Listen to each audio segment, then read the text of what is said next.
Assemble, everyone. We're a little late to the party, but that's not going to stop us from streaming on Cool Tune release day. What is up, everybody? It's going to be an exciting stream today. Now, Cool Tune is so hard. Dude, I enjoyed playing it in Genesis format, but of course that was before the new support and everything. And I'm looking forward to it. I think like some of the interactions it has could definitely be could definitely be problematic, but overall the playstyle is something that I think I'm gonna vibe with. So I'm looking forward to it. But yeah, it's an exciting day today. They released Cool Tune at full power, which is not something that we knew for sure. We knew it was going to be in the pack, but we didn't know it was going to have all the cards, which it does. So that's exciting.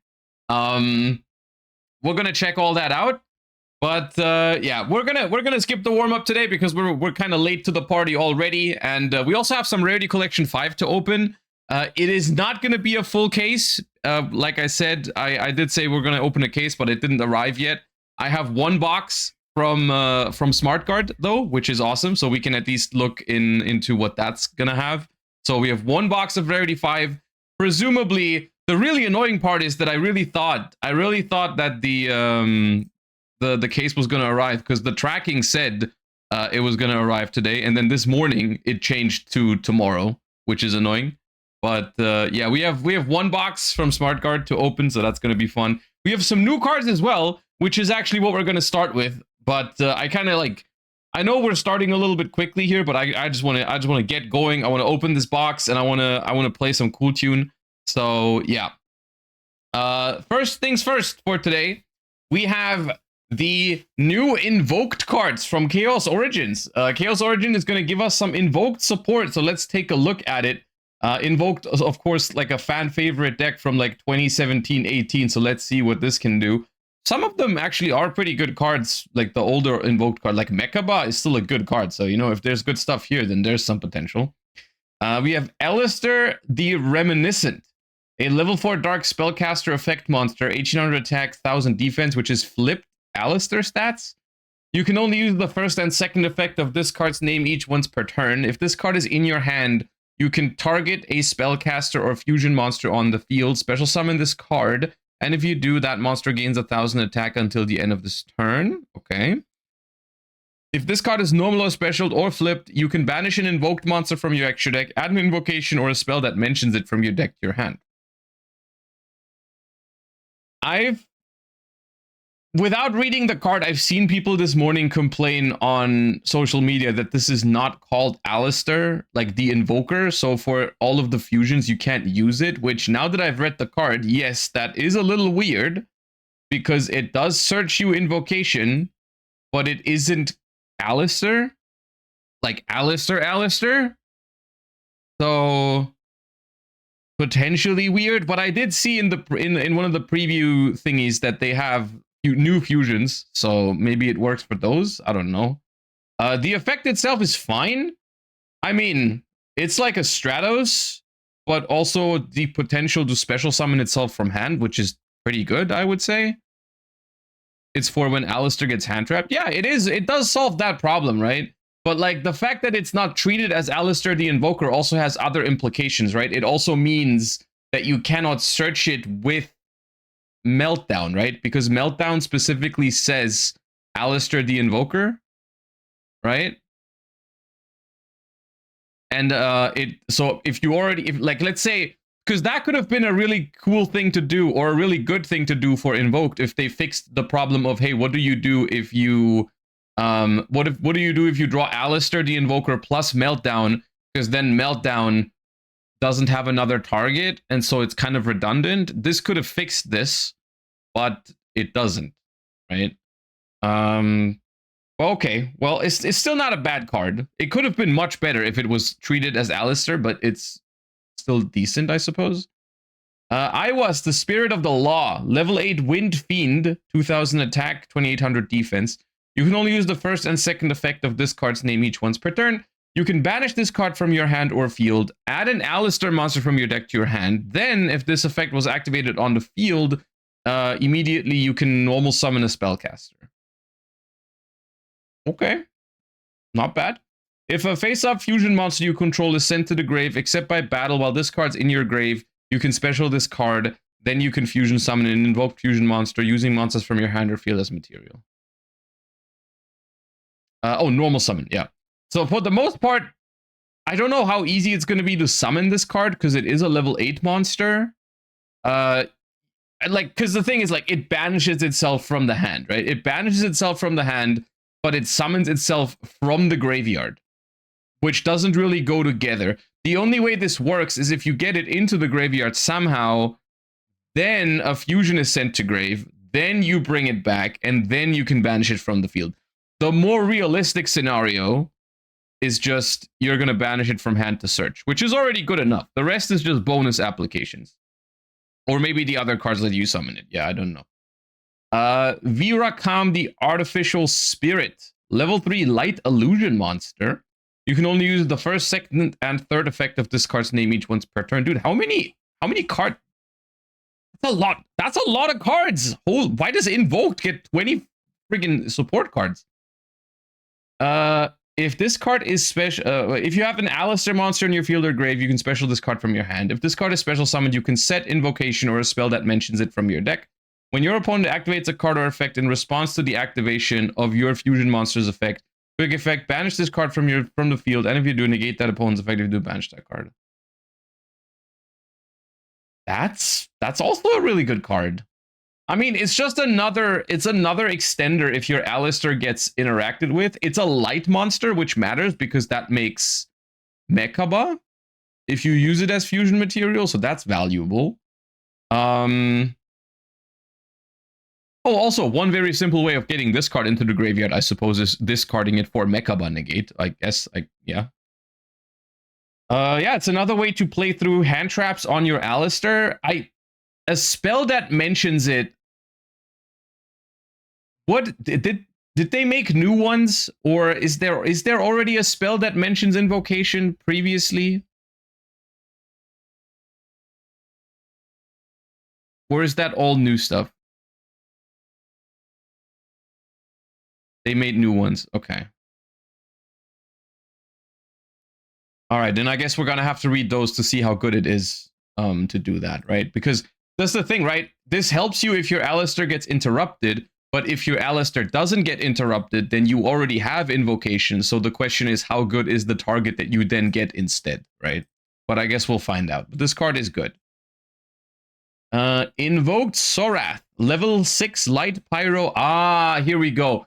This one, okay, it seems like the new fusion says an Alistair monster. So this one can use this Alistair, which makes this card a lot better if there is valid targets to fuse with this guy. That makes it a lot stronger. Okay. And a fire or a wind monster. Okay. Fire or wind. This one is wind. And then fire, you could use like Ash Blossom or whatever. I mean, that's kind of like what Invoked always did. They used like the attributes of the hand traps to their advantage.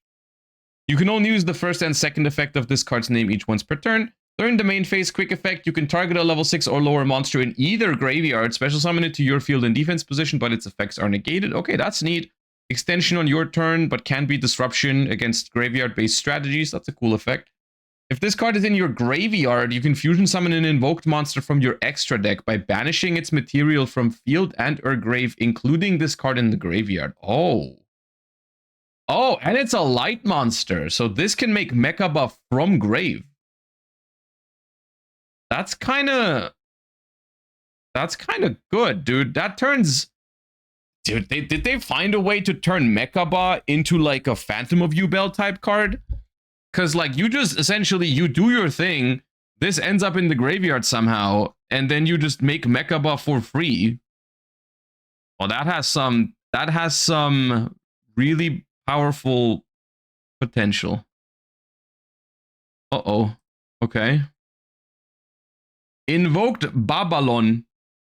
Level 7 Fire Illusion. Materials Alistair monster plus light or earth. You can only use the first and second effect of this card's name each once per turn.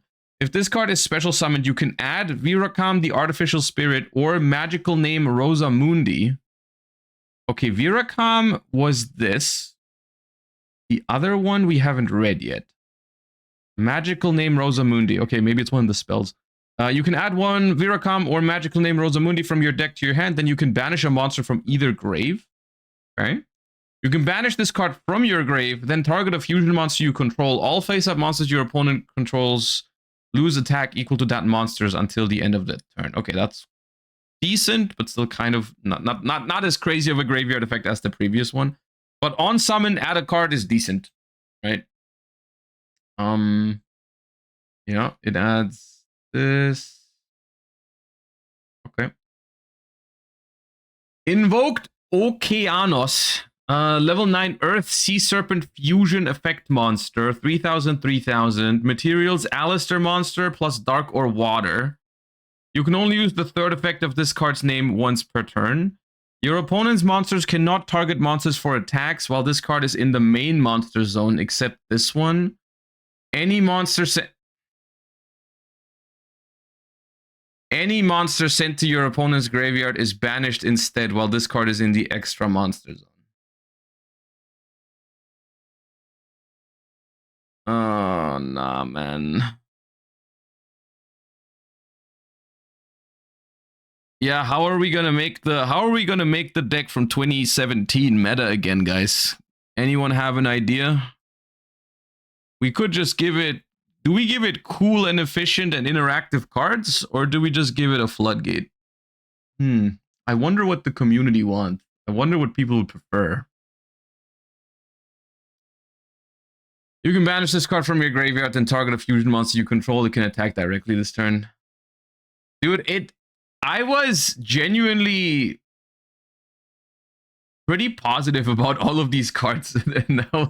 And now we have, all of a sudden, we have an archetype that already has Invoked Mechaba, which is a potentially an Omni Negate if you have the right card to discard. And now we're adding a Macrocosmos on legs to the mix, because that went well last time we did it, right? Last time we gave an archetype Macrocosmos in Kashtira or Art. That definitely didn't make it toxic and tier 1, and we had to ban that card later. Good idea. Good idea. Awesome. Love that. Invoked Transcendence Aeon, level 10 Dark Fiend Fusion. Materials, 2+ fusion monster with different attributes. You can only use the first and second effect of this card's name per turn, only once that turn. If this card is fusion summoned, you can banish cards from the field and their graveyard up to the number of materials used. Then, if you use 3 or more, you can look at your opponent's extra deck and banish up to 3 cards from it. What? Bro. Who made these? What am I looking at?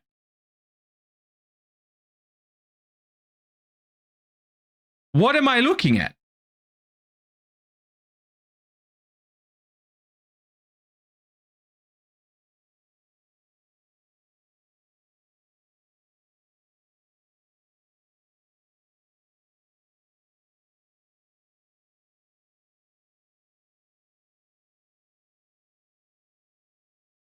It's so stupid, man. It's so stupid. Like, yeah, these cards are good, of course. These cards are good, but this is now an archetype with Macrocosmos from extra deck, Omni Negate in Mechaba, which already existed, and a look at your opponent's extra deck and banish 3 cards from it. And Invoked Kaliga. That's completely insane. Kashtira Reborn. I mean, the thing is, like, Kashtira Unicorn was an annoying card, but at least your opponent had to trigger it for you, right? There were ways to play around it sometimes, and it was only 1 banish. This is most likely going to be backed up by an Omni Negate by the time that you summon it, and it's going to look at your extra deck and banish 3 cards. That's completely insane.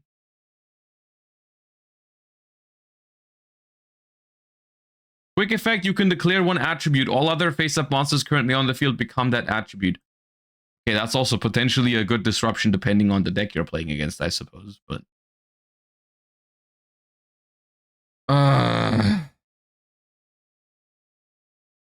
It's generic. Oh, wait, it is generic.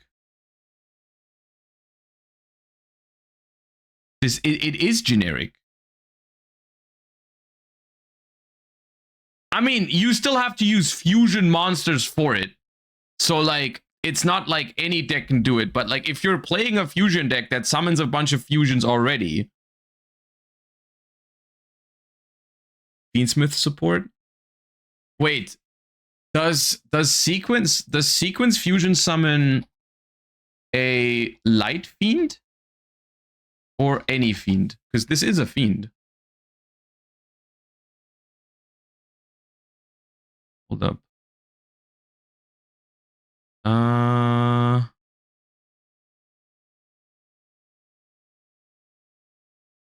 Any fiend. Any fiend.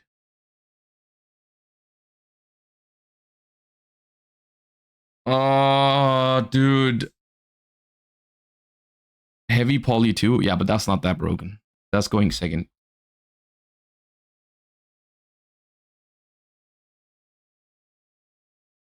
Oh god, no, man.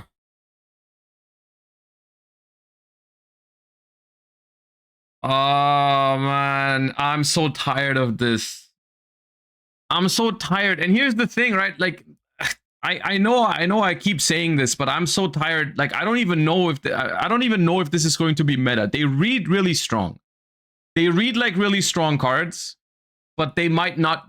Maybe they end up being not good. But I'm just tired of looking at cards, and the literal best case scenario is if they never see competitive play.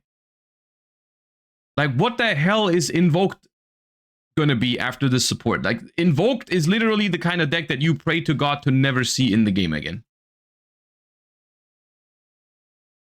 Which is literally the worst fate for a deck. The worst fate for a deck, even if you like Invoked, honestly.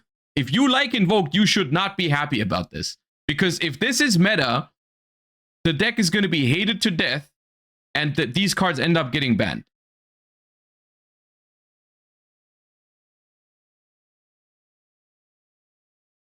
It gets worse? How does it get worse?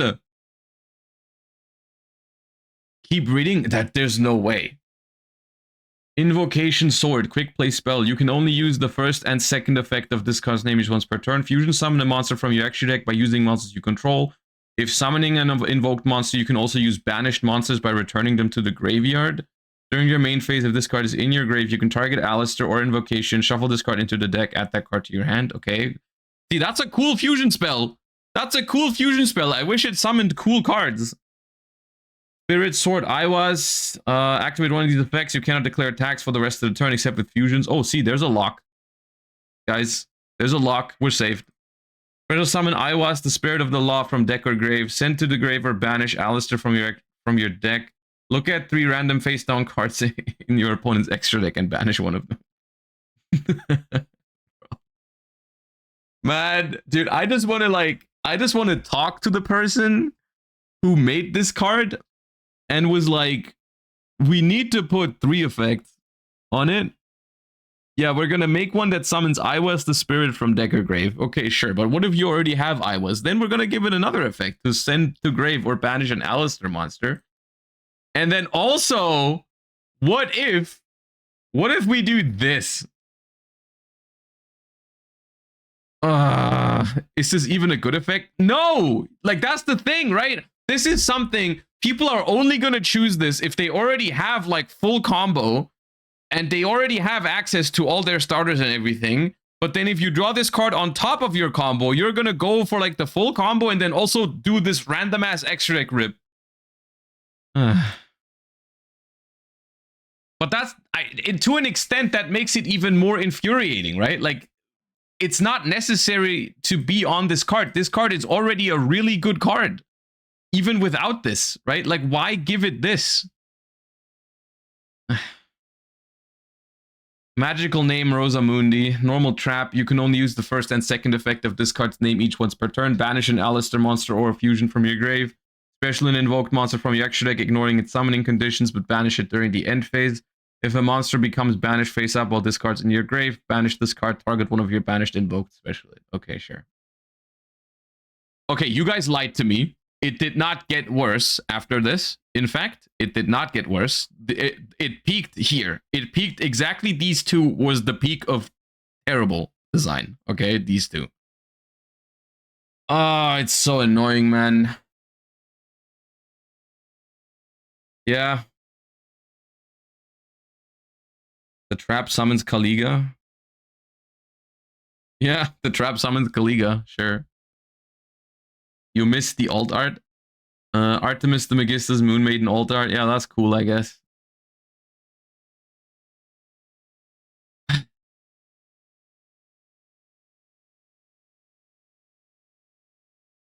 Alright, gamers. Here's to hoping that this deck never sees play, because I hope it just sucks for whatever reason. Honestly, these cards, I don't know if I would love to say that I think it sucks, but these cards are pretty good. Like, unironically, these cards are pretty good. The only hope is that it sucks going second, I guess. But these cards are pretty strong. And the deck already has some really strong cards. That's the thing, right? Like, the cards they are older cards from like 9 years ago, but realistically, a lot of their cards still hold up to this day, right?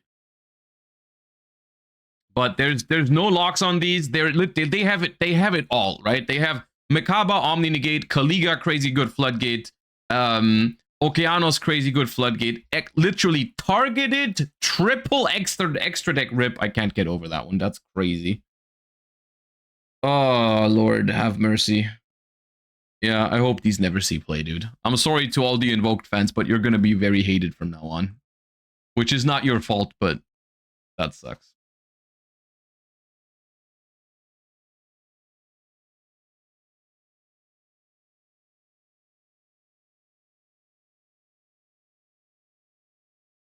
All right. Well, these cards have made me an Invoked fan. Dude, that's crazy. You just said a sentence that's never been said before. Like, that sentence is unique and is going to be unique forever. No one is going to say this about these cards ever again. Which is so interesting.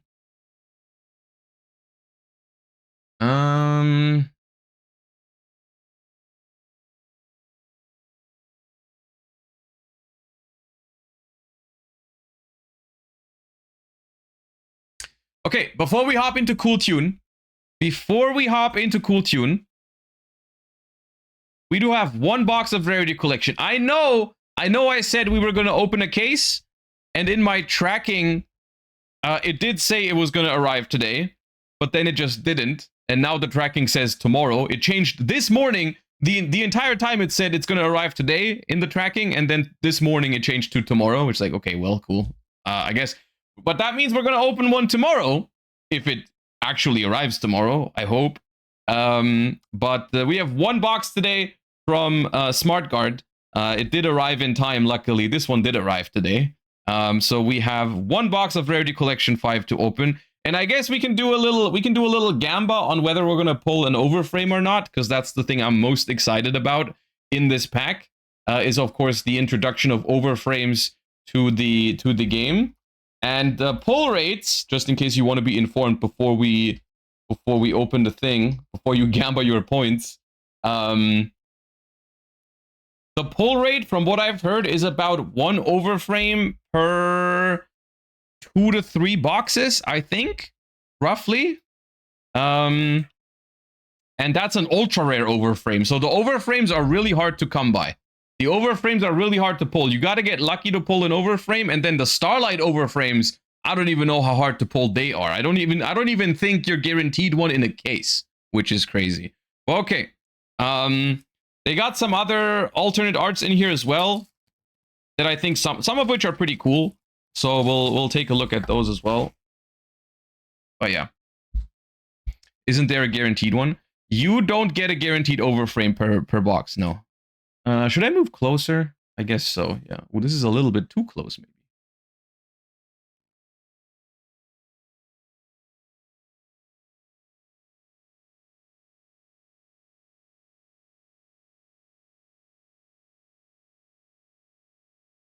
That's better. Okay.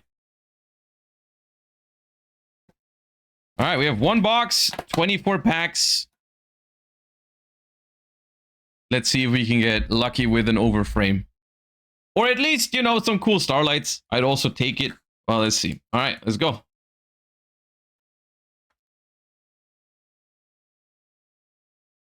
Okay. We're starting things off with a Starlight Rare Skull Servant alt art. I guess that's something.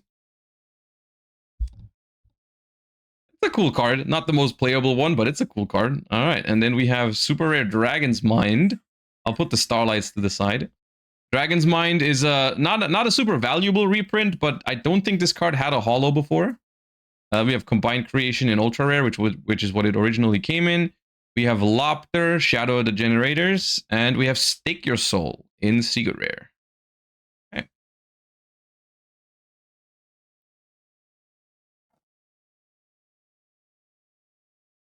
I think I remember reading on the website that you get 1 of these alt arts per pack. Like you get a guaranteed alt art per pack. And here we got the Red Eyes Black Dragon. The neat one. We have a super rare Sprite starter. We have an ultra rare version of Dragon's Mind this time around. We have, that is the ultimate rare Scarred Dragon Archfiend. And a secret rare Scrap Chimera. I don't know why that's in here, but it is in here. Was that expensive, Scrap Chimera, by any chance? The stamp is guaranteed. Okay. Dude, this one, I think this is the most disrespectful card they've ever printed, but I think it's funny. As much as I hate Dimension Shifter, I think this one's funny. I wish they would ban it anyways. I wish you know, we've all laughed at this now, and then now you can ban it, but this go kind of hard. I think this kind of goes hard. Okay, we have Super Quantum Blue Layer, super rare. Swords of Concealing Light. Soul Eating Overraptor, and a Prismatic Secret? I forgot the name of this one. Dogmatica Nation.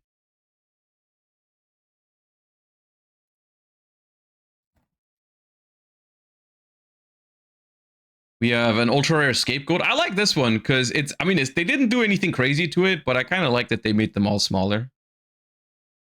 Yummy Surprise, super rare. Urgent Schedule, Garunix, and a Chaos Angel in secret rare.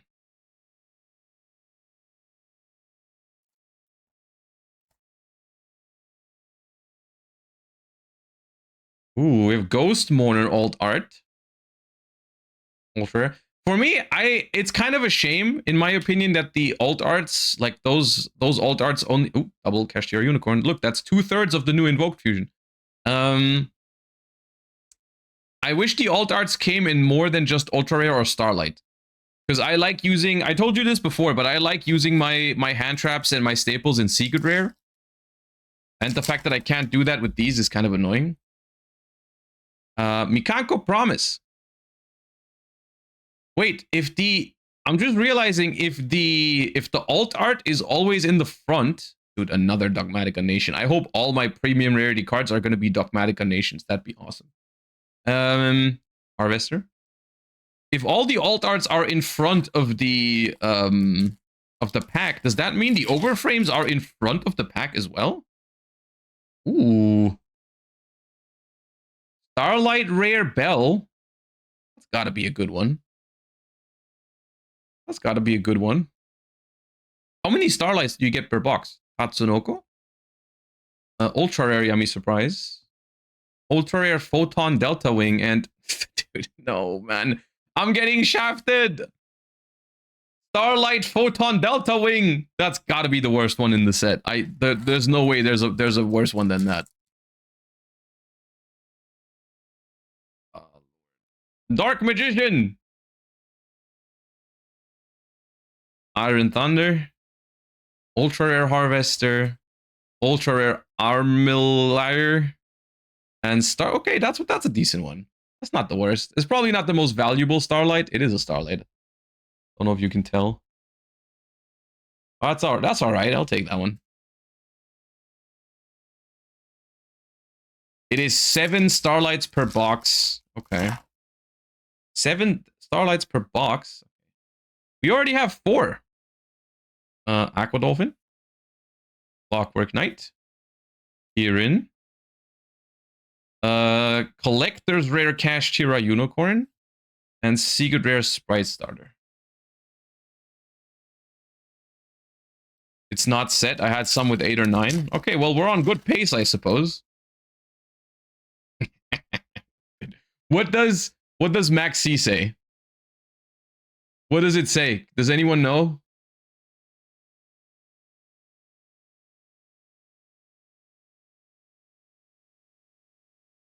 It says shiny. Okay.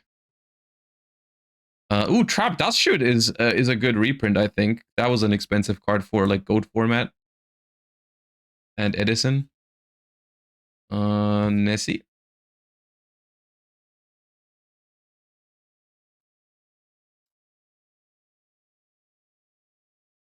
Foolish Burial. It's a neat one, but I still prefer the Lost Art over it, I think. This is also a decent reprint. We have the Masquerade. We have Crimson Gaia.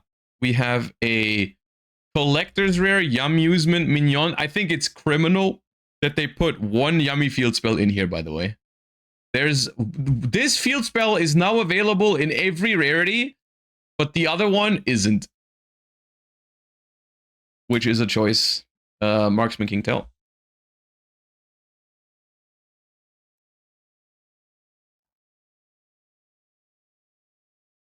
Ooh. Are these valuable because they're like collector cards, the gods in Starlight? That's a good one, I think. That says God. Yeah, I think all of them have the same symbol, don't they? Driver! Dude, we can pull Starlight Rare Driver. That's crazy. And another Scrap Chimera.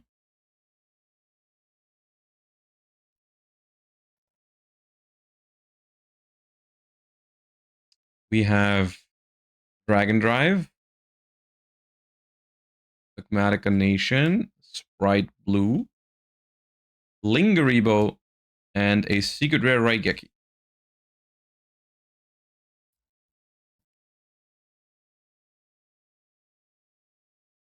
I like this one because of how like the blur on the thing looks. This one feels very dynamic. I like that one. Call the Haunted, Night Sword Serpent, another Marksman, and a River Stormer.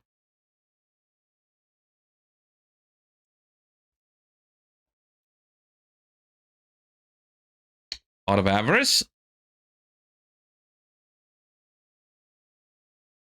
Another Yummy Field Spell, another Scrap Chimera, a Ultimate Rare Armor Liar, and a Sprite Jet. Where did I put the ultis there?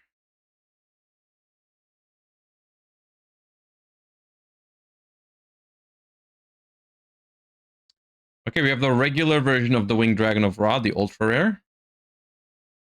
We have Delta. I do think this is a decent reprint as well. I remember like that card was expensive at some point. I don't know. Dude, I think we've pulled Cash Tira Unicorn in almost every rarity. This is a Starlight. You can stop giving me Cash Tira Unicorns. I'm not that big of a fan.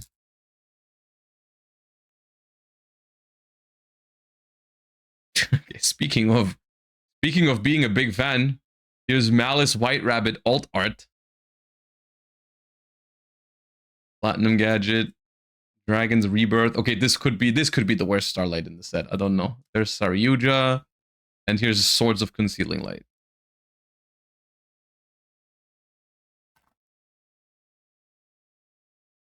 All the morning. Garunix. Serenir, now finally available in the same rarities as the other Bestials. Awesome. Michaelis and Photon Delta Wing again.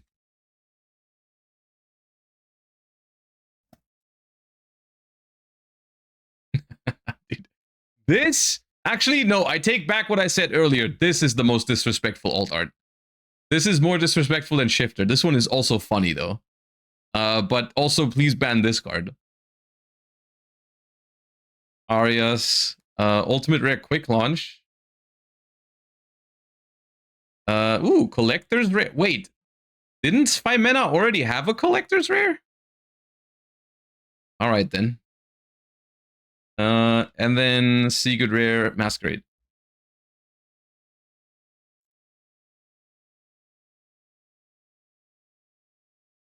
Ooh, Promethean Princess. Levitin. Psy Reflector. Another Saryuja. And a Michaelis in Secret.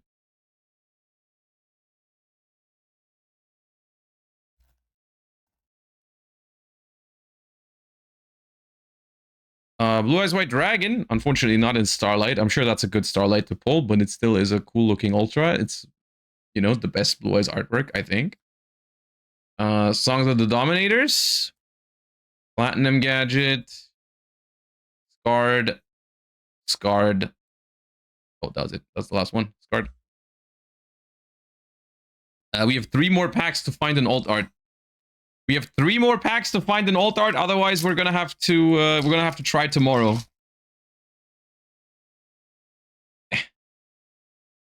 Okay, IP Masquerena. Lingaribo. Quick Launch. Danger Nessie. And a Secret Rare Trap Dust Shoot. Alright.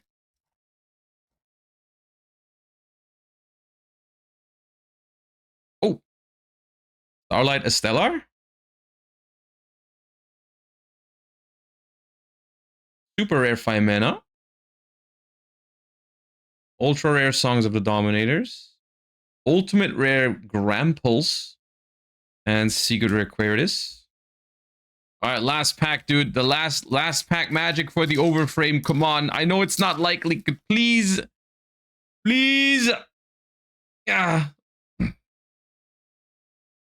Okay, we're ending how we started with a Skull Servant. Ooh, Radiant Typhoon Vision. We haven't pulled a single one of those yet. Blue Layer, another Delta, and a Saryuja. Okay. Well, our Starlights, of which we got exactly 7, like the person said earlier. We got 4 alt art Starlights, which are a Stellar, Winged Dragon of Ra, Ghost Bell. Probably the best pull was the Ghost Bell in the entire thing. Skull Servant, Kashtira Unicorn, Lancea, and then the Photon Delta Wing is probably the worst one. Yeah. Then you get... This is... Like, the alt arts are certainly the highlight of this pack, I think. Like, the reprints... I think they're just running out of really good reprints, but they could have put a couple more in here, but I think the alt arts are what this is all about, right? We got a Blue Eyes, a Dark Magician, a Red Eyes, another Skull Servant. We got a Malice White Rabbit, another Winged Dragon of Ra, a Maxi, Aqua Dolphin, Ghost Mourner, Shifter, Promethean IP. I mean, this is a lot of good cards still. Dragon Drive, Scapegoat, Foolish, Crossout, Avarice, and these 3 traps. Why is Dragon's Rebirth here, by the way? I have no idea.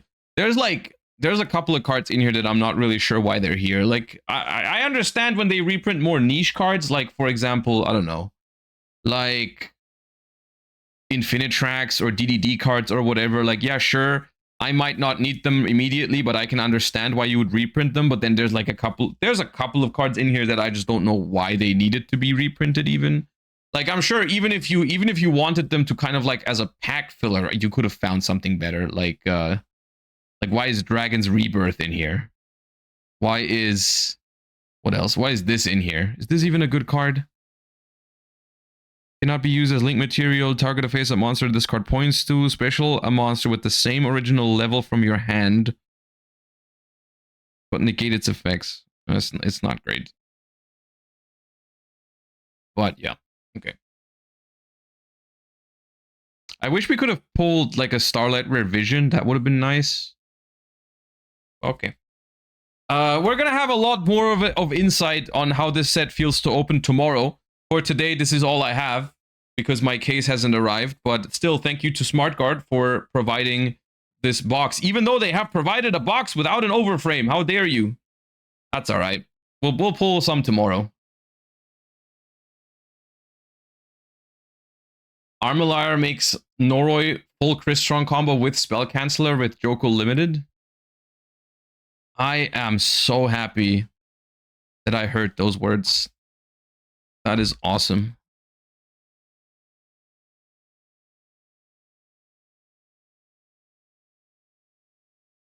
Okay. Let me get the packs out of the way. Have you seen the new Invoked cards? Unfortunately, yes. It is a terrible day to have eyes, in fact.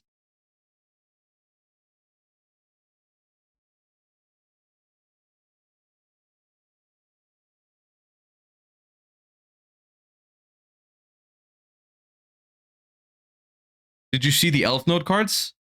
Wait, Elfnote cards?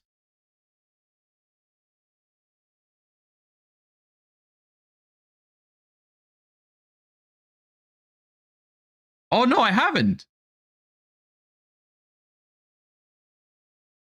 The Power Patron counterattack begins. Chaos Origin, Elfnote support. Oh, okay. I missed those. All right, let's take a quick look. We have June Pride Elfnotes. Light Spellcaster Synchro Effect, level 10. 3100 attack, 1800 defense. A tuner plus a spellcaster non-tuner. You can only use the second effect of this card's name once per turn. Neither player can declare attacks with monsters not in the center main monster zones, while this card is in the same center main monster zone. During the main phase, if this card is in the center, quick effect, you can return it to the extra deck, and if you do, special up to one Elfnote monster each from your hand, deck, and or grave. Ooh, okay. That reads interesting to me. I mean, the first effect is kind of whatever, because it does apply to yourself as well. So you kind of stop yourself from OTKing if you have this card in the center, but it can be annoying for the opponent. Regina is now even better. Okay, what's the line? What's the line with Regina? Because Elfnote Regina, I remember it's like this card and Elfnote. Hold up. Elfnote Regina, right? You're talking about this card. Quick effect, send one other Elfnote card from hand or field to grave, special discard from your hand.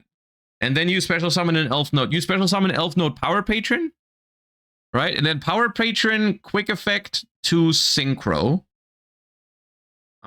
which I believe, yeah, increase by 3, then Synchro. Okay, so you summon this, you make level 10, you make this, and then this tags out into what? Oh, wait. This one searches one of them to your hand, right? Let's say you search Lucina. Oh, wait, that's good.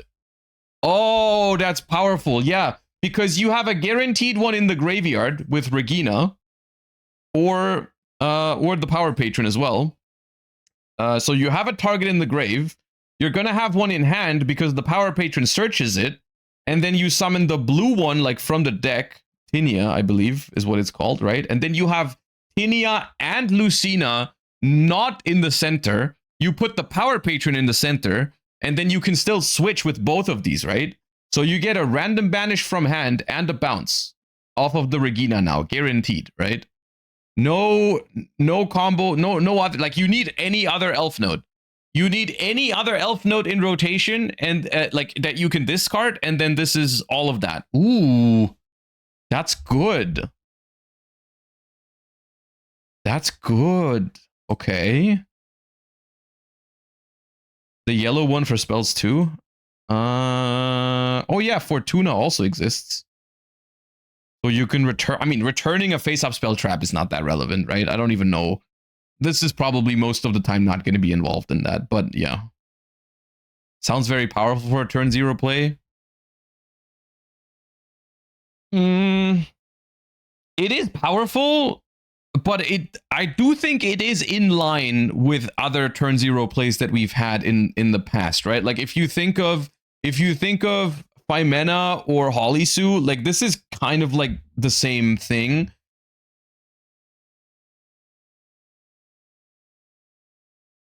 You interrupt twice and start with 3 monsters. I mean, yeah, but your interruptions are not that crazy generally. Like a bounce and a random hand rip are not that crazy. They're not going to stop most modern combos, right? Like that is less, I would say that's less valuable than like having an actual negation hand trap most of the time in terms of the chances of stopping the thing. But what I like about it is that you develop a little bit yourself, right? I think that interaction in general is healthy. I'm on the side where I like these cards. I think they're cool. I like turn 0 plays much more than negating my opponent's shit with Asher Imperm. I'm on board with that. Of course, one big problem is that this card is terrible against Ash Blossom. You're going to spend 2 cards from your hand to get ashed, and then your opponent just keeps comboing. But that's a question or a topic for another day. But the card itself is obviously going to be really powerful now with this. And then we have Power Patron, Envoy of Pure Prayers.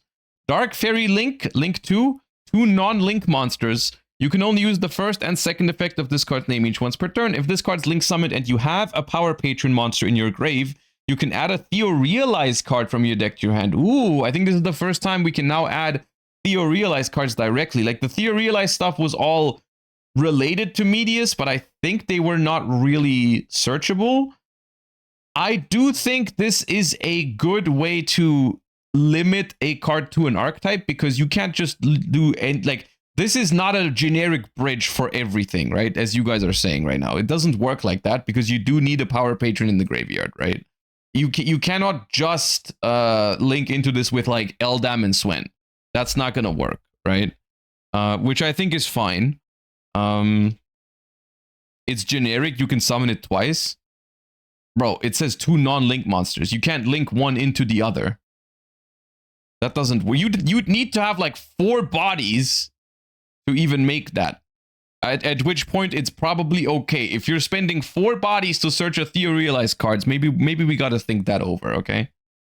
During the main phase, if you control another Dark Fairy, you can quick effect immediately after this resolves link summon using monsters. Ooh, it's a in archetype IP Masquerena that searches upon summon. That's good. That's good.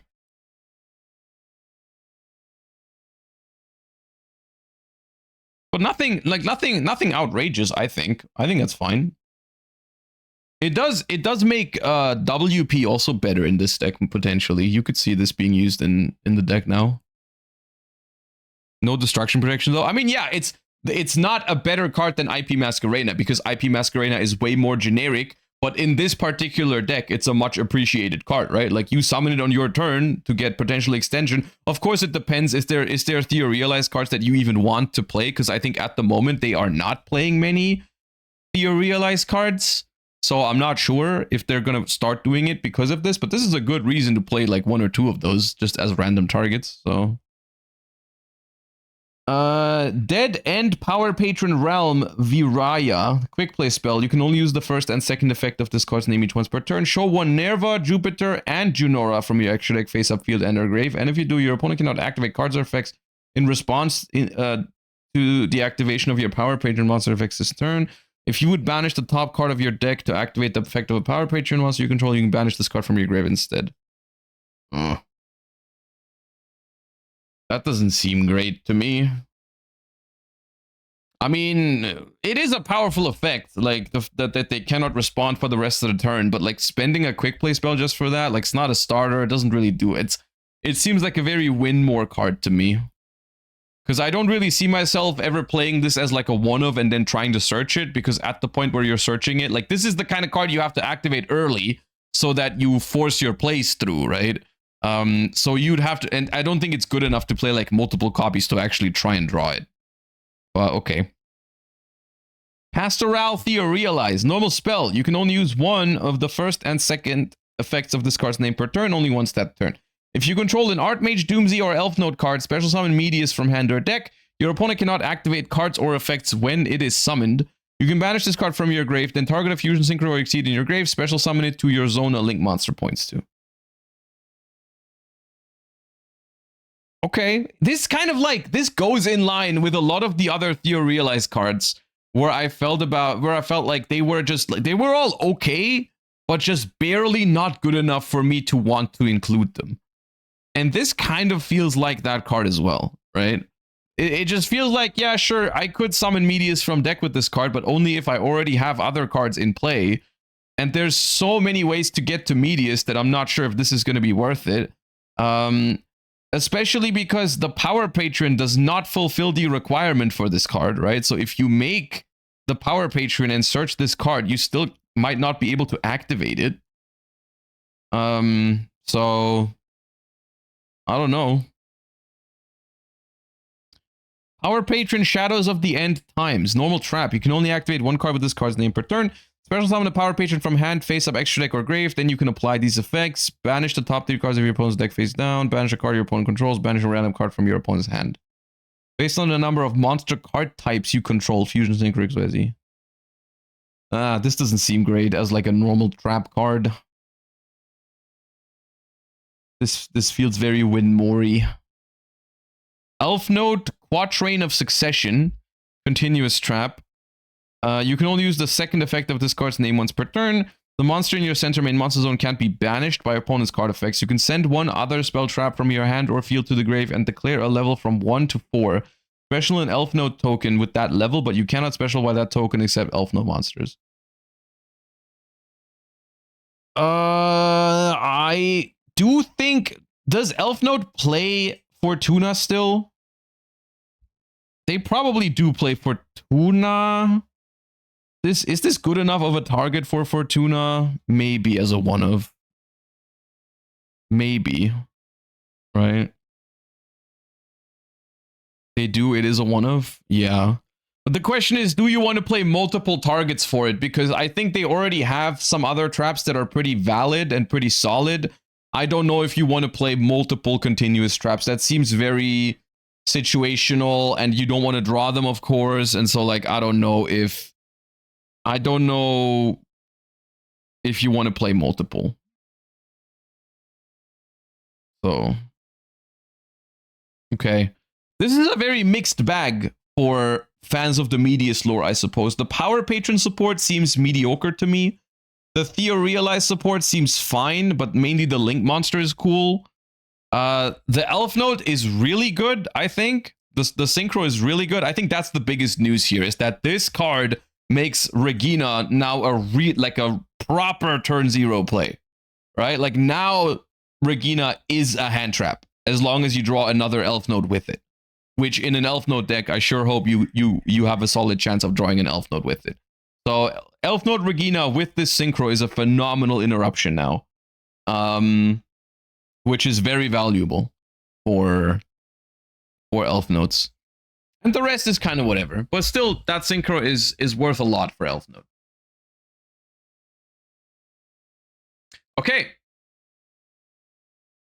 And with that, we're finally going to do what everyone has assembled here for today. We're going to start playing some cool tune in Master Duel because, in fact, they have added all of the cards for a cool tune, with the only exception being they did not add Fedralis Harmonia. They did not add Fedralis Harmonia, but they added the full cool tune lineup, including, most importantly, cool tune Rotary, as well as cool tune B2B, and everyone's favorite, Cool Tune Crackle, which does up to 3 extra deck rips per turn. Only until the end phase, but still.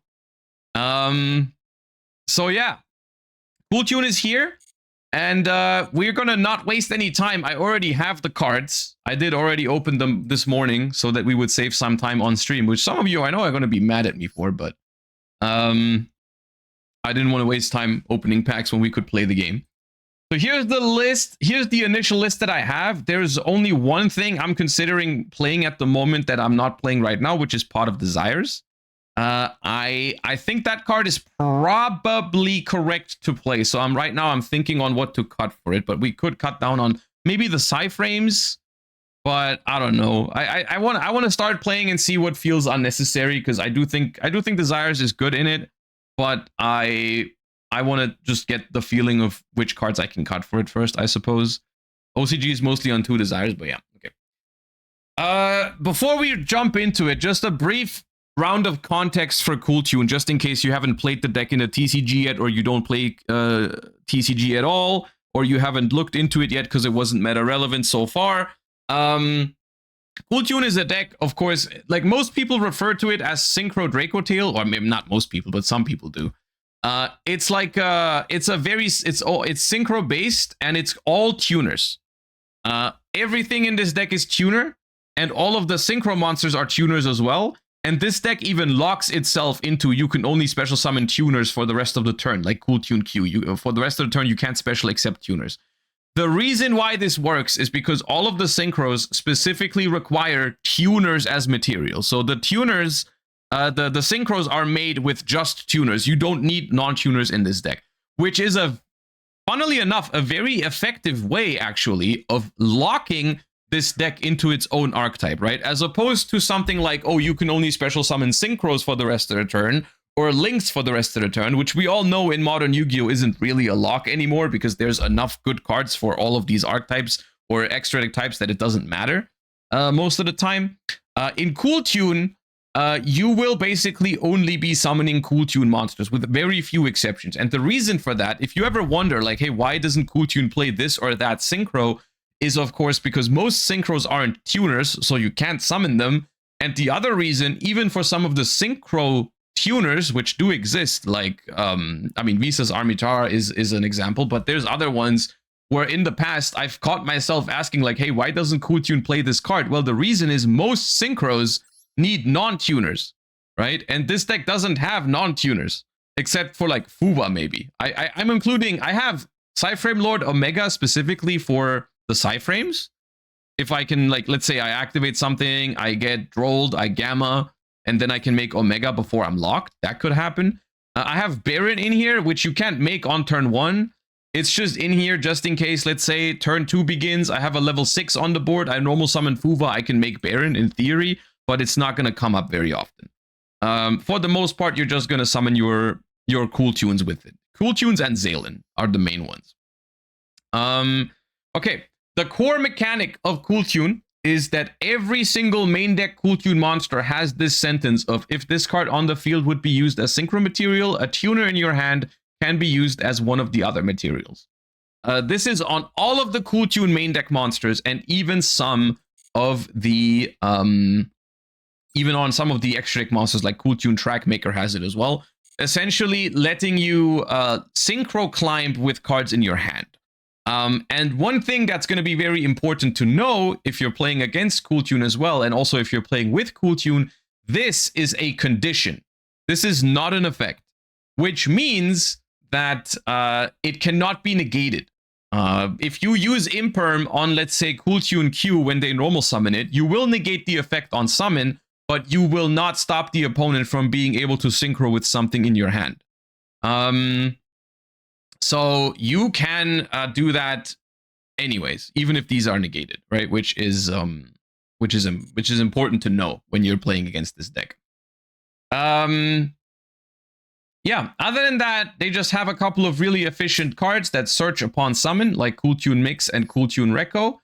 Cool Tune Mix is level 2 and adds a Cool Tune that isn't level 2, and Cool Tune Reco is level 3 and adds a Cool Tune that isn't level 3.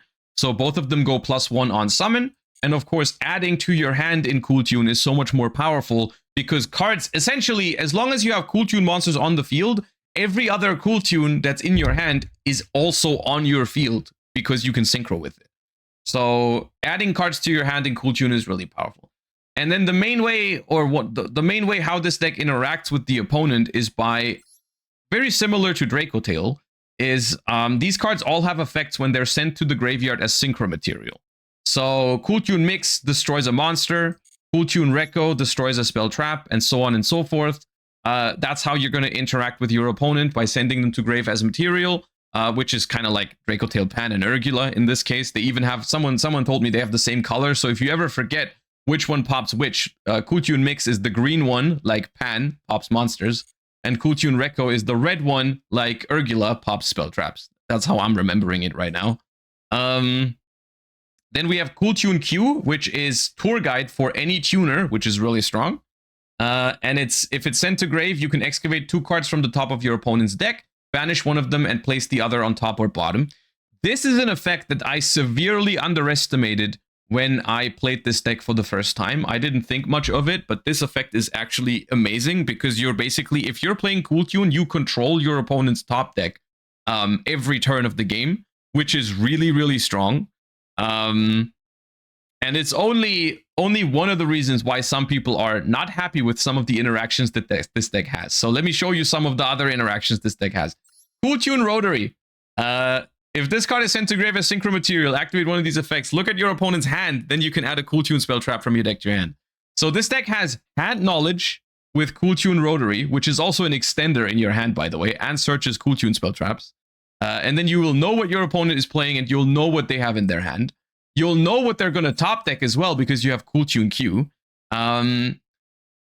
You have ways to look at your opponent's extra deck and banish cards from it as well. So basically, this deck can obtain truly perfect information as early as turn 1 about what your opponent is playing, what they have in their hand, what they're going to draw, and what they have in their extra deck.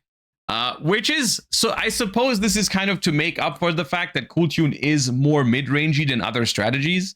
So on the one hand, that is a playstyle that I like. On the other hand, I do realize I can see why some of these interactions are problematic, but we'll see how that goes. Then we have a turn 0 play in the mix as well. We have Cool Tune Clip, which during your opponent's main phase, if this card's in your hand, special summon this card, and then you can synchro summon, which of course, because all of the other ones in your hand can be used as material, is like a 2-card combo as like a hand trap. If this card is sent to grave as synchro material, you can banish a random face down card from your opponent's extra deck. That card is banished face up, but it is banished forever. So a random extra deck rip as early as turn 0, which sometimes is going to matter not at all, and sometimes is going to banish the most important card of your opponent's extra deck, which is kind of crazy. So really good card. And then also we have, for the extra deck, we have Cool Tune Track Maker, which is a level 4 synchro tuner. If it's special summoned, add a Cool Tune from deck to hand. If it's sent to grave, you can return a card to the hand, which is non-target bounce, which is good. We've got Cool Tune Remix, which is my favorite card in the archetype, because it says during your opponent's turn, you contribute this card, choose 2 non-synchro tuners in your grave, add one of them to your hand. If you do special the other, then immediately you can synchro summon. This card feels very fun to play with. You kind of you summon it, and then you tag out on the opponent's turn, summon 1 back from your grave, add 1 back from your grave to your hand. You can add hand traps back with this, and then you quick synchro on the opponent's turn, which feels like a very fun and interactive card. Then we have Cool Tune RS, which gains 300 attack for each tuner. This card gets massive really quickly. It increases the level of opponent's monsters with 17 or less original attack by 1, which randomly FTKs Yummy decks, which is probably the reason why they put it on here as a direct answer to Yummy, but it does also do that. During the main phase, quick effect, banish a tuner from your grave, then target a face-up card your opponent controls, negate its effects until the end of the turn. Essentially a hot red on top of that. Really good card. This one does... A lot of these do specifically require one of the other ones as material. For example, Cool Tune RS needs Cool Tune Recco. Cool Tune Remix needs Cool Tune Mix. And Cool Tune Crackle needs Cool Tune Clip. If this card is synchro summoned, you can look at your opponent's extra deck, and if you do, banish 1 card from it until the end phase. Then you can make this card gain attack equal to that monster's attack. If this synchro summoned card is sent to the grave, you can special it, then you can apply this effect. Look at your opponent's extra deck and banish 2 cards from it until the end phase. If you manage to summon this card on your opponent's turn and then synchro with it, you are banishing 3 cards out of their extra deck temporarily. It is only temporarily with this one. Cool Tune Clip is permanent, but this one they get the cards back in the end phase. But it can still be really, really strong. Because you might, depending on the matchup, you might be able to skip their turn because they just can't do the things that they want to do. But yeah, they do get those cards back. Then we have Loudness War, which is level 6. Other tuners can't be destroyed by card effects and can't be targeted by card effects. When your opponent activates a card or effect, you can banish a cool tune from your grave, apply that banished monster's effect. So this is cool because it copies the graveyard effects of the other ones. Of course, all of the graveyard effects are once per turn. So Cool Tune Loudness War allowing you to like get a second monster pop or get a second spell trap pop or whatever, depending on the situation, is neat. You can just copy whatever you want in each given moment, which is nice. Then we have Cool Tune B2B. The levels of monsters your opponent controls are increased by 2. So once again, FTK is yummy. I don't know how often you summon this card on turn 1 because it is level 10. Your tuners can make a second attack during each battle phase. When your opponent activates a monster effect, quick effect, you can target a tuner in your grave or banishment except the level 10, add it to your hand or special it, then immediately after the default you can synchro summon, and this is twice per turn. This card is also very fun in my opinion because it's very interactive. It's not just like negate a card your opponent plays or whatever. It's when your opponent activates a monster effect, in response, you can recycle a tuner. There's a lot of things you can do with this. You can summon back your cool tunes on the opponent's turn to get their effects. You can add back Effect Veiler to your hand. You can bring back some of the synchros and get their effects. Like, there's a lot of cool stuff you can do with Cool Tune B2B. But it is a card that I haven't played much with yet because we don't have it in the TCG yet. It's coming out in Blazing Dominion. So this deck in the TCG at the moment is missing Cool Tune Rotary, Cool Tune Crackle, and Cool Tune B2B. But it's getting those cards in like 3 weeks. So, yeah. And then we have probably the best card in the entire archetype, which is Cool Tune Synchro, which is a quick play spell card. Add a Cool Tune card from your deck to your hand, except Cool Tune Synchro. Then, immediately after this resolves, you can Synchro summon a Tuner Synchro. You cannot special summon for the rest of this turn, except Tuners. You can only activate 2 of them per turn.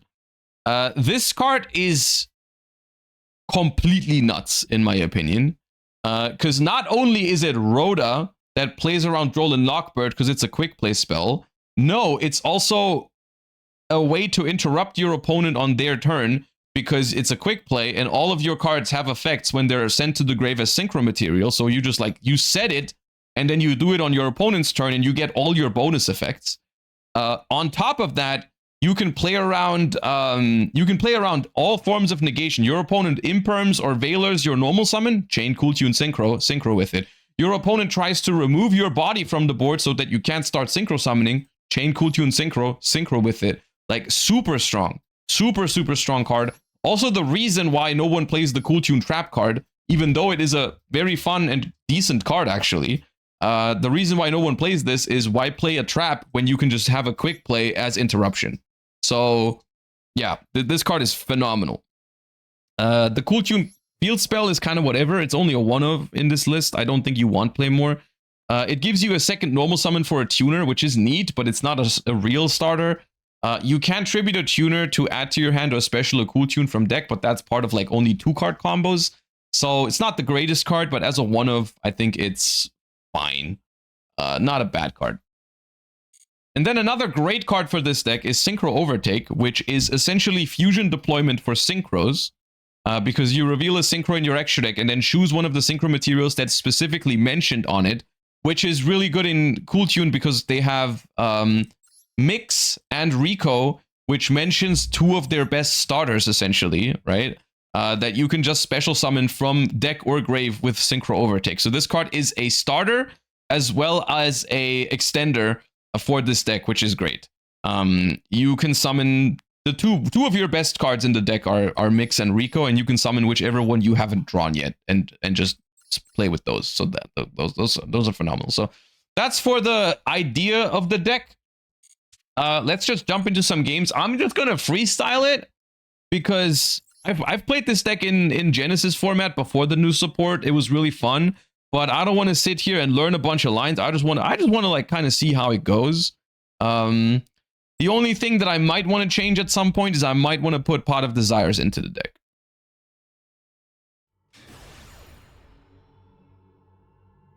Will this be tier 0? Tier 0, probably not. But it is a really good deck. And if the OCG is anything to go by, it is the most represented deck there at the moment. So I think there's a good chance that it's going to be good, but not necessarily just like the only deck you can play or whatever. See, this hand kind of slaps already.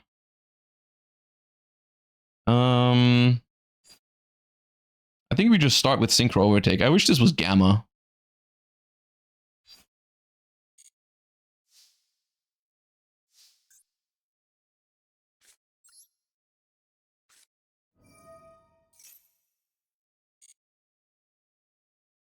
So, I want to go Cool Tune Mix, I think, so that I can normal summon Cool Tune Rico.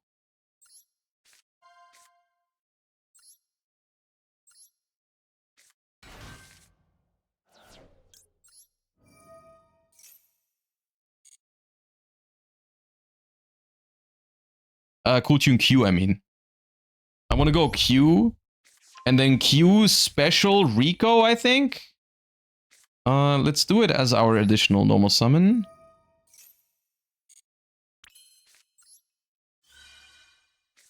How does this deck perform under Maxi and Fuwa? I think it's fine, depending on your hand, but we're gonna find. Like this hand, for example, right? If we got Impermed or if we got Fuwa on this, we could have just added with this, set this, and passed, because we already had Clip and Synchro to interrupt on the opponent's turn. I think that would have been fine.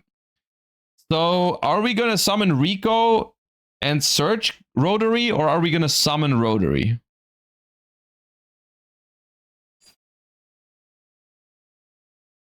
But if I summon Rotary, how do I get to... How do I get to Rico? I think I might get Rico.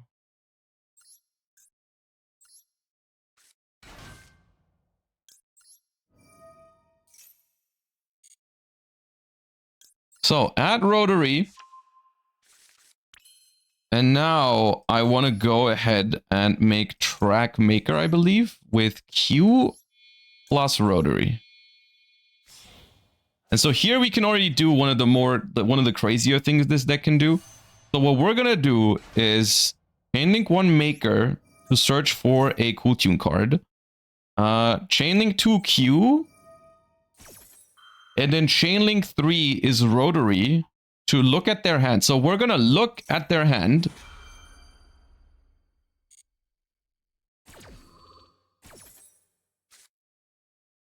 Okay, it is Mitsurugi. Purification. I don't know what this does, dude. Nothing in hand, right? Yeah, nothing in hand. 2 Aramasa, Ritual. So the thing is, like, that's the crazy part, right? We know that if we stop this Aramasa, they don't have a play.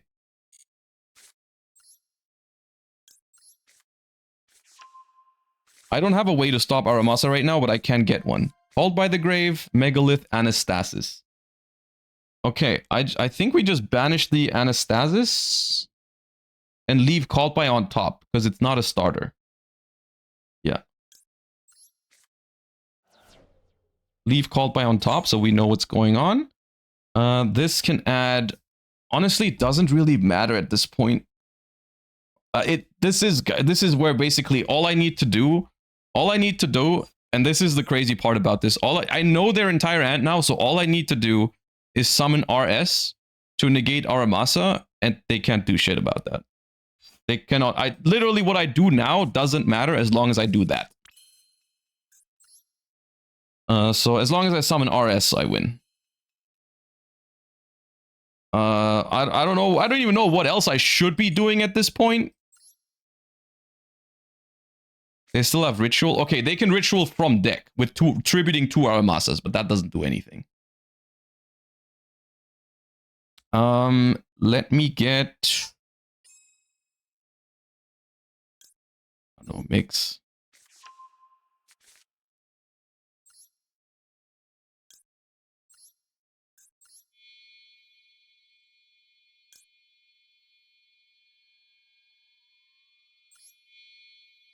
And the thing is, like, the Track Maker was summon number 4, right? So if they had Nib, I would have known about it. I'm sure I could have done more, but I just want to showcase, like, what the basic idea is. So we know they have Called by, Aramasa, Aramasa, Ritual, whatever the Megalith card is, and Great Purification, right?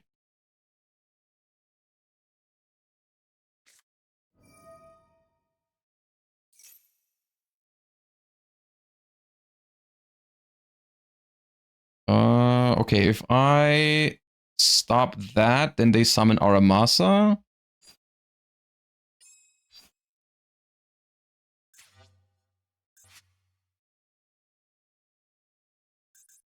Yeah. Negate that. I can make Zalen on res, right?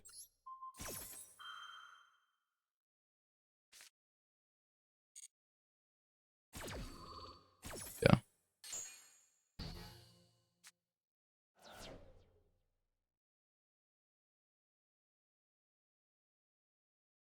Wait, but no, Zalen doesn't work. They can outplay Zalen with the called by I gave them. Hold up.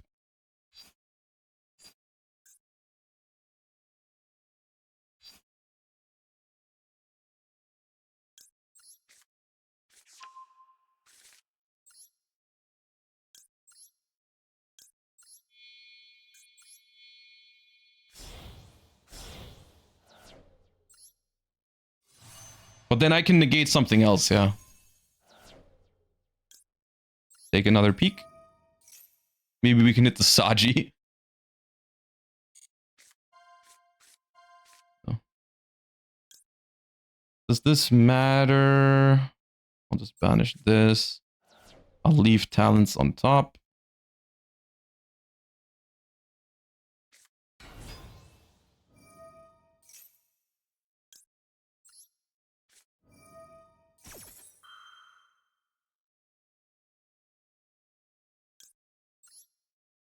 Negate the first effect, negate the first.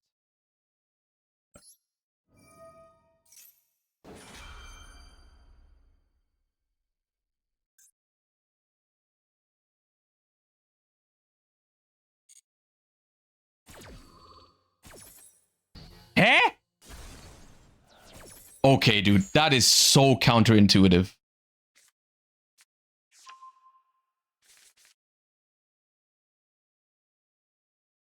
When a card is affected, oh, I see. I see why, but that is so stupid. Come on.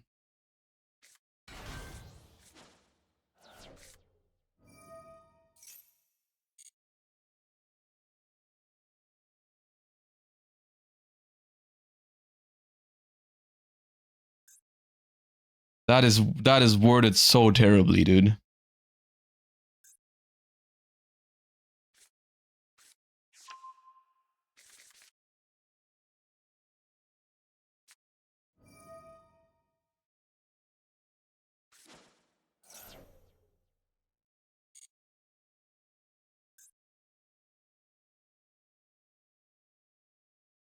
How does it work in the TCG? Dude, you just communicate with your opponent what you're trying to negate. It's not that difficult in TCG.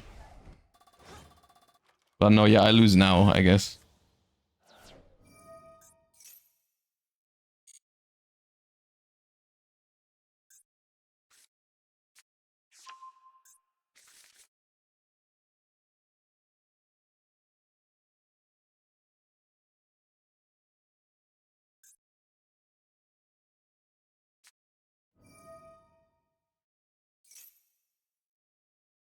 That's karma? Karma for what? For trying to showcase how the new deck works?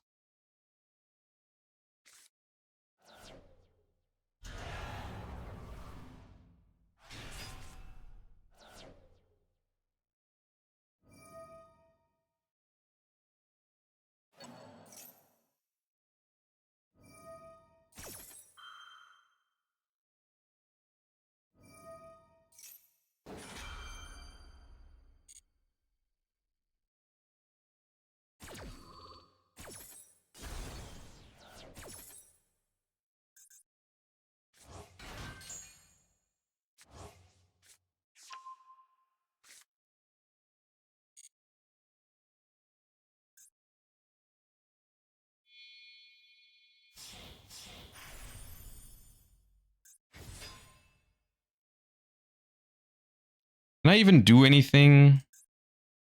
I can summon Frack Maker, I guess.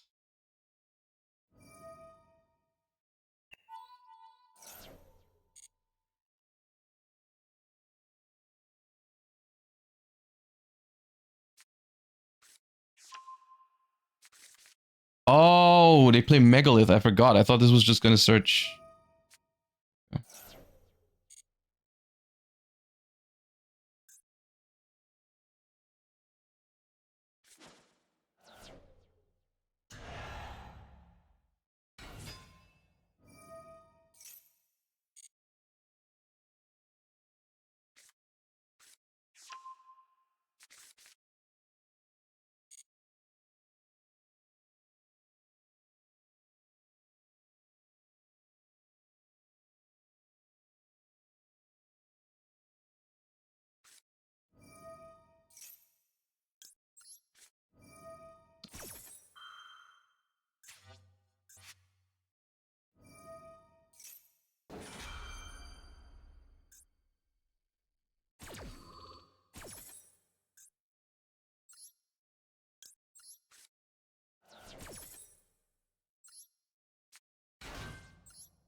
At least we tried. I mean, it's enough for me to know that I would have won this game if I knew how the card worked in Macedo. This was not a skill issue or anything like that. This was straight up just, you know,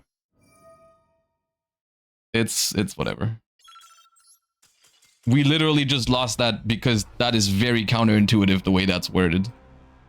But now we know and we're never going to make that mistake again. Great showcase. Dude, I'm pissed because it was a good showcase of how the deck can function, right? Until that point.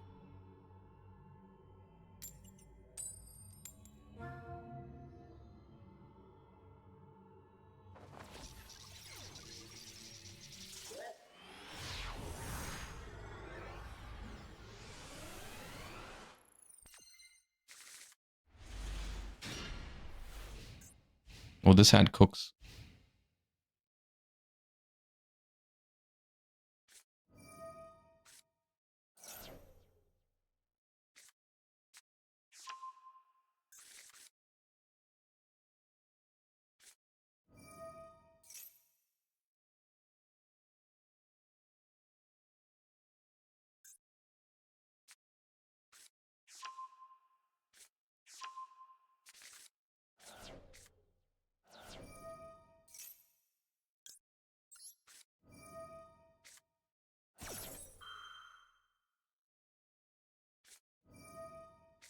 Love that for me.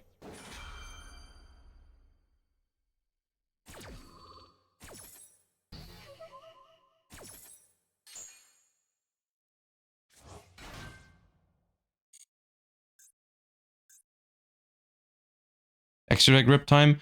I mean, I guess I can try to rip Requiem, yeah, but I think I'll just ash it.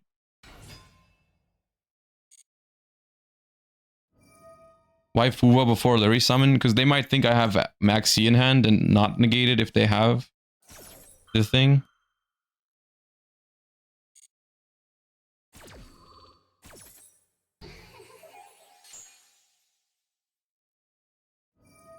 We can make RS, yeah. But RS is not that crazy right here. We also don't have follow-up if we do.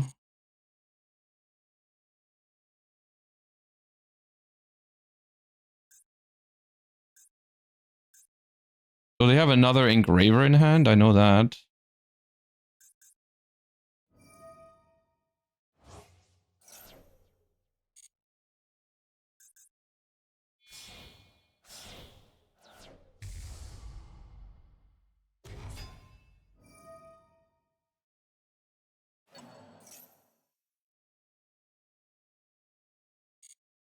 This is really bad. The problem is they just make Caesar here. But if I make RS first, then...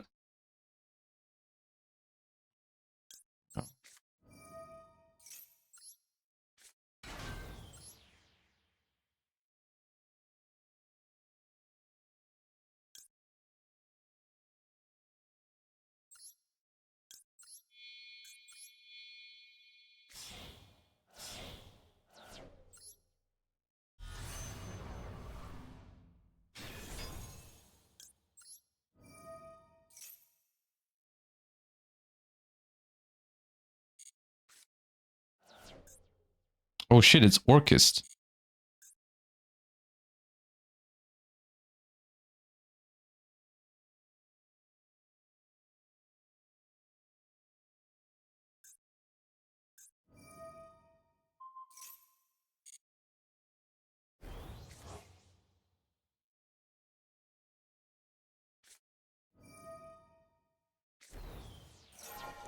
Or you could have just activated Engraver.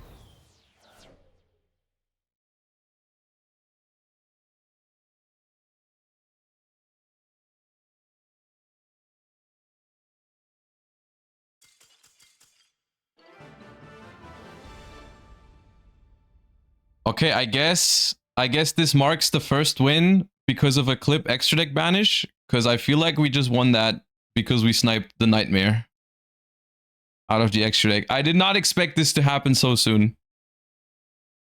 But here we are. I don't feel bad about it one bit though, because they ashed my Fuva, so I'm okay with it.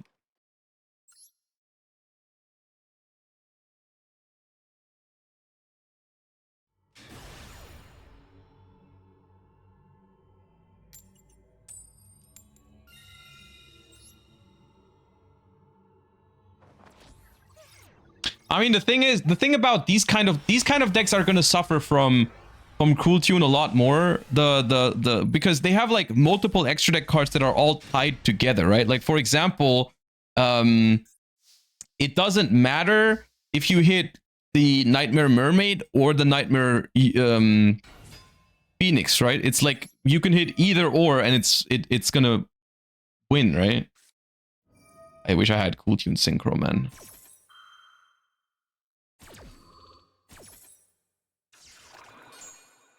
That's so dangerous to imperm that. I mean, you probably still do it. Do I make Track Maker? I do make Track Maker, I think.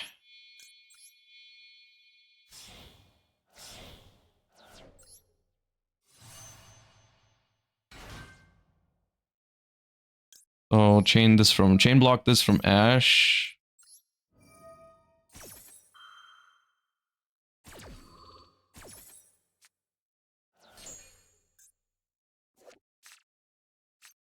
Okay, dude. So, is it Rotary here? Because with Rotary, I think Rotary does nothing, right? Because I can't make any of the level 5s with it because they all require a specific tuner. Field Spell. Yeah, it's probably Field Spell.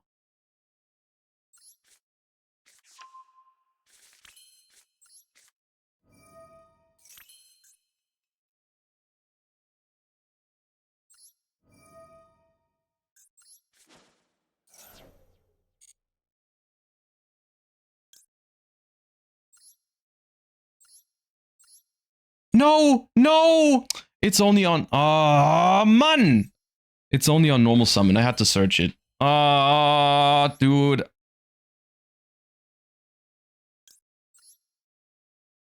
So stupid. That's fine.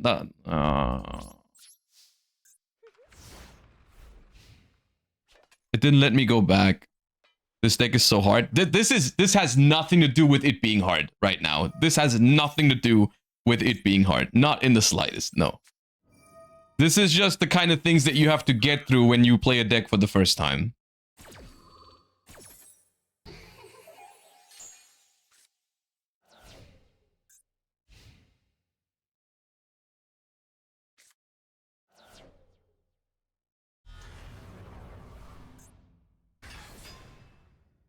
Yeah, we lose this.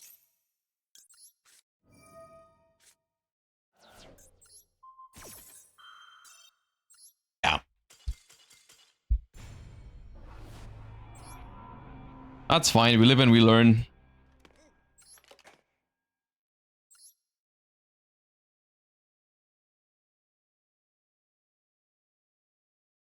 I think it wasn't even Q then. Or no, we used mix already. Yeah, it was Q. But added.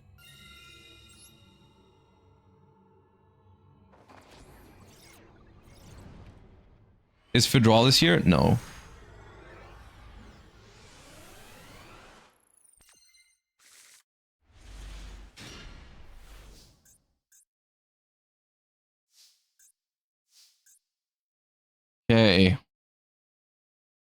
So Q is the better one here.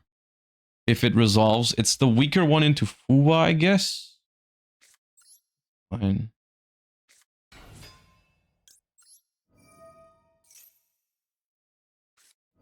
Yep. Okay, so what is the line here?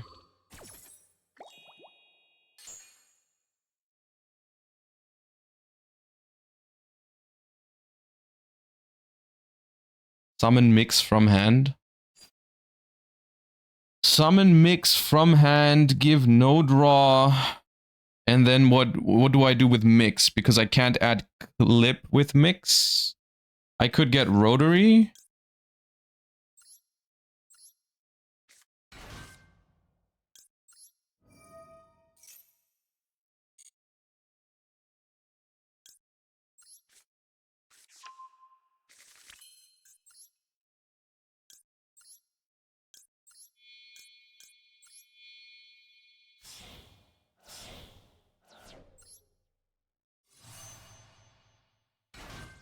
Okay. I'm gonna do the following. I'm gonna go Q1 rotary 2. I'm gonna put Trackmaker as the highest one. So that I think you always want to do rotary on a higher chain link than Q. That way you can look at your hand before you decide what they top deck.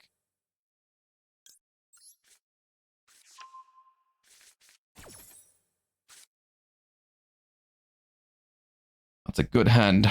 Okay. Branded Fusion and Ketu. Flame, Cartesia, Albaz. Okay. I will add Cool Tune Synchro. And Rahu. Dude, I don't want you to have either of those. I don't want you to have either of those, but I think I'll banish Pan and leave. Honestly, I think leaving Rahu on top is fine. That's their only Rahu. Oh, dude, I forgot it was limited. That was a good hit, actually.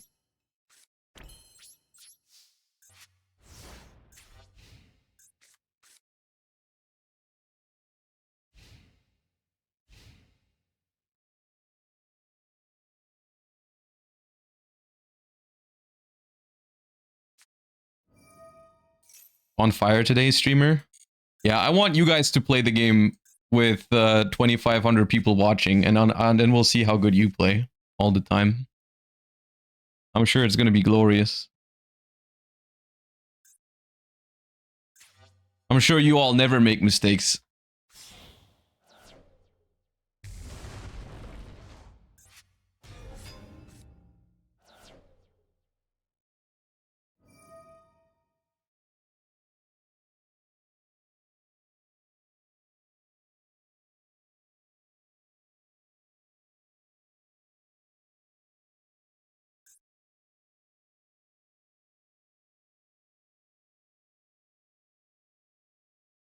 I don't even know how bad this really is.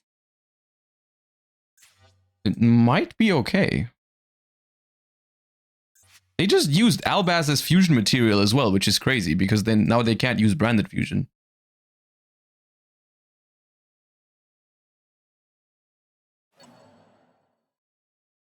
I mean, they think they'll get it back, but I'm gonna veil it, of course.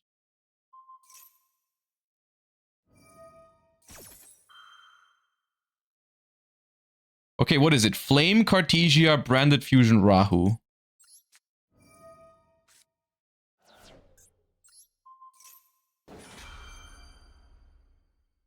Do I use both now, or do I let them pop one?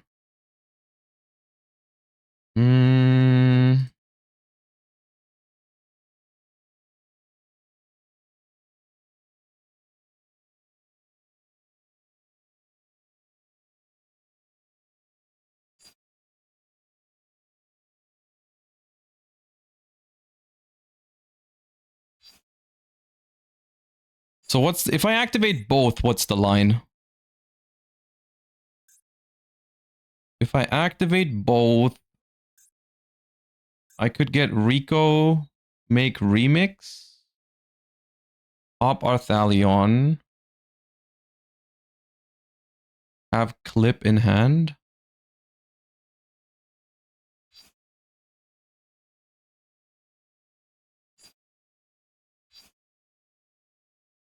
Zalen plus remix. Yeah.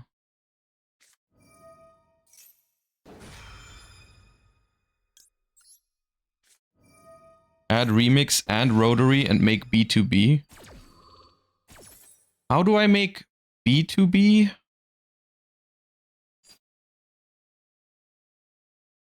In this spot.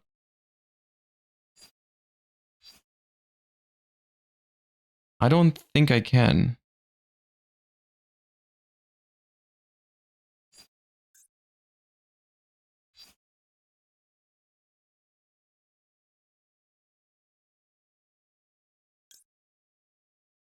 Two synchros and rotary. Oh yeah. Oh, I see it. Okay, so I want Reco. Yes. RS.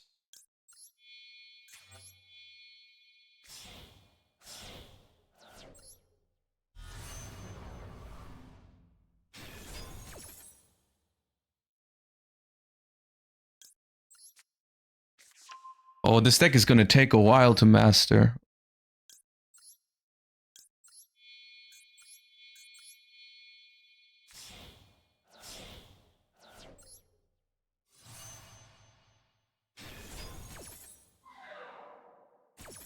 Isn't that exciting? No, I like this deck. I understand why people have concerns about it, 100%, but I like this deck.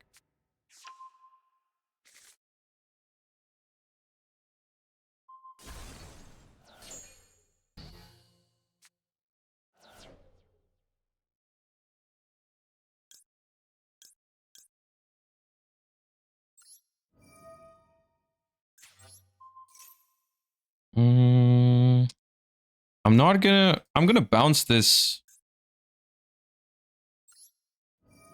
Arthalion and not pop with mix.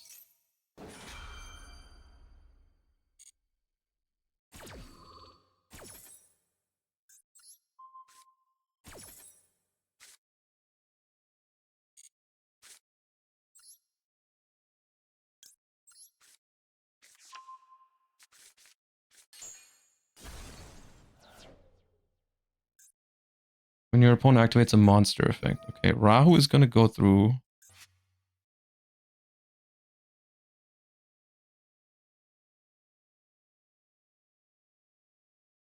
So, I don't know how many pans they play. Okay, they do play multiple pans. But that's all they got right now.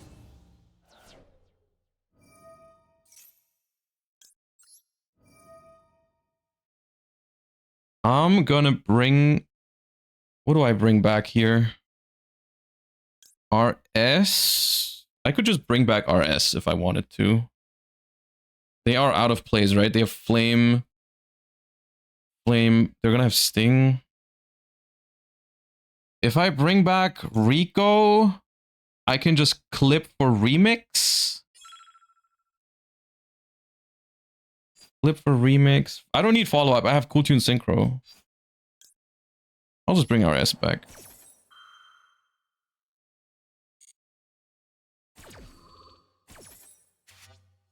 You can't... Oh yeah, you can't clip for remix, right?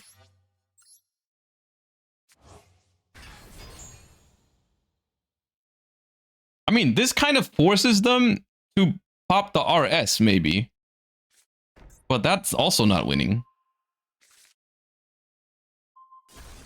Okay. And now what?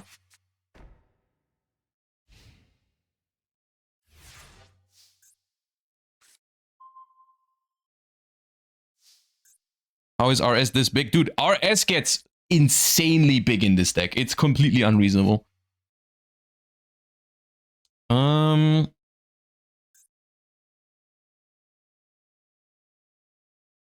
mean,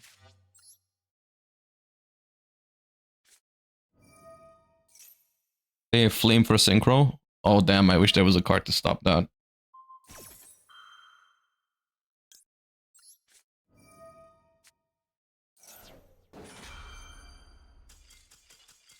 Okay. Okay, dude, it's gonna take a while to understand all of that. It really is.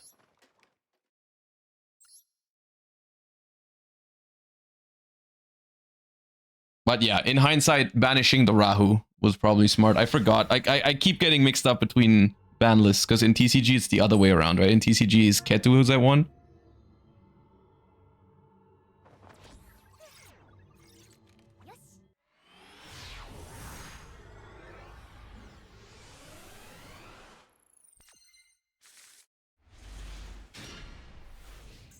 Okay, well, Gamma Veiler could be worse for going second.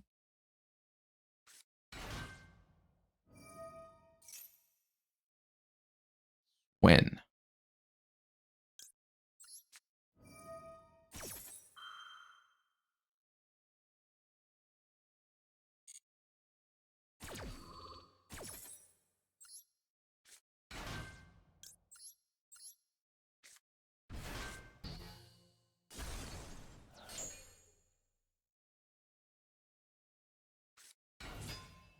Good.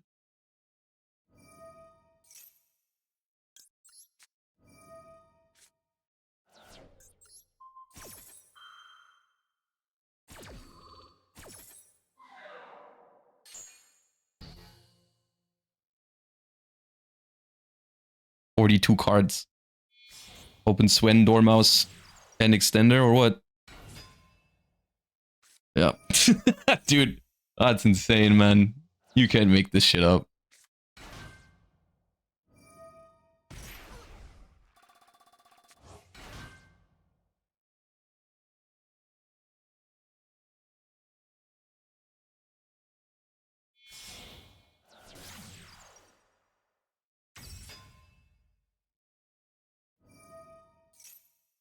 You beat this unironically? I mean, I can try. I can try. I don't think I do.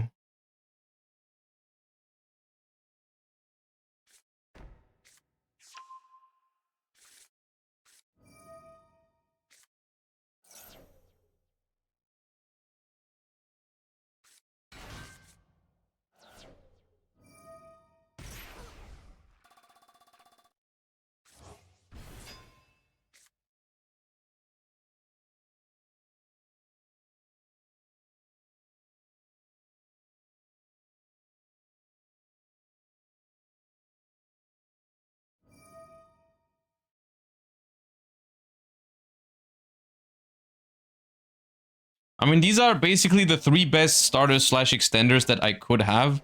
So if there's any hand that beats Malice or a board, then it's probably this one. But then at the same time, I just wasted 2 cards from my hand to watch them full combo anyways. So it's not going to be pleasant, I don't think. I just don't think it's enough cards to deal with what they're going to have. Because the way it's gonna, like, the thing is also, like, their stuff is non-target banishes, so I can't even use Cool Tune Synchro to properly dodge anything.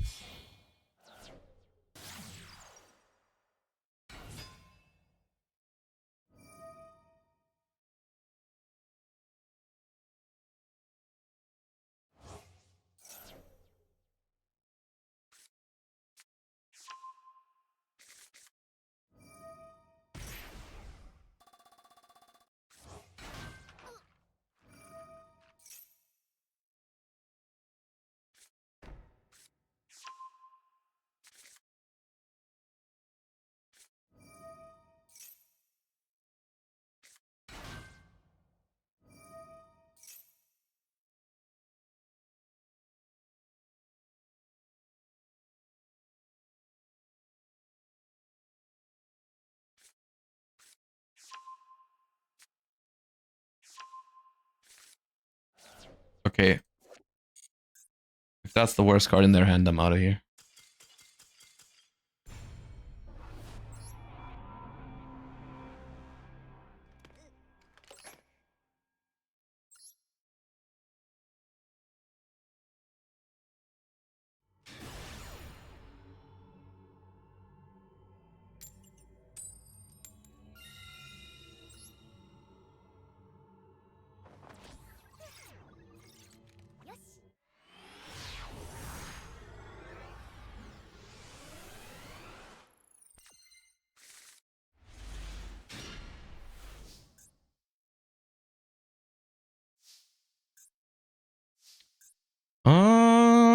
Does it matter which one I start with? This is like, and this is one of the more awkward. I think it's Rico, right? Because Rico can go into Track Maker with Valor, worst case. I think that's why Rico is better.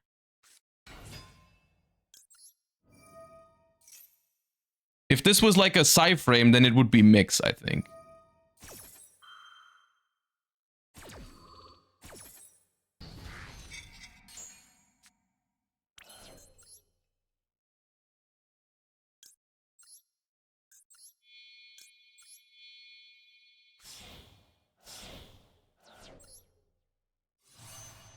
Hua feels so bad in this deck because you have no way to do anything with it.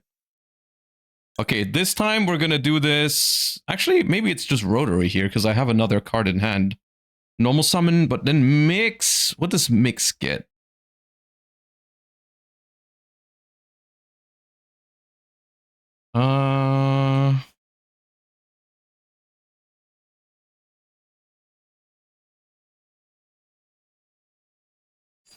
Mix. No, it's not that. It's not Rotary here, I don't think. Rotary needs her own level 5. Yeah, I mean, maybe they get it at some point, but I think it is this.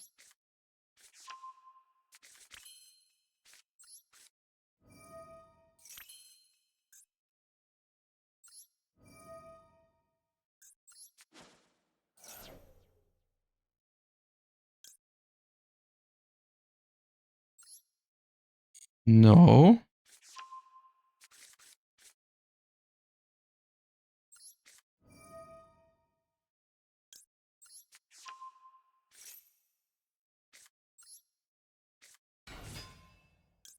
Mix for Q.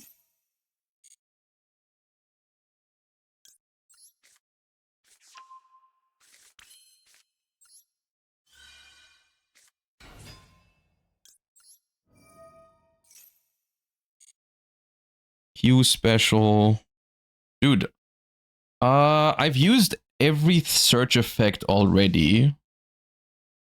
Do I just summon another Rotary to keep the one in my hand around? Or I could summon Clip to get the extra deck rip. Or I could summon Ash to get it back later. The annoying thing is that I've already used Track Maker, but I want to synchro with Rotary. But what do I make? Remix? But Remix, Rotary. I could summon Clip.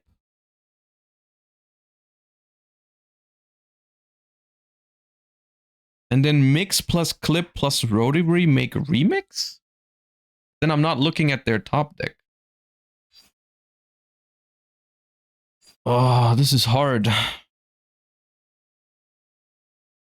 Just make another Maker and Remix? Yeah.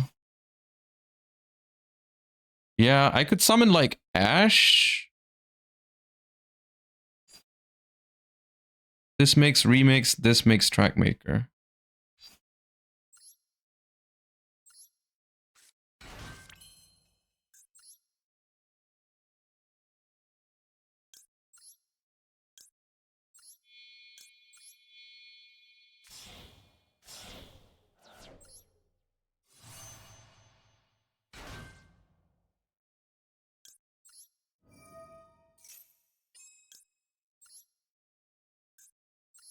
This card is this combo is so good.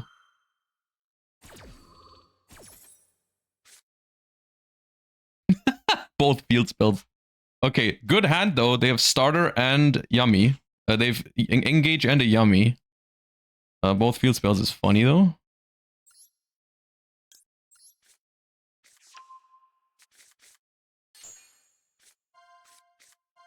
I think you can draw a Fuwa. I think that's fine.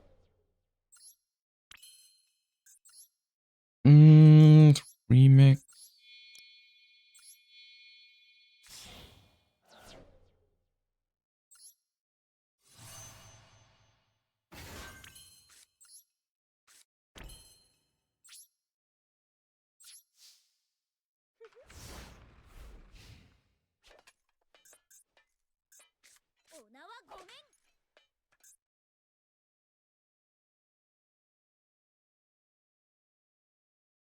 So the engage is not as good because they purge, so they can't add back with Kagari. So this is, I think, manageable.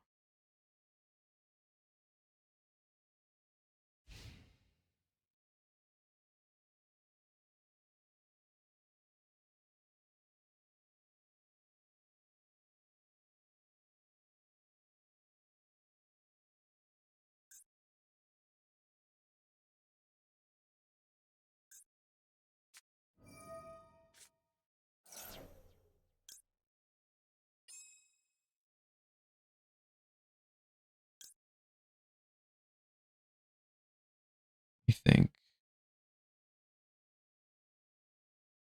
I might chain both here.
Oh, they play Fiendsmith. That's problematic for me.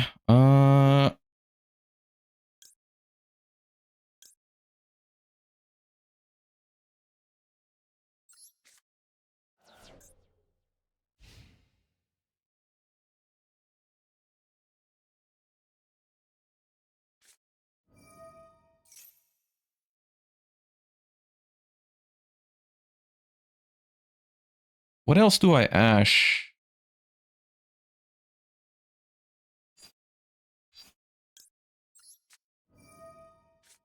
So they, what was it? Dude, I forget. It was both field spells and Lollipo, right? So now I just bell the field spell revive, right? Yeah. I just bell the field spell revive and it's cooked.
I kind of I like this deck. I don't know.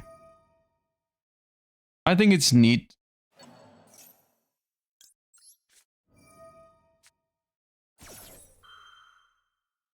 It doesn't, most of the time it doesn't feel like you just get a completely free win because you look at their hand, because more often than not, they have more than one starter, right? It's not like, oh, one starter exactly, so I know exactly. I mean, it's more like it presents you with a puzzle that you need to solve,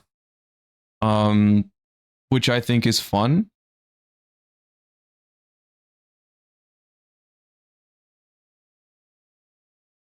Of course, there's going to be games where you see like, oh, my opponent's hand is bad, and now I know they only have one. They only have one starter. I can Veiler it. Like, there's going to be a subset of games that are going to be like this. But yeah.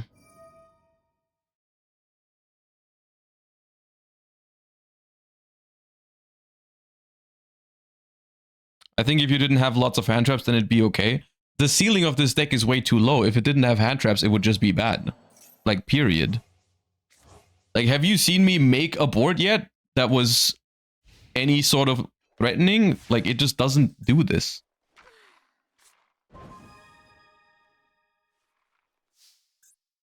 Okay.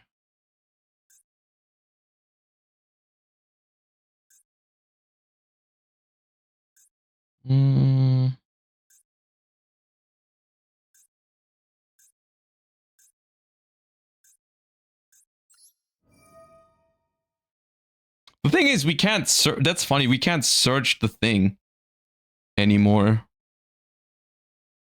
We can't search with Rotary because they got no cards in hand. I mean, we can just... The goal is just look at their top deck, right? And get rid of their board.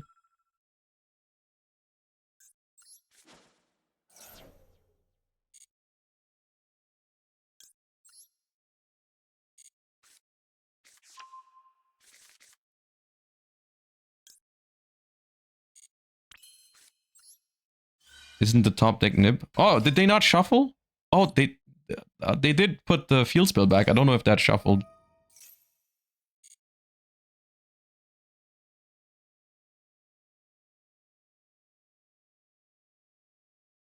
I think they did shuffle.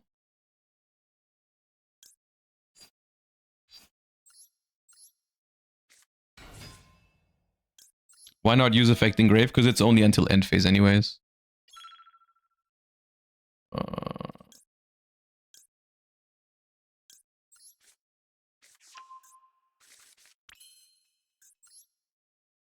Also, I need to hurry just a little bit. Why can't I make back-to-back?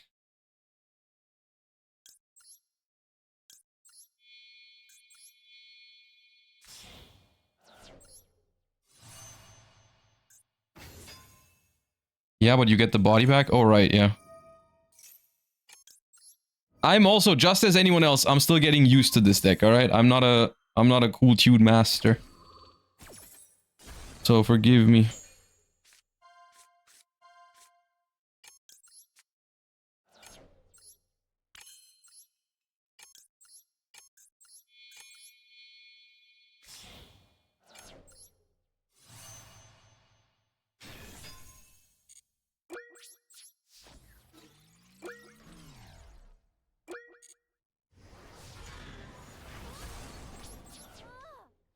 I know this can attack again, but I'm out of time.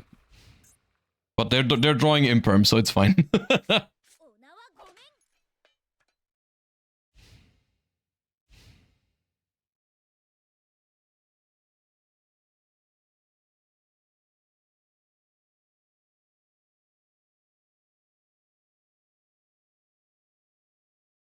Would you pick up Cool Tune for TCG? At the moment, with my first impression of the deck, I think it's likely that this is going to be the deck I play for like Nationals.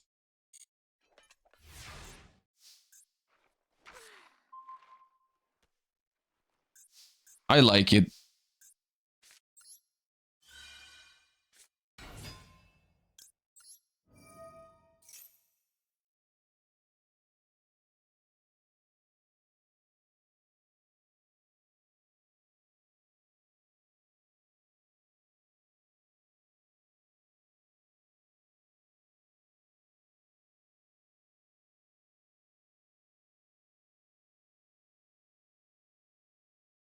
hand knowledge is a weird thing in Yu-Gi-Oh because it is really powerful, but then again there are some games if you don't have the ability to take a card away from your opponent's hand, then I'm not sure like how much it matters sometimes.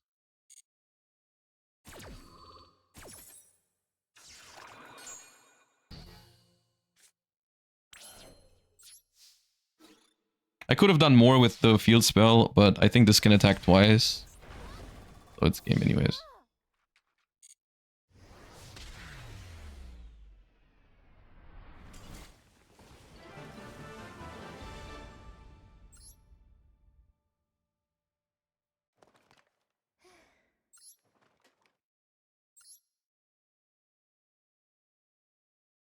Yu-Gi-Oh players when a deck doesn't just combo and end on 5 negates. I mean, I can see both sides though. Like, I think it's a valid argument. Like, there's definitely aspects in this deck that I don't think were 100% necessary, like extra deck rips, for example. I'm sure there was a way to give it other interactions. I think the hand knowledge and controlling the top deck part, in my opinion, is fun. The extra deck rip, I don't know if that was necessary. And to be clear, I only think that's fun because it's in a more mid-rangey deck. I think if it was in a more like super combo heavy deck, I don't know if I would like it so much. Let's wheeler this.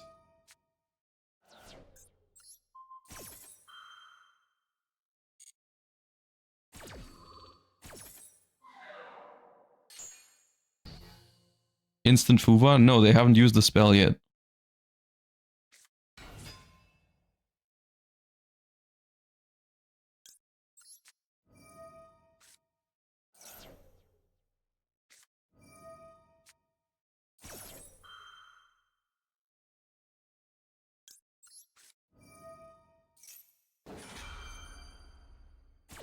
Yeah, I'm about to get slopped on like crazy.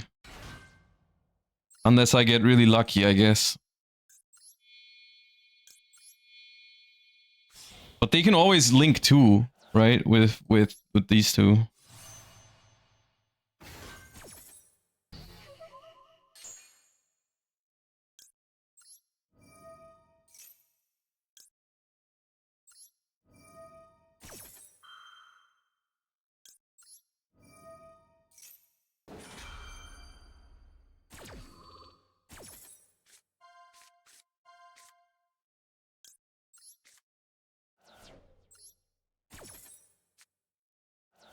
We hit long Gearsu.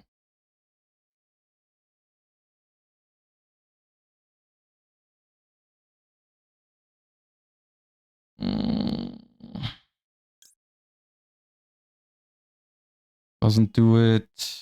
This maybe. The thing is, banishing the link one is good, but they can just make Galatea and put it back, right? Like that's their next step. If I hit the link one, they just make Galatea and put it back.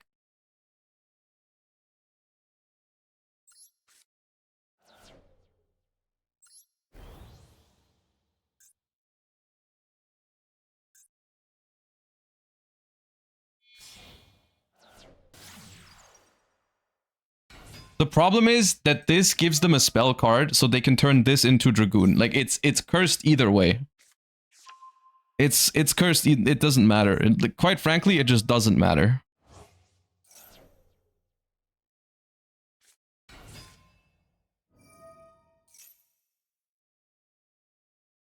Dragoon with no cards in hand. Fair enough. Yeah, but they might get cards later with the Link 4. Oh, they didn't play Dragoon. Oh, that's good for me. Okay.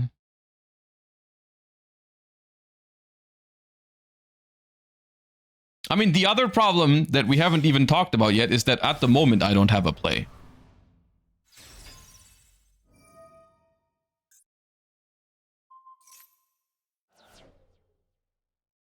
I don't have a single play, and they will have plays and interruptions potentially.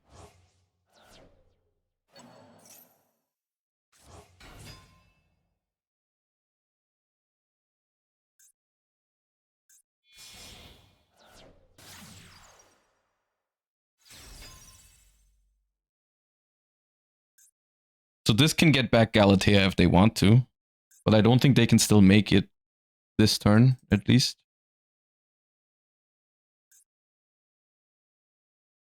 But I don't know. I don't think I can beat Enlil Girsu.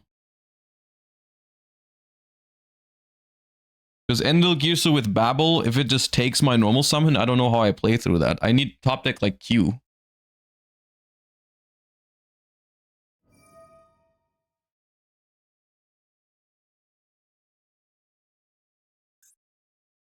Actually, they get Galatea back anyways. From... Like, this is not permanent. This is just going to come back in the end phase. Synchro Overtake does it as well. Synchro Overtake does it. Actually, a lot of starters can do it, potentially. Yeah, right.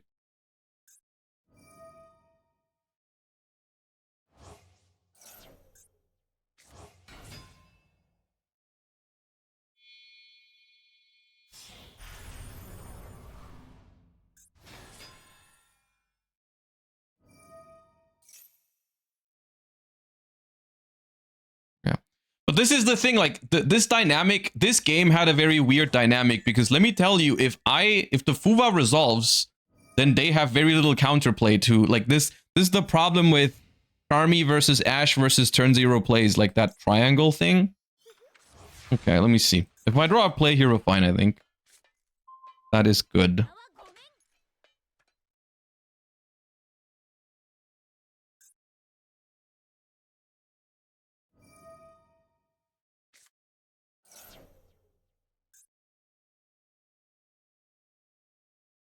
Yeah, this cannot add Q, unfortunately, but we can get Q later.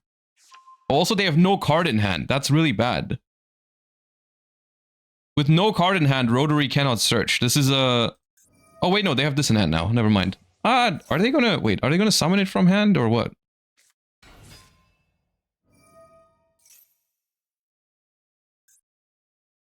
Can this send World Wand? Yeah. Okay, so Rotary cannot add, which is bad, but they have no disruption otherwise, right? At the moment? Dude, okay.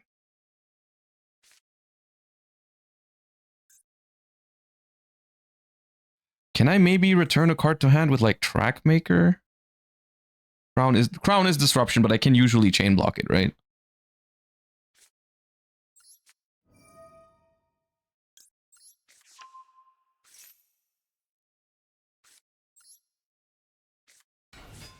They summon back the Link 4. They don't have a way to do that. No.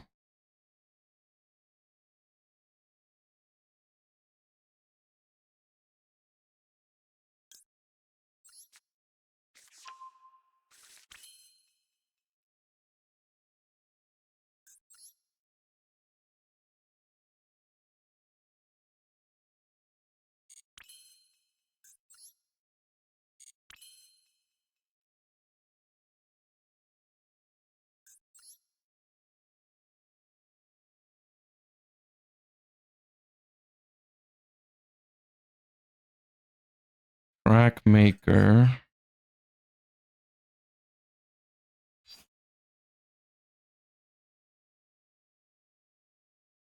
Remix? No. RS? No.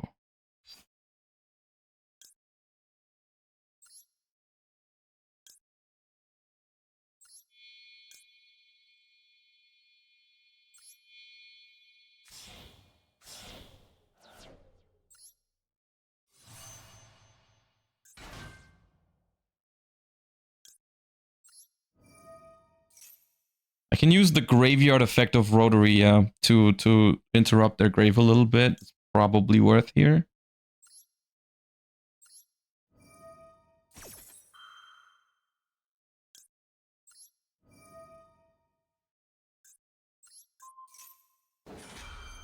Oh wait, I should not have done that. They just protect. I thought I was selecting a target for Rotary. I mean, if they detach here, I can just shuffle it back because it's non-target. Fine.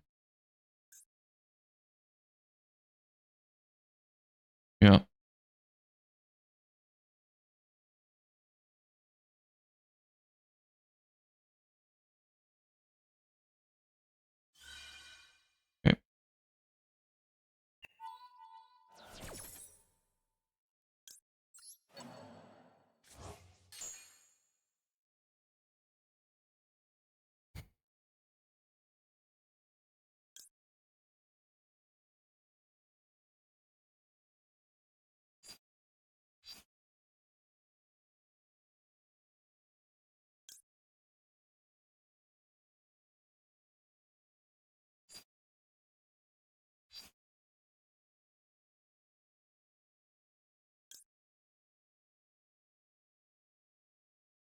JJ. Normal mix. Add Q. Normal summon Q. Special. Oh, dude, I'm just gonna freestyle a little bit.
Yeah, you can draw Fuba, dude.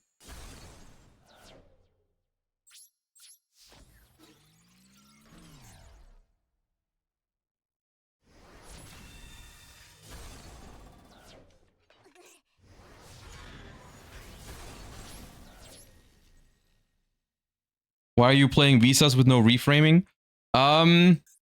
I think it's so you can get into B2B easier, because B2B needs just a synchro.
Dude, why is it so hard? Why is it so hard? I mean,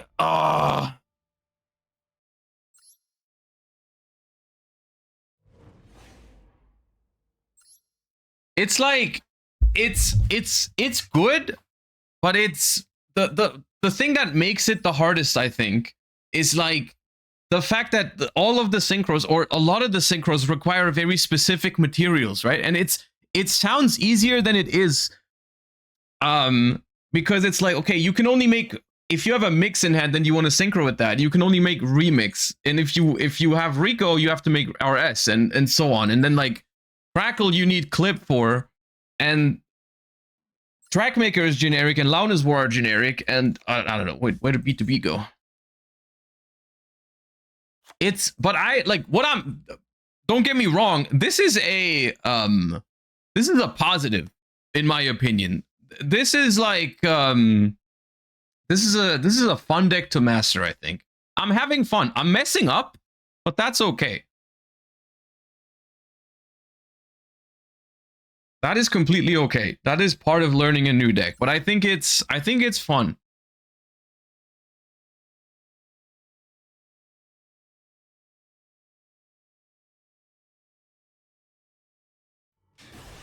I like it. Did we draw driver yet? I don't think so, no. Do you think less clip is better? It seems like a bad turn 0 card. I don't think it's bad, no. I think there's always a chance it works out, but it's also, I think it's one of the better cards to draw going first. Oh, dude. How? Shut up. It's one of the better cards to draw going first because it's a good Fuwa compromise to have clip in hand.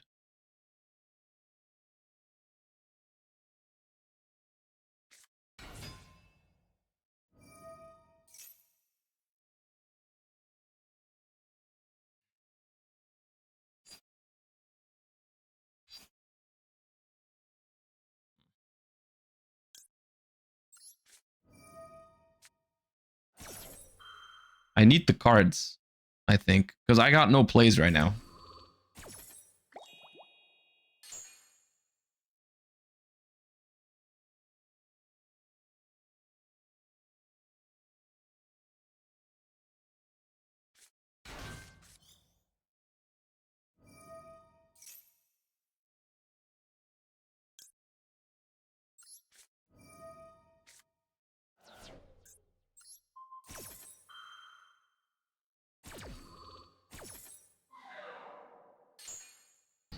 Is Fuwa good against this deck? I think it's fine. I think this deck is okay against Fuwa. This card is interesting because it adds the Cool Tune Synchro spell. Most people don't play it anymore because the deck now has a lot of good cards. Okay, we get destroyed. We get completely owned. They got too much engine. Maybe, I mean, Fuwa can get us out of here, maybe, but... I mean, what else can you bell, really? At the same time, this doesn't matter at all. I could bell Remix if they go for it. They're not going to go for Remix, though, I think.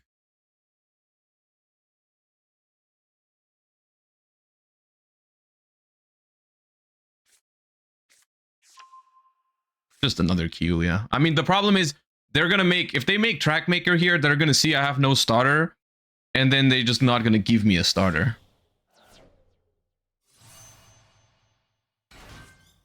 Okay, now I have a starter. That's good. Unless they have... I mean, they don't have Ash, right? But this can be belled as well. Oh, they're chaining it terribly. I mean, they're chain blocking around Ash Blossom, which makes a little bit of sense, but now they have to decide what I'm going to draw before they know my hand. I think this is wrong. Okay, clip Maxi. Well. Vanish clip. They put Maxi to the bottom, so I draw an unknown card. That's good. I could draw Engine. Now they know my hand.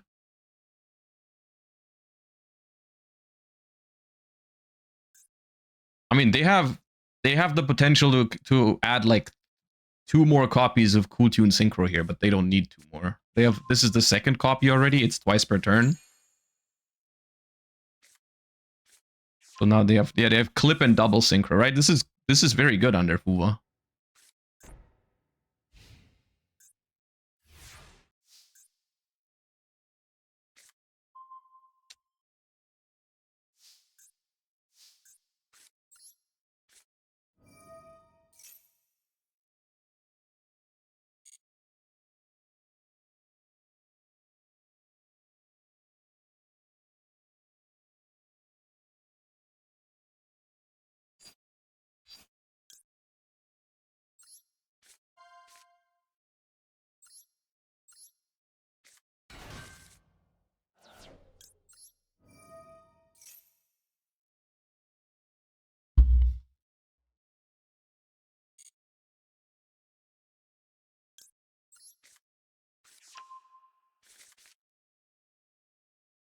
I don't think the mirror is fun. I don't know yet. I really don't know. But it has definitely some weird things that are going on. I mean, the fact that my hand was terrible didn't help. I think if my hand has a little bit more engine, it becomes interesting. But like I drew Driver, Delta when they didn't use any spells on turn 1, Double Bell. Like my hand was just ass.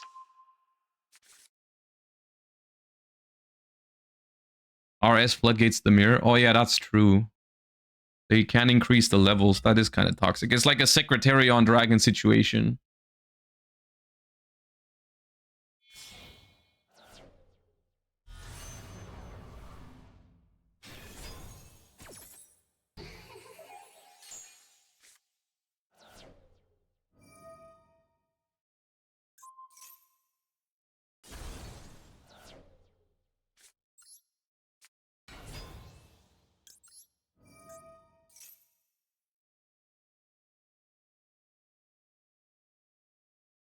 Wait, they don't negate this?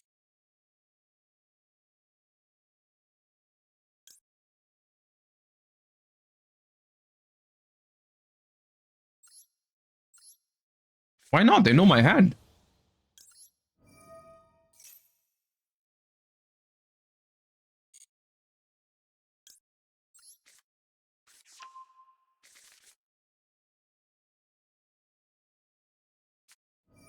Okay.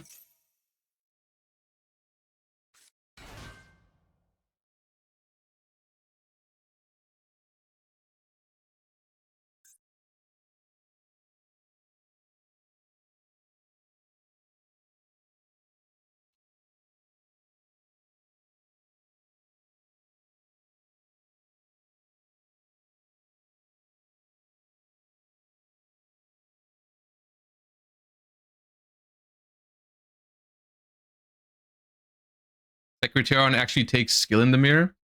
I mean, this is also not a complete floodgate, right? Because you can still synchro with the stuff from hand. Like here, both of these plus Rotary is still level 5. So I can Rico plus Rotary can go into my own RS.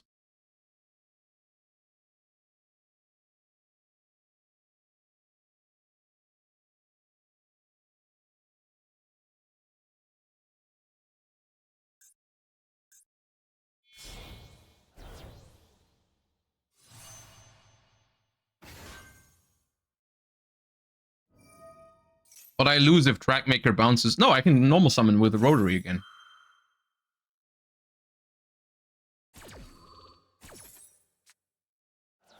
Oh, dude, they hit my B2B. That's disgusting. Hmm.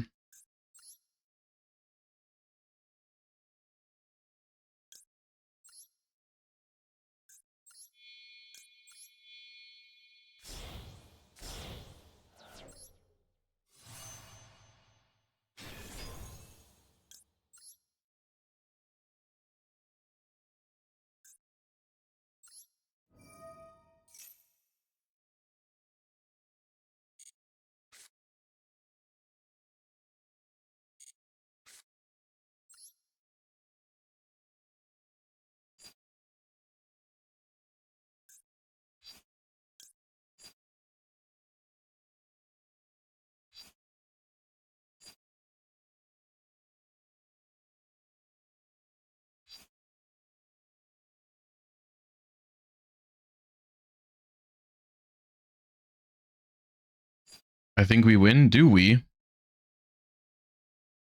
I'm not so sure about that.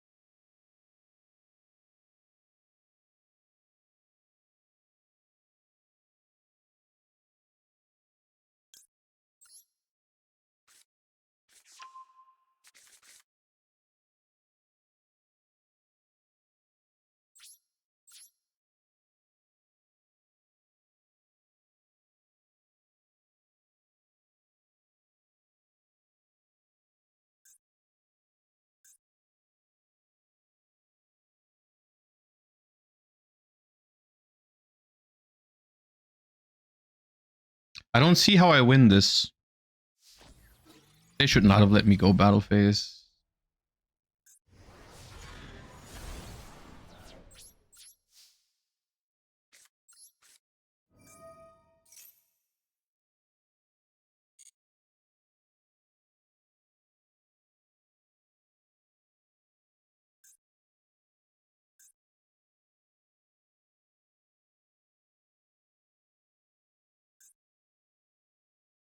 I've used... Oh, I haven't used Mix this turn yet.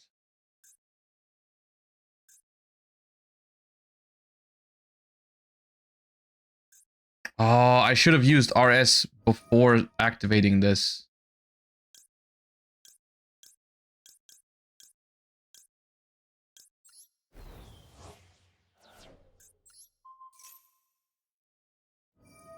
Because now they negate my field spell. I was planning on keeping RS on the board, but I should have gone RS, negate their RS, then activate field spell, tribute my RS, summon Mix. Oh, dude, I had such a good line and I fumbled it. Because the line was cool, JJ tribute RS, summon Mix, Mix can still search, then I make remix and Mix pops RS. Oh, that was such a good line. Now I get destroyed. Okay, that's fine. That's fine. That's fine. That's fine. That's fine.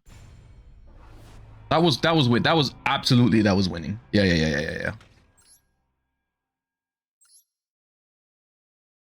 Why didn't you chain to his RS on activation? Doesn't work like that, because if I want to use JJ Cooltune to tribute my RS, it's gone. I tribute it for cost.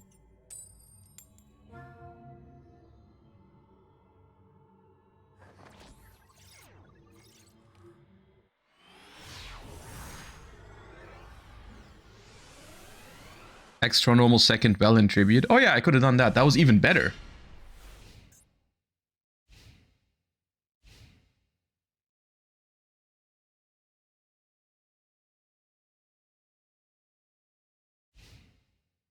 Oh, nice.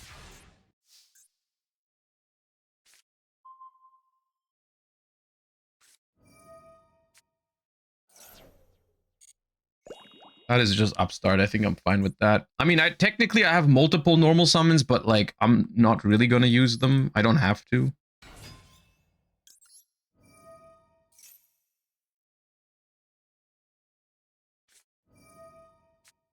Okay.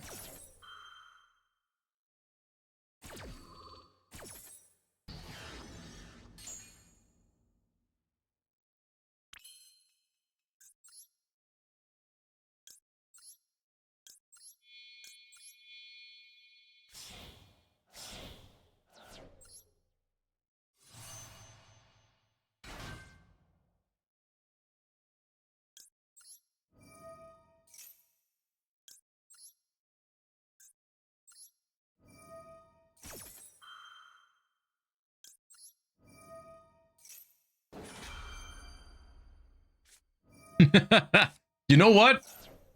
I think I could let this go through. I'll try it. I'll see what I can do with the information that I'm given.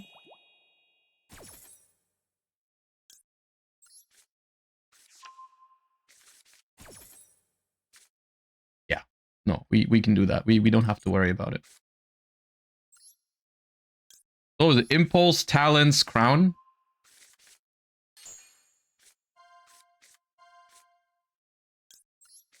You can draw a Roland Lockbird if you want. That's fine. I don't have to play into your Fuwa, sir. Have fun.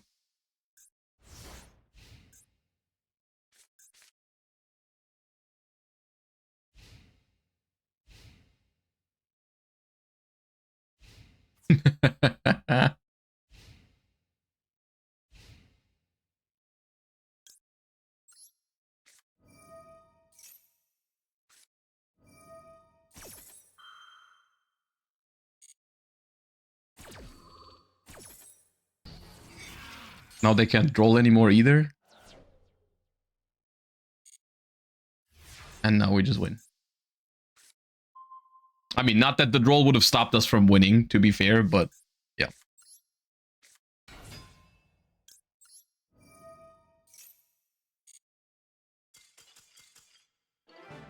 Nice.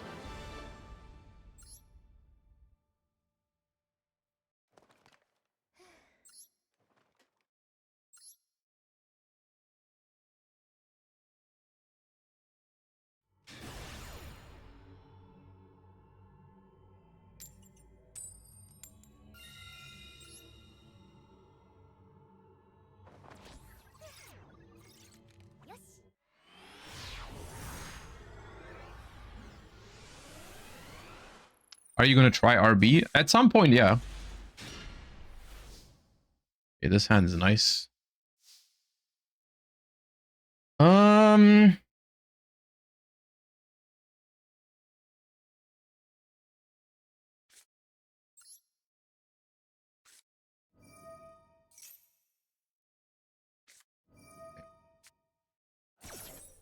Maybe could have started with normal summon mix.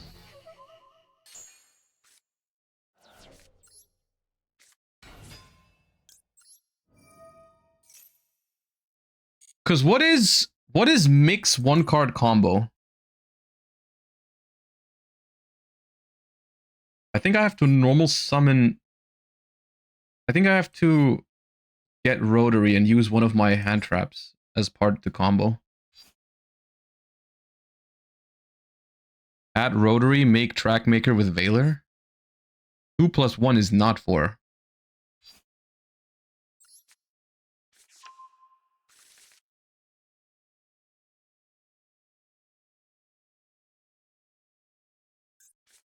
Okay.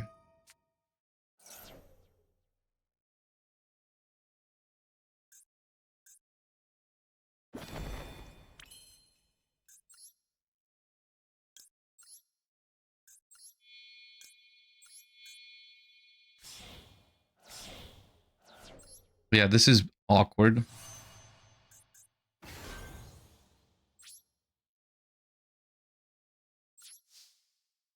It is one pop. That's it.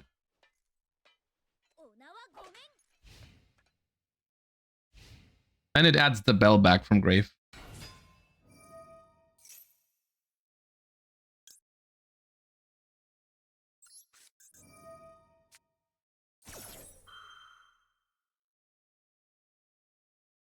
Oh, you know what? I should have Veilered, because I have Ash for Cool Tune Synchro if they have a way to dodge. Yeah, now I get destroyed if they have Cool Tune Synchro. Oh, they've called by.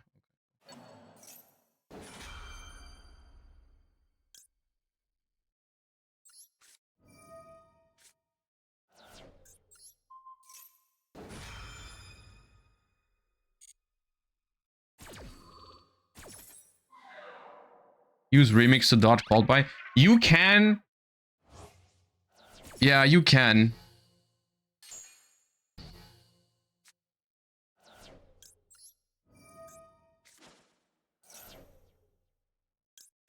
But I wanted the bell back. Because then it's like I can dodge the bell, I can dodge the called by adding back Ash, but then I'm adding back a card that doesn't do anything this turn. Because I've already used it. Or I can spend my Veiler and then add back Bell instead. which also works. List is standard. I think so. I don't know if there's like an, you know, I mean, I have this right now. I would like to have called by in desires in here somewhere. I think desires makes sense. The psi frames I'm not convinced by yet. I mean, of course, gamma is a crazy good card. The deltas are kind of whatever. So I could see like taking those out for desires. Yeah. I don't know. No ghost mourner. Mourner could be fine. Could be completely fine. Look, just as all of you guys, it's my first day playing and learning the deck. So you know.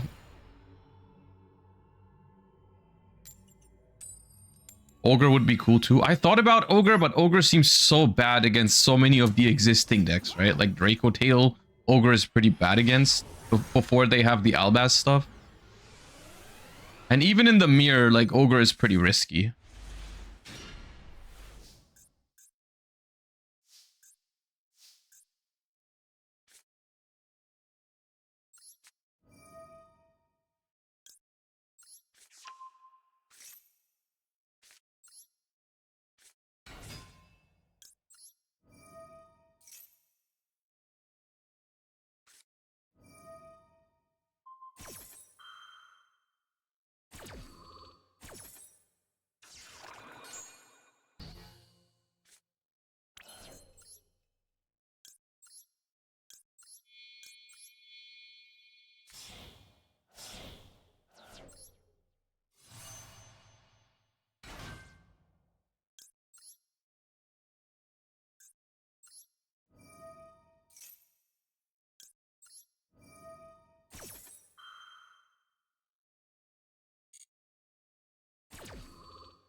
Okay, that's a good hand, sir. That's a good hand. Is this even a play? Add an RB card, yeah. But I have Ash for it. That's their only play right now. But they have Thrust.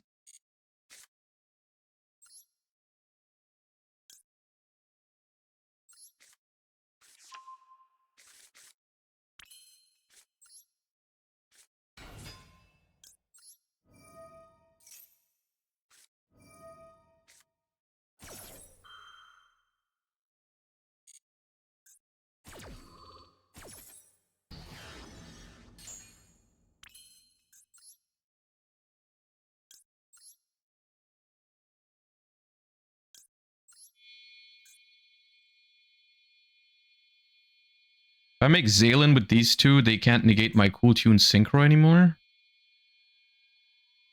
But how good is that? I mean, I do want to control their top deck.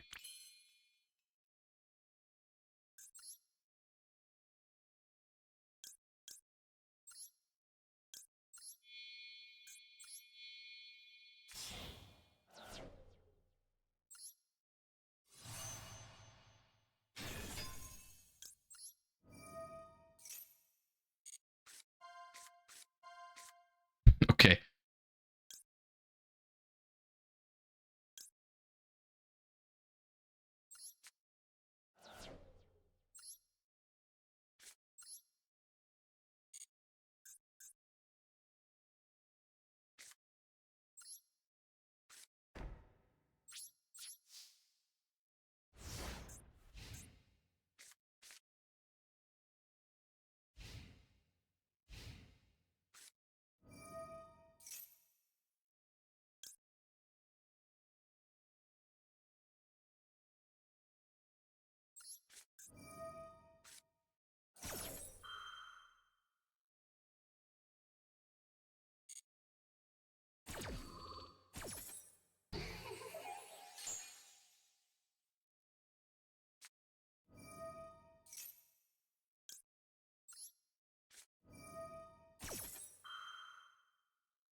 Okay, now I negate the Ash. This will resolve.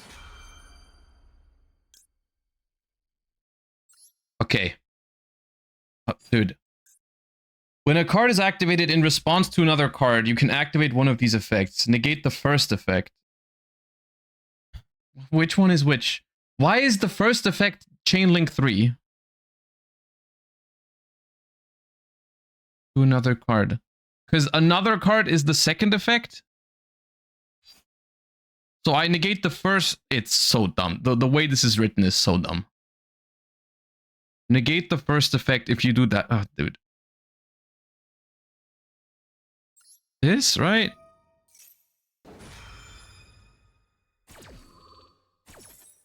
Yeah. Oh my god, that is so dumb.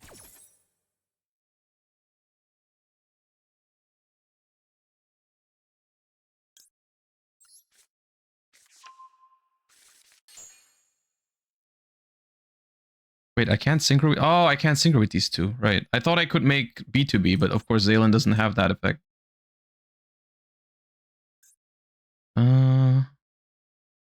What does this... So what does this do now? They have a random RB in hand.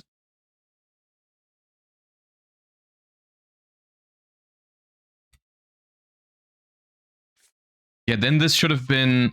Oh, engage. Oh, I might get cooked by this. Dude, I'm not used to losing so many games because I'm just... This deck is so hard to wrap your head around.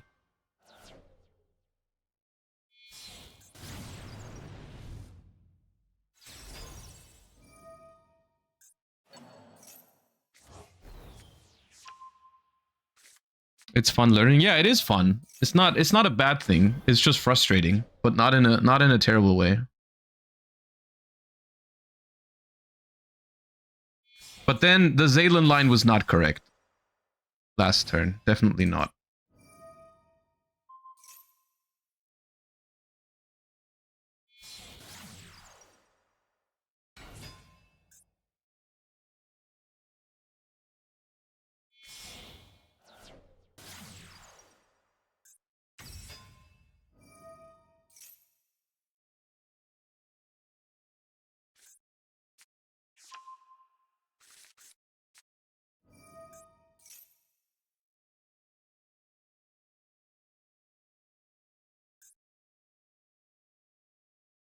It's crazy that we were supposed to beat Imperm, Bell, Ash, Thrust, Starter. Like, I was supposed to beat that with not even a crazy hand. It was like double Ash, a dead Gamma, and 2 starters. And I was supposed to beat all that. What the hell just happened?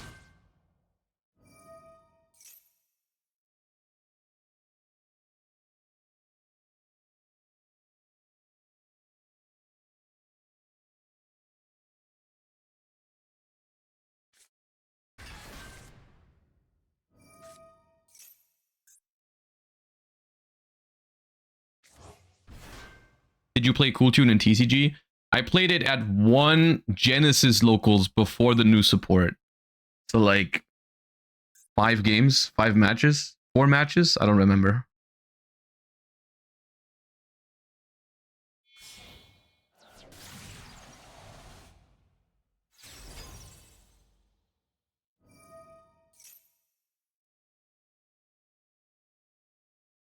How strong do you feel Cool Tune is? I think it's really strong. Genuinely, I think so far we have a positive win rate, but we've lost a bunch of games today. But I think all like 90% of the games that we've lost were games that I should have won or would have won if I knew this deck better. I think if I knew how to play this deck perfectly and I played all these games today perfectly, I think our win rate would have been absurd.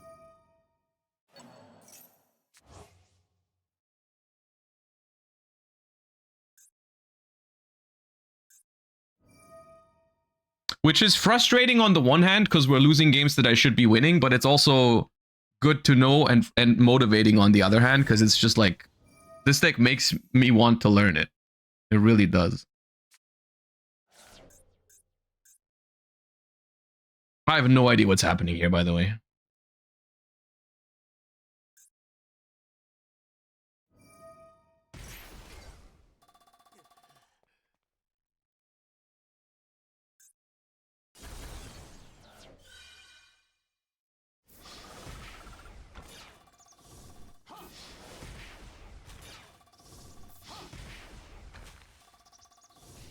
Okay, I lived.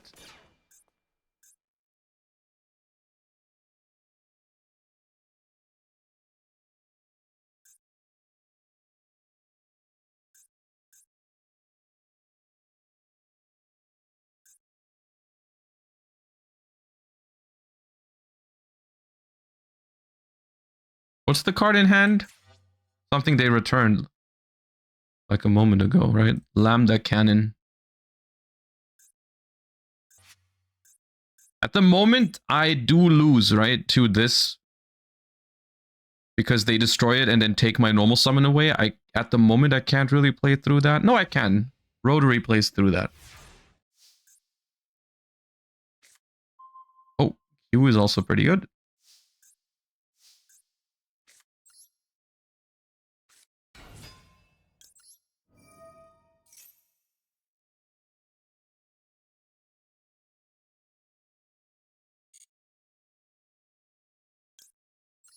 That is 2 interrupts? Why? Oh, because this replaces it with something else?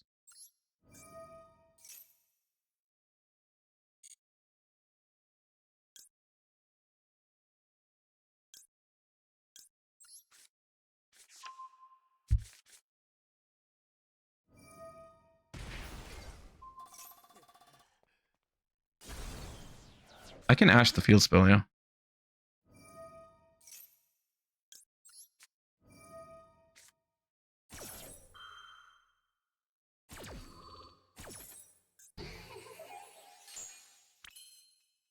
Would you say this deck's expensive? It does have a good amount of ultras. I think so, yeah. I think you could classify it as expensive.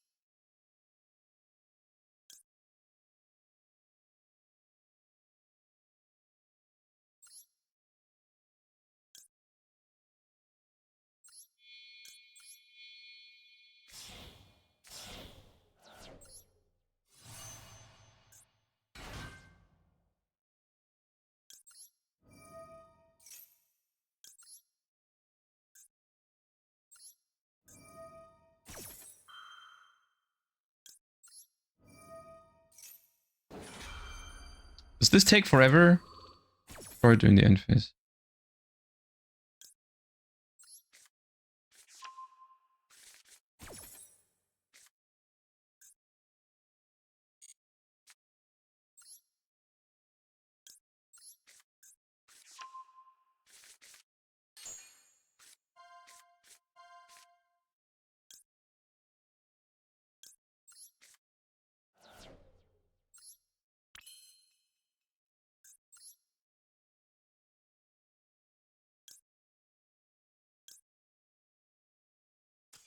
Yeah. Oh god. So what my plan was there was I was gonna make a level 5 synchro, pop one of their spells, pop their monster, and then I was gonna use Cool Tune synchro to make B2B. And I think they just can't play, right? They have a level 5 in hand and they draw the trap, so I win from that position, right? Oh man. Dude, how are we still ranking up? I've never felt this stupid when playing a new deck. It's crazy. Maybe I should have been dead, but it's whatever. I mean, I'm misplaying with my new deck, they're misplaying with their new deck. That just happens. That's okay. I mean, a win in rated mode is not that important. What's important is that we live and we learn.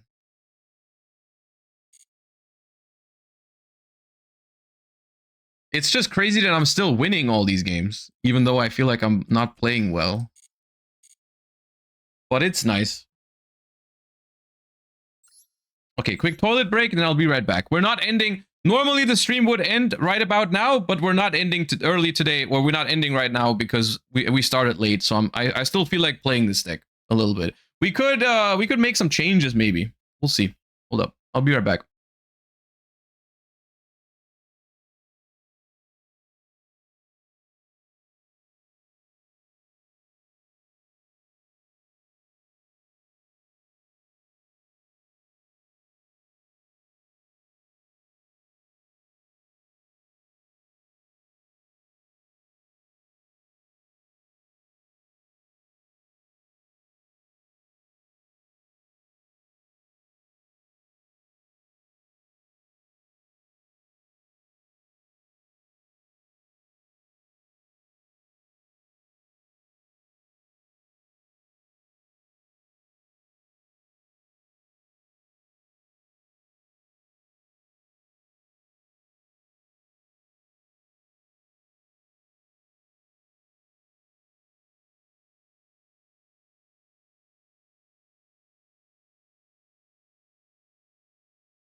Is Zalen ever a 2 of, or should I dismantle my second one? I don't want to speak on that too soon because I'm not playing the deck optimally yet. So I'm not sure if maybe if you summon it in better spots, then it can happen. I think I think 1 is fine. I've seen sometimes people play 2, so maybe you want to keep it for now. It is just 10 crafting points unless you really need them right now, then I would keep it. But I think if you need it for something, then you can get rid of it.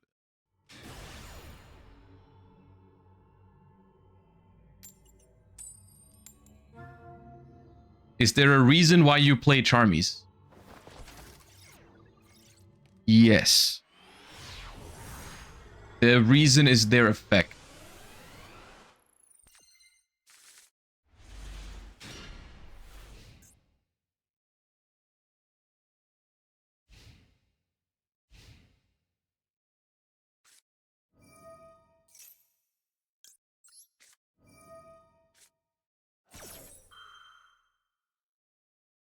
After all, I need to take an Ash Blossom away from my opponent's hand, right? What's the purpose of playing the game otherwise?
Supreme King TCG, thank you for the 33 months. Welcome back. Dude, topping with Cool Tune before the support is actually crazy. Congratulations. This hand is good, surely, right? Surely this hand's winning. Please tell me this hand's winning.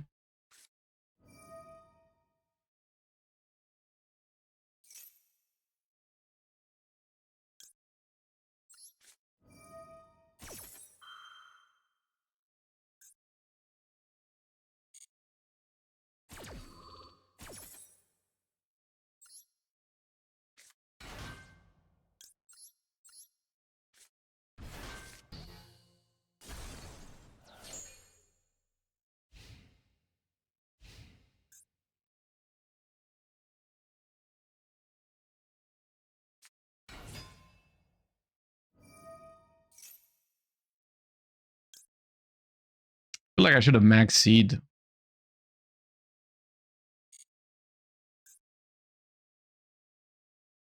on res of that. I'm just not ready to get ashed, man. Because then all of a sudden my situation turns from having 3 hand traps going second to basically being hand looped. Okay. But the problem is now they can make a very informed decision on what to discard and everything. Okay, it is Radiant Typhoon. They're just like not gonna... Oh, shit. Okay.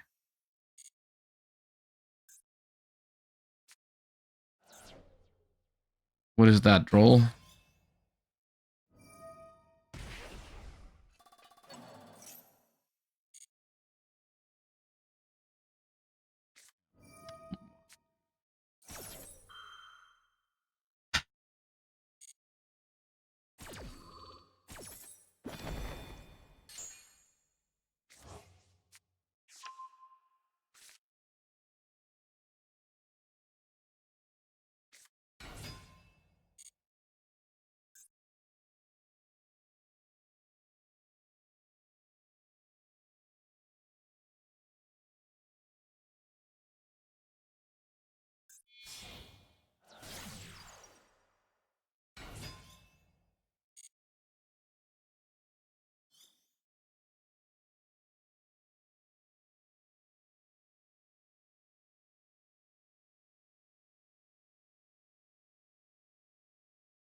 Is this combo under Droll?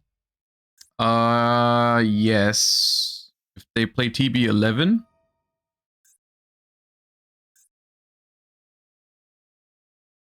But I'm gonna Veiler the White Binder, and hopefully that's enough.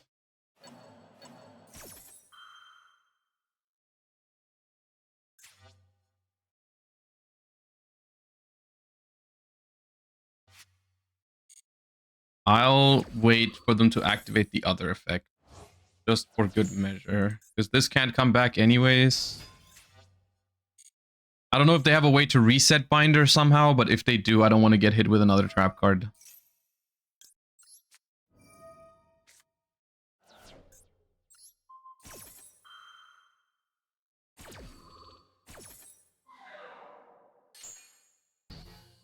Access code? Oh yeah, they can make access code, right, to bring it back.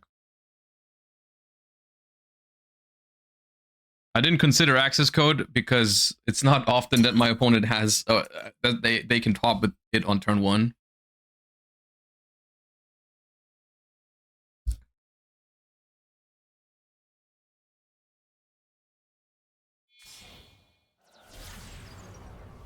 Oh, alt art access code. How'd you get that? Is there a ticket for that?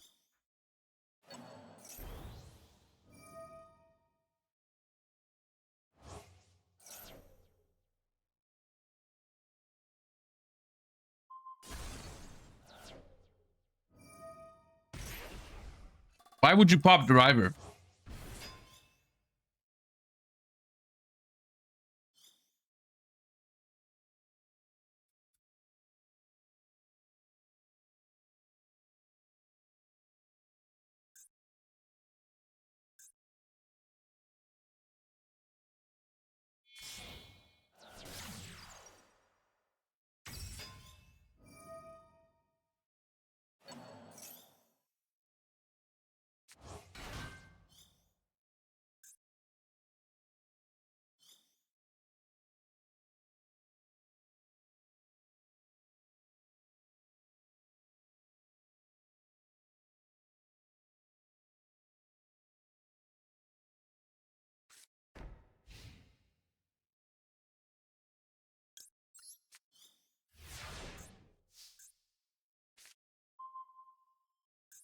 Okay, surely I beat this. I can't search with Rotary, but surely I beat this.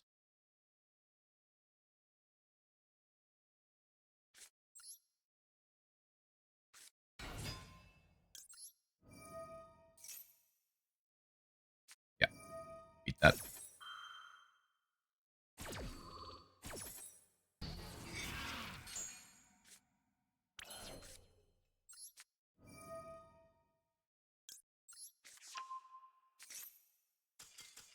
Dude, I don't even get to practice. Dude, I watched all your stupid ass combo that was leading nowhere under your own Droll in Lockbird. And then you don't even let me practice Cool Tune for 1 minute.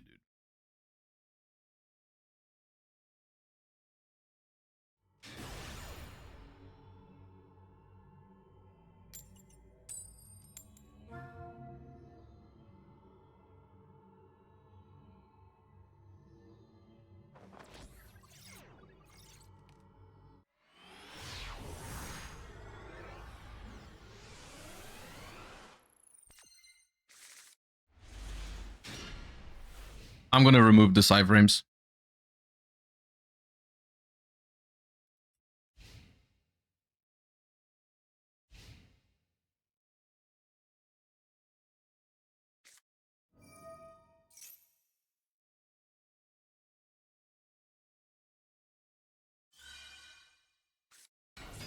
Oh no. I mean, technically, my hand is really good. Technically, my hand is really good, except for the driver, of course.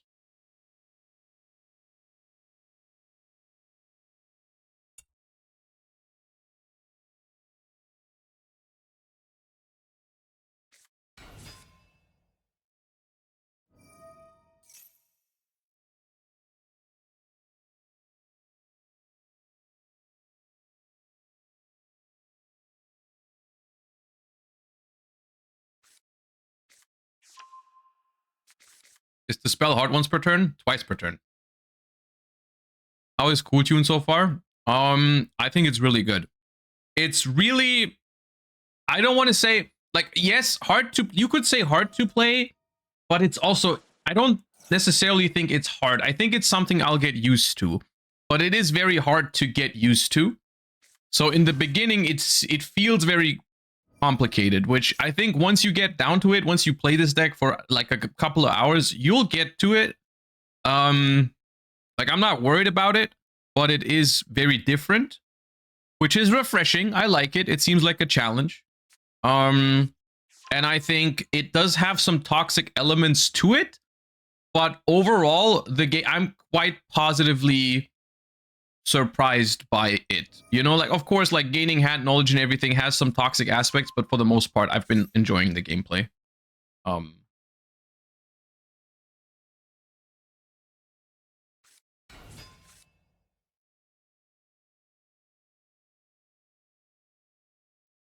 Dang, I thought you were excited for the plant deck more. That is something that no one thought, to be honest. No one thought that I was going to be more excited for the plant deck. What do you mean?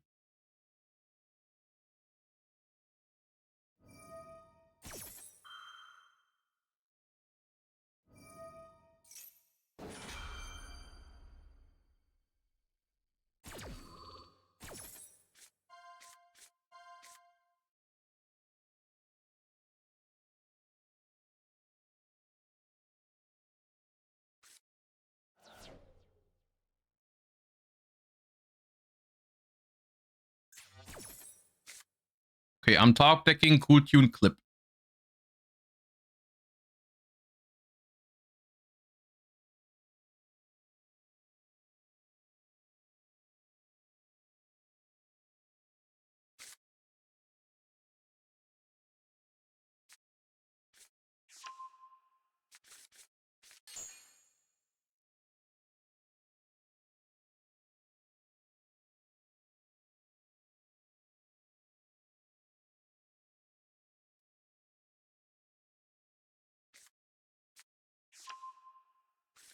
I mean, I would be surprised if this was winnable because they're basically going full combo with multiple starters, and I have just engine and a driver.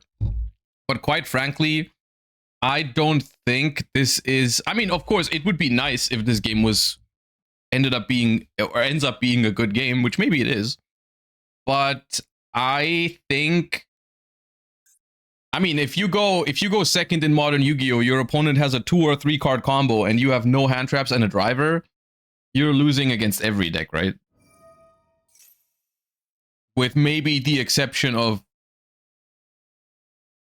Draco Tail, but even Draco Tail, it's hard, right? Because we're not even talking no hand traps, but board breakers. We're talking 4 engine cards plus a driver.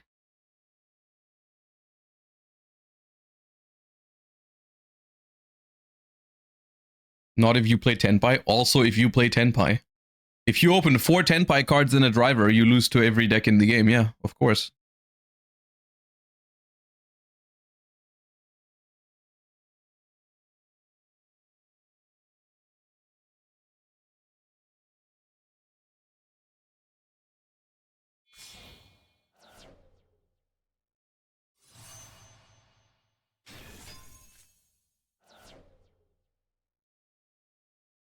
Nibiru. I don't think Nibiru. Oh my god, they do the cringe shit. Okay.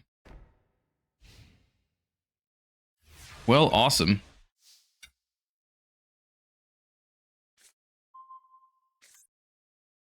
Only one. I guess Cool Tune Synchro has been errated, guys. It is now hard once per turn. Isn't that cool?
Look, this might be playable. Because they didn't have Ash. As always.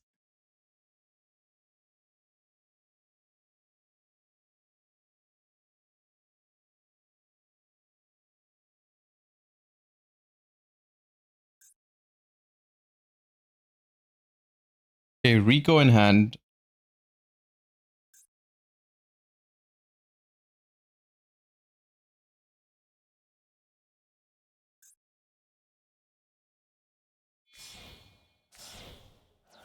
Mix Rico.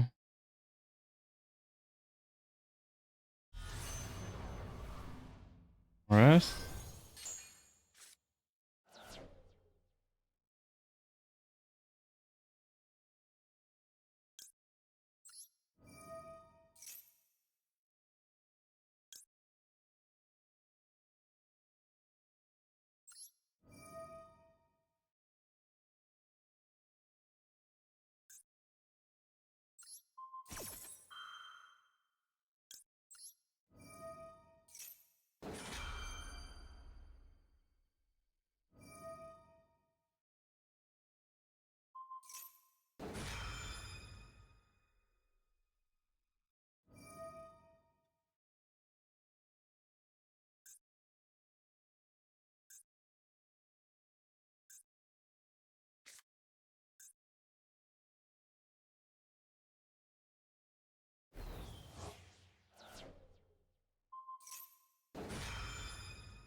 Oh, dude, just when I was about to like have a playable game of Yu-Gi-Oh, man, fuck.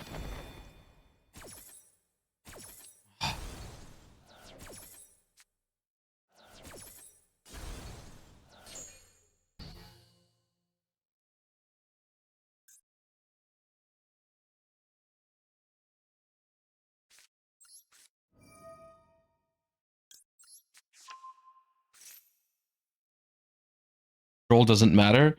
What the fuck are you talking about? Droll takes like 4 cards away from me. I can't activate Cool Tune Synchro. I can't use Rotary to search. I can't use Rico to search here.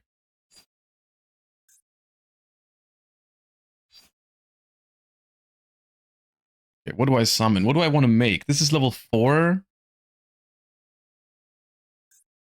Level 4 plus 1. This doesn't make anything. Oh,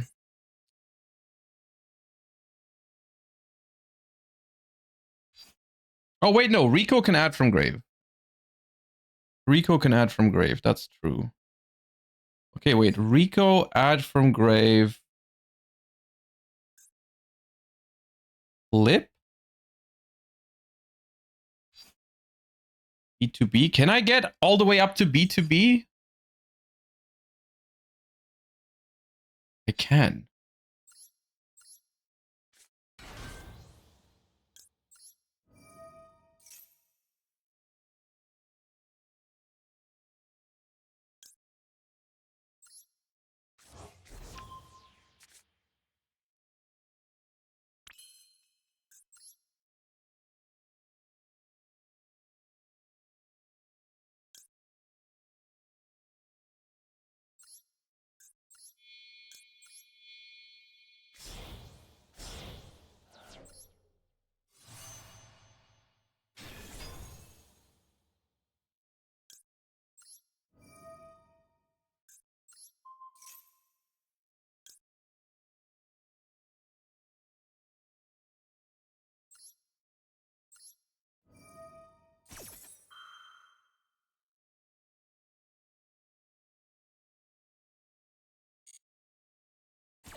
The funny thing is that the level manipulation from RS actually works to my advantage in this one.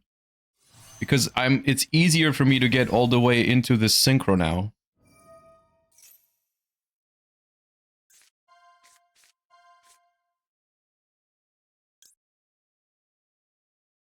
Okay, I'll let you draw Veiler.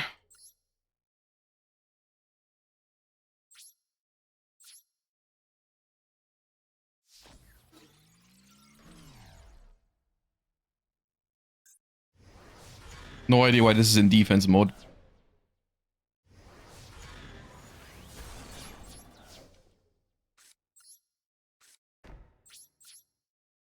Okay, here's the thing. Did they mess up? Or, like, was this legitimately... Is this just playable with engine versus engine? Say sorry to the Droll guy. Okay, Droll did not matter as much as I thought it was. My bad.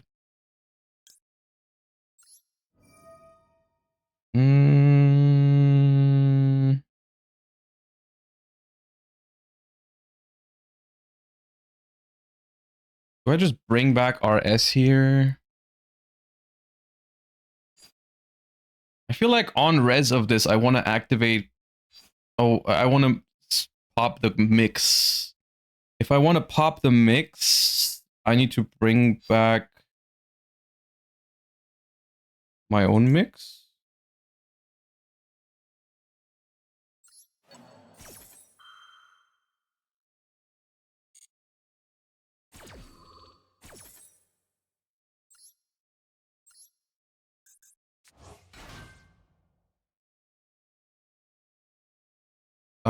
Do I want to synchro immediately with these two to make track maker? I think so.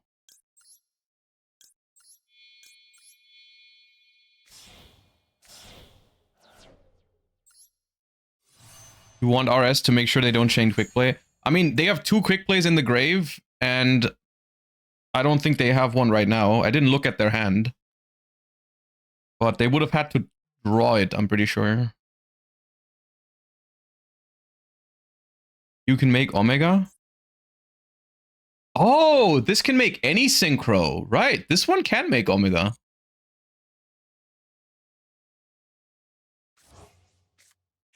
Okay, they have Rotary in hand now. I'm going to add. I'm going to pop.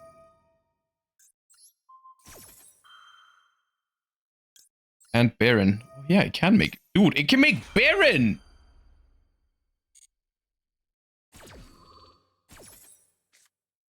Oh, I hit B2B!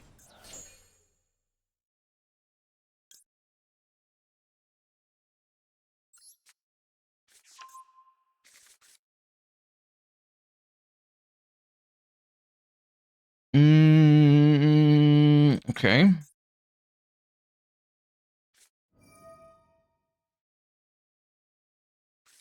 Hold up. Rotary clip.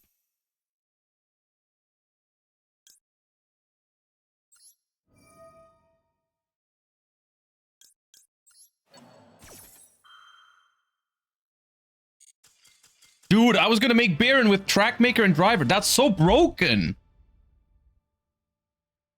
Oh, hell nah. Why does even this deck get to abuse Baron? I mean, abuse is the wrong word. It happens very rarely, I think, but... B2B isn't once per turn. B2B is twice per turn. You can't use Driver in it. Oh, no, wait. I can't do that. Yeah, no, you're right. I can't use Driver from hand because it's not a tuner, because they all say you can use another tuner in your hand, not another monster. So you'd have to have, like, the Driver on the field somehow to be able to do that. Okay. Ah, dude, there's so much to discover with this deck.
Why is the Rhoda twice per turn? Dude, I think that is completely fine design-wise. I think hard once per turn is something that a lot of extra deck cards should have and a lot of monsters should have that are otherwise loopable.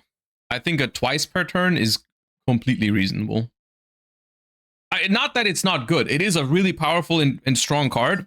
I'm not saying it's not, but I think the issue is not that it's twice per turn. I think it eliminates a really frustrating factor in Yu-Gi-Oh, which is just sometimes like just bricking because you draw 2 Ash, 2 whatever, like all the shit that's once per turn. What do I add here? I already have Rotary. I mean, this game is practically over, I think. This is such a punish. But I still get the summon from Q.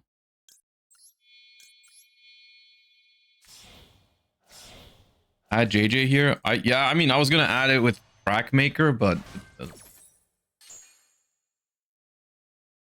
so here I can special Ash to cycle it later.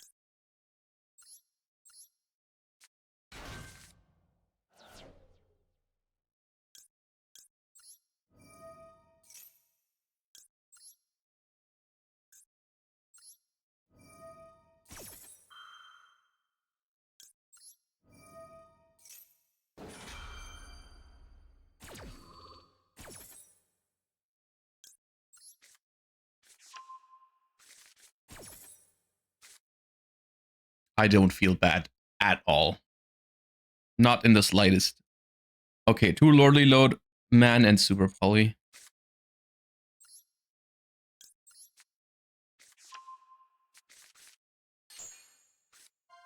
And you are going to draw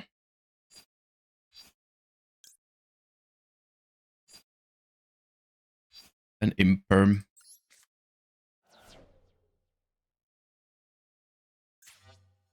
On top. Okay. So, what do I do to not get super poly? This is dark. This is dark. This is dark. Ooh, they all darks. Also dark. I mean, I can just end on 1 monster, I guess.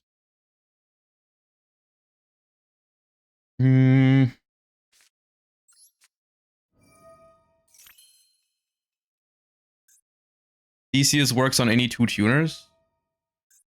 Okay. Thank you for telling me that. I definitely asked.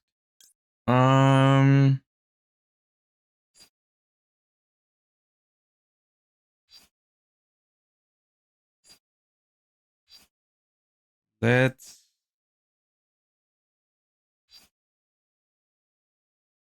remix into Crackle. Oh, you know, nah. I mean, no. I go Rico. Wait, no. Why'd I go Rico? I don't know anymore. Get Clip.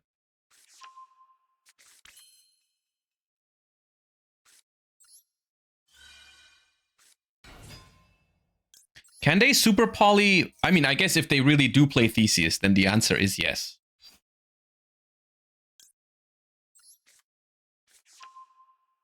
Then they can take away these 2. But otherwise, I'm chilling.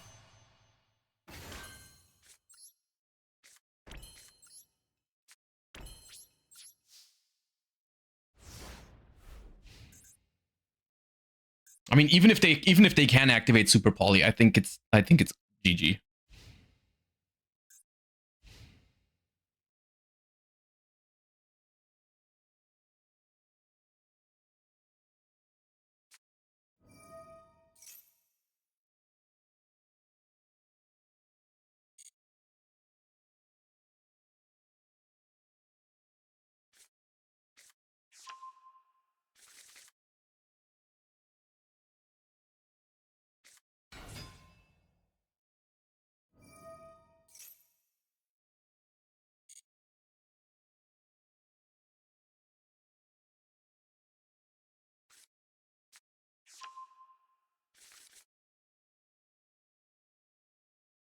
I just popped their stuff after they set everything.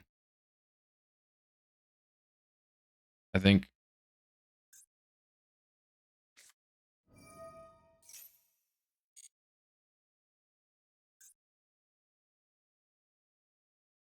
This should have been an attack, I guess.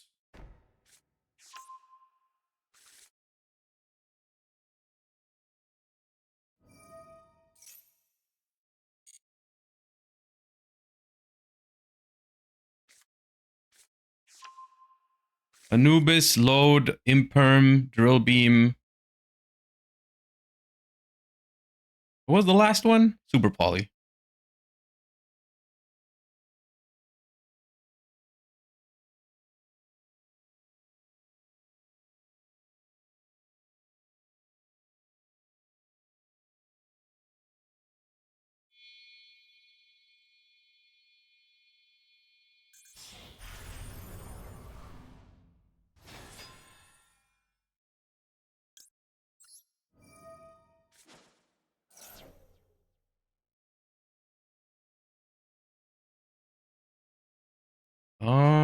I might have so many tuners that my RS is too big to activate under.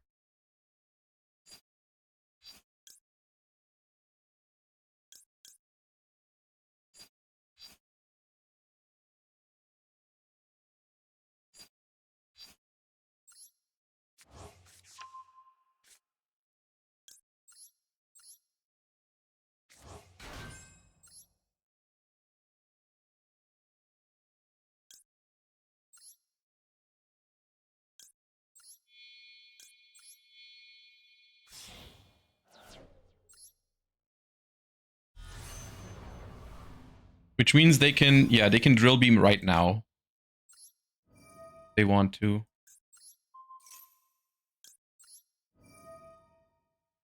Not like that's winning, I don't think.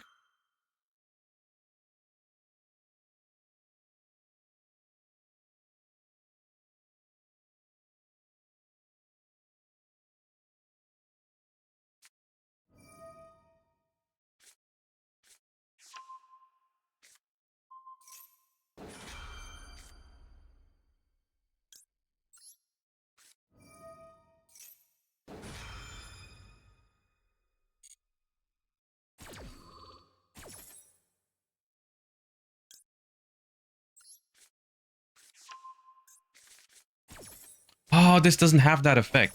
My bad.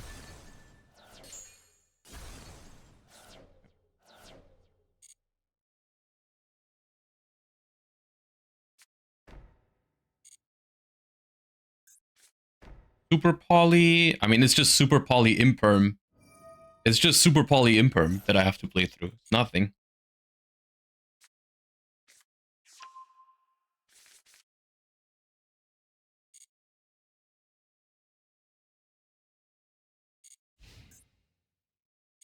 Oh.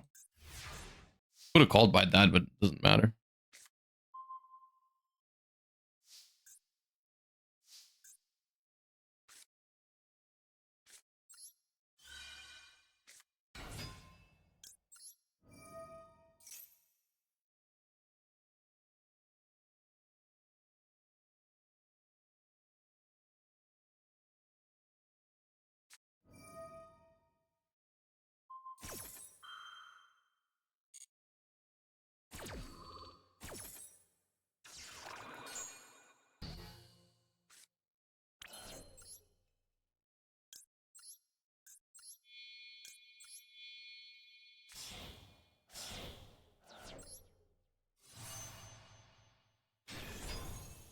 It's so big.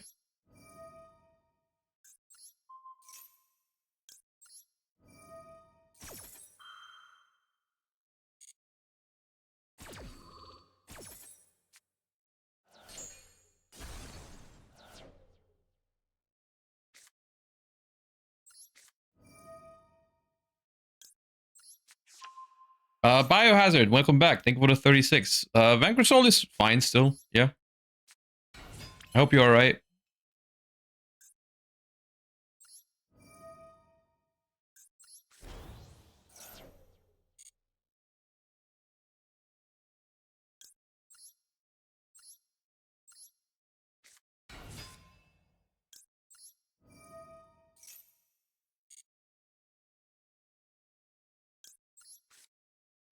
This has got to be game.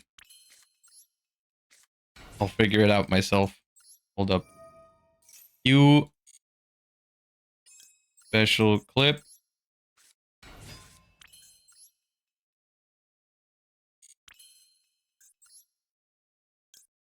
Crackle.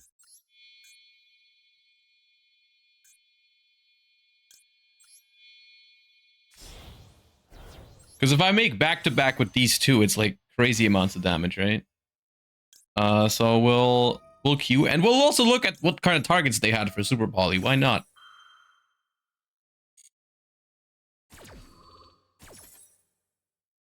Interesting. You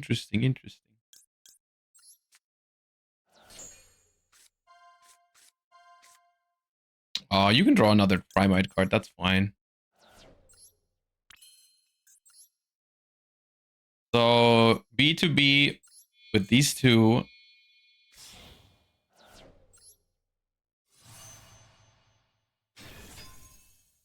Now Crackle comes back from grave.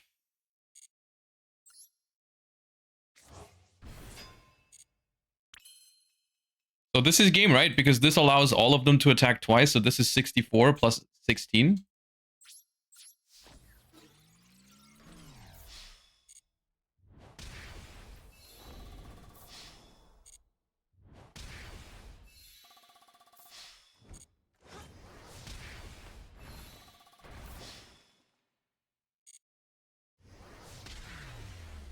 Nice.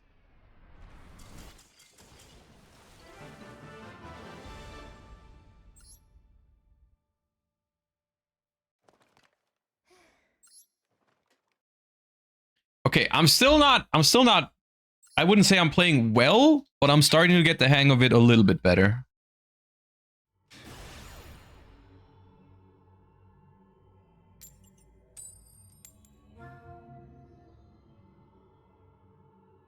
Yeah, I mean, B2B is just being 6,400 damage on itself is crazy.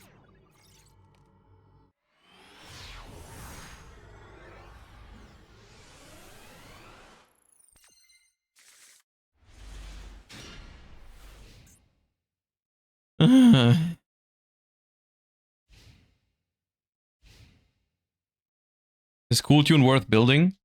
If you like the playstyle, I think so, yeah. I think it's a strong deck. If you like it, then you can.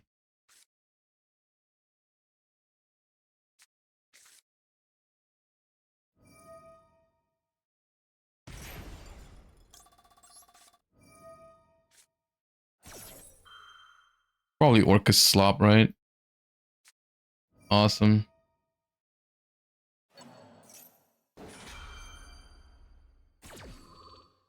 Yeah, it's my fault. I should not have gone second against it. That's my bad.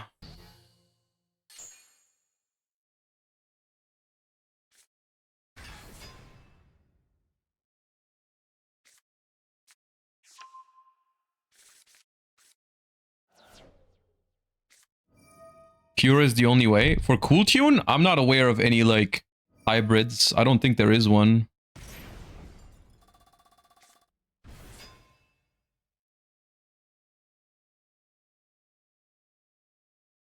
It could also be Snake Eye, but that's the same thing, right?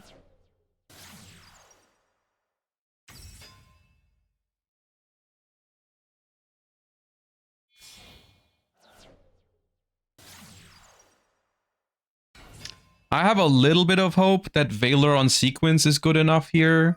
Because they did feel... normally these combo decks, if they had more engine in hand, they wouldn't called by Ash on the Millennium Golem, right? I feel like. So maybe Valor on Sequence is going to be good enough. Otherwise, if it's just Caesar Pass in general, then I think I'm fine with that. I could let them make Caesar, because I don't lose to Caesar right now, because I have Mix. Maybe I let him make Caesar, and then I just Valor. If it's Orcus, I Valor that, or I wait for like a normal summon. Oh, they play Snake Eyes Doom Dragon too, right? Yeah. Yeah, I think I let them make Caesar. And then I hold Valor for a potential Nightmare Mermaid.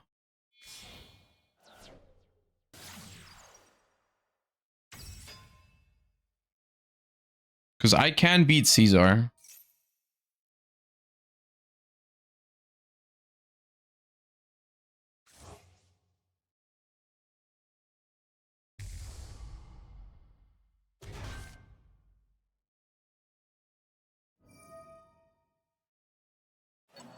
Mermaid discard Harp cooks us. Yeah, but I don't think they can have Harp because they placed Droll with the Millennium stuff. So I think they would have put Harp Horror there if they had it. I don't think they have a good discard.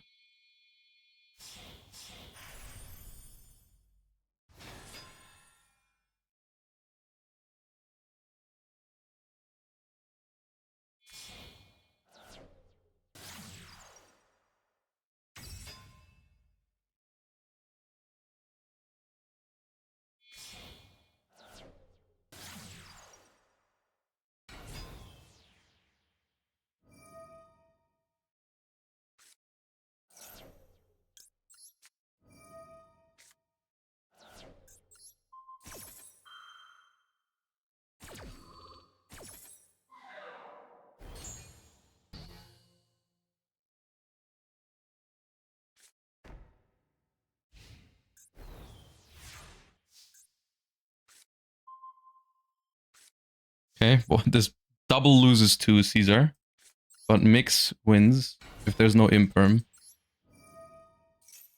But if there is imperm, I do play...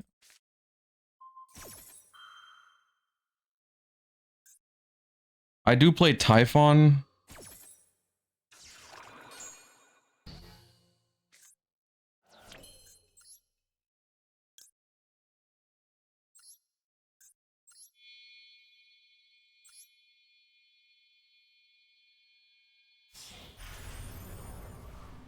Crescendo. Oh yeah, they discarded Crescendo and they have Fiendsmith.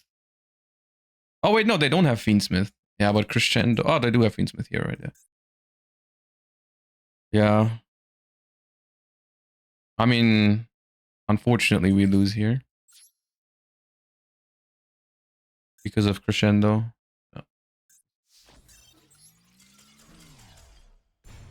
Yeah. I mean, I still think it was the right call because I cannot beat the Orchest combo, but I had a pretty good chance at beating Caesar if the last card in hand wasn't a hand trap. But also, like, if my draw is any monster, I beat the Caesar with the mix, right? Pretty much. Like, even a dead Psyframe, and I beat the Caesar because I can turn mix plus the Psyframe into Trackmaker. It was legit, like, I just had to draw a spell, which I only placed 7.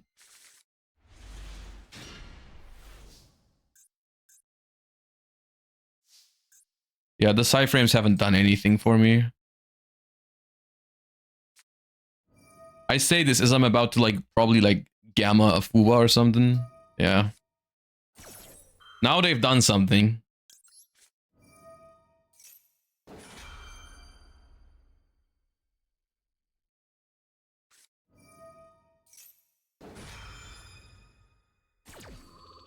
Hey, cool tune clip.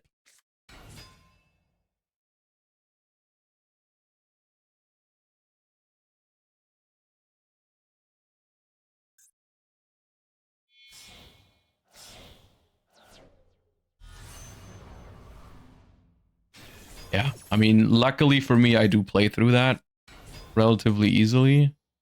Oh, wait, level 3 and level 7 now. Wait! Oh, wait, no, this one doesn't get increased. I thought I could make Baron. I can make Baron, hold up. If I summon this is gonna be level 4.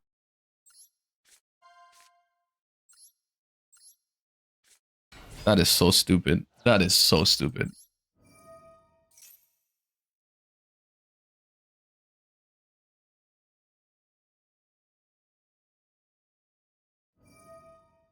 Don't rip my Baron.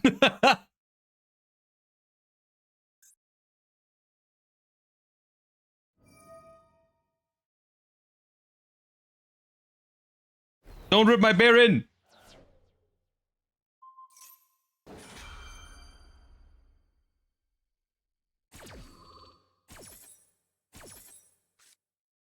okay, they hit remix. I play 2 of that. That's fine. Hello.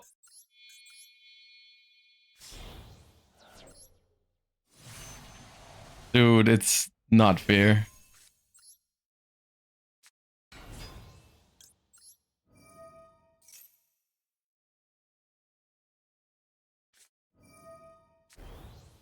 Ghost Ogre.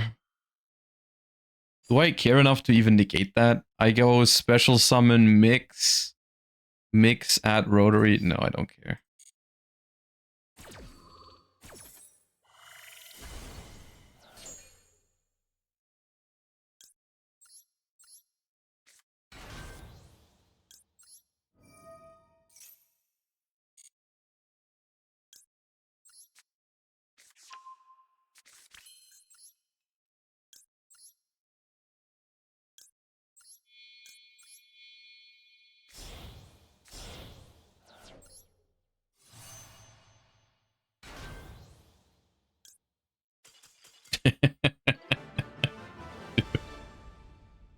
Okay, well, Cool Tune Mirror sure is something.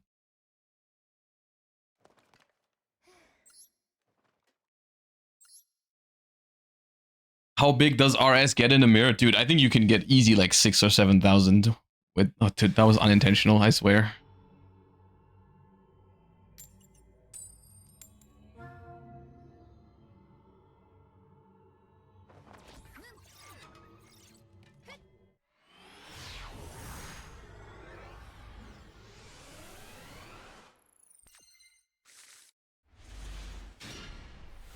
Ooh, this hand is nice.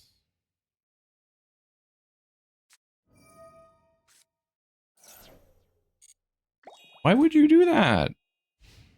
I mean, you're gonna draw a card from that, likely. Maybe not. Yoko! Reveal Izuna. Please?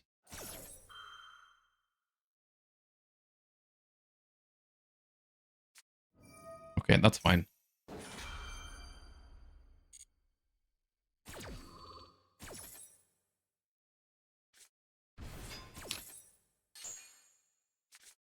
The question is, should I...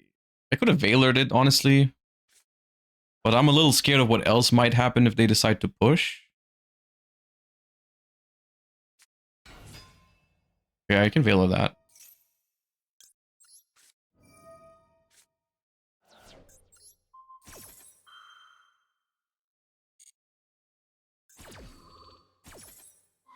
So Jokul and 1 unknown in hand.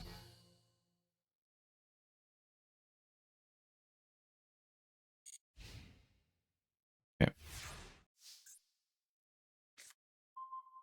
Clip.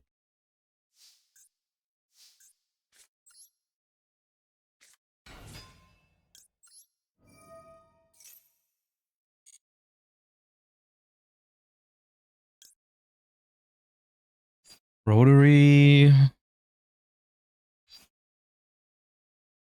I wanna make sure that I can play around the lupus a little bit, because if I get...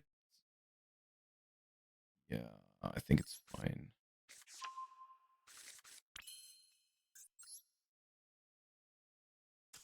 Yeah. Dude, I wish I could. I know I'm winning, but I wish I could play these games out so that I can practice it a little bit.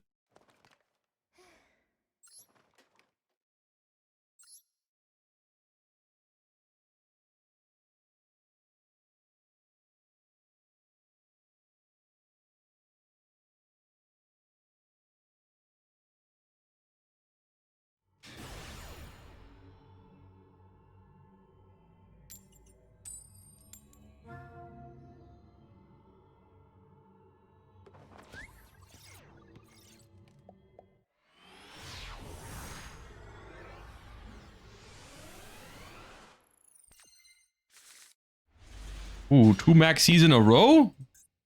What is this? Master Duel? Are they both gonna resolve?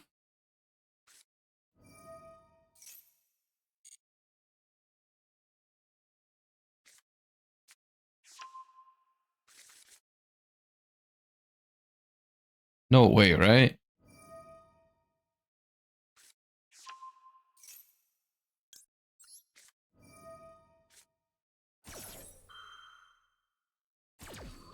What?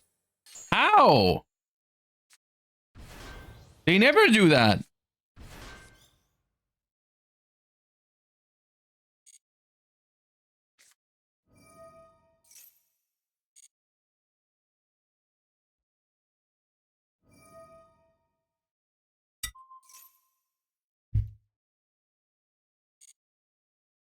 Ghost Ogre would have been sick here, to be fair.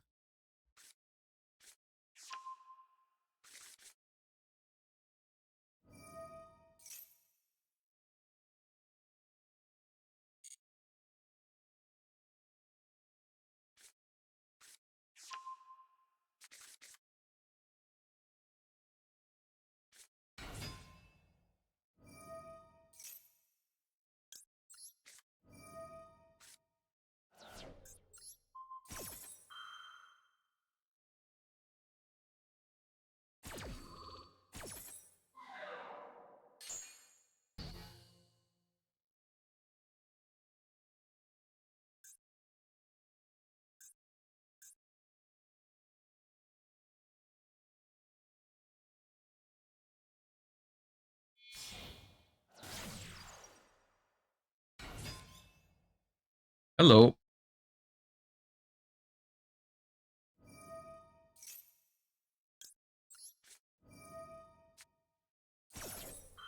You're not getting your attributes. I'm not giving them to you. Okay, if you want to play into the Maxi, you can have it. Wait, so Lantern... they have all 3 attributes. They have Lantern, Izuna, Impulse. That's annoying. But it's manageable.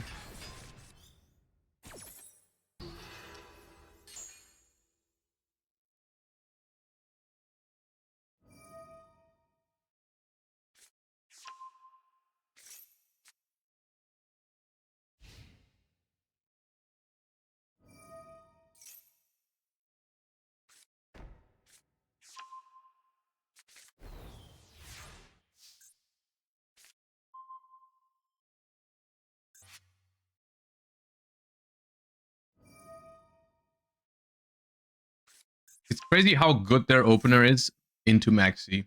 Even into Maxi, it's genuinely insane how good that is, what they have.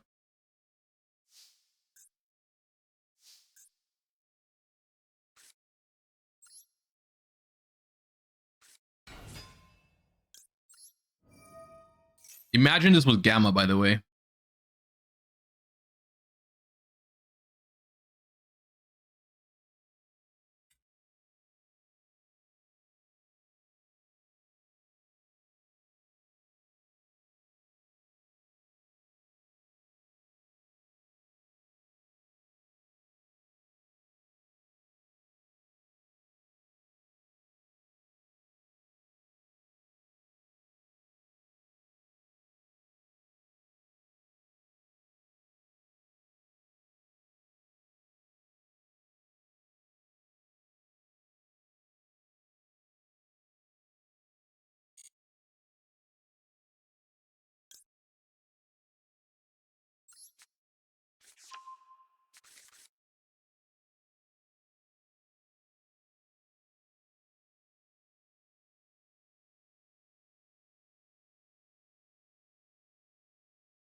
I don't think I can play.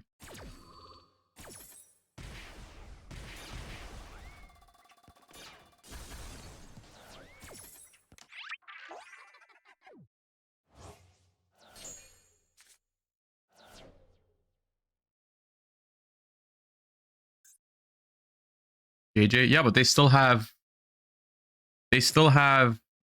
what's it called? The Izuna.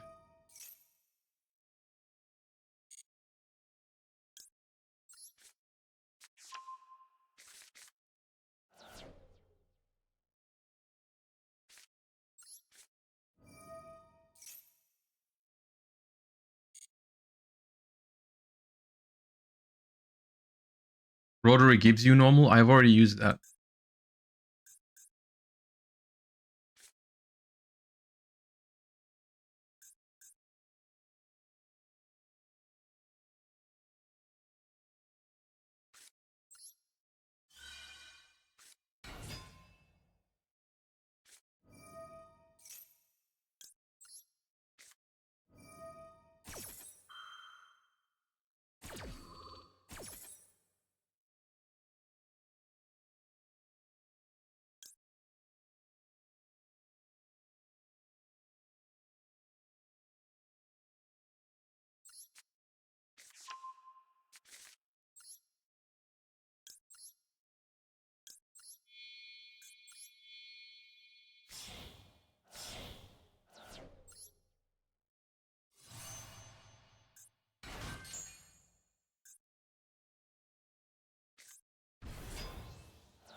Haha.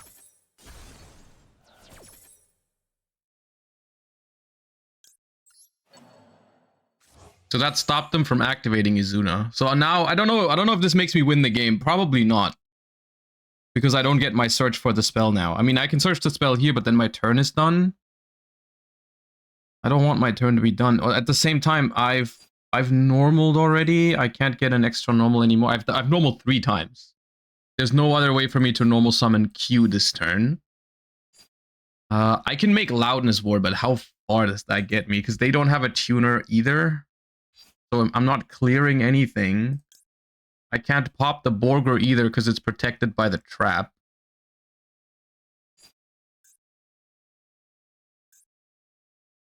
You have field? I understand that I have field, but there's no tuner in my opponent's field or grave, so it doesn't boost anything.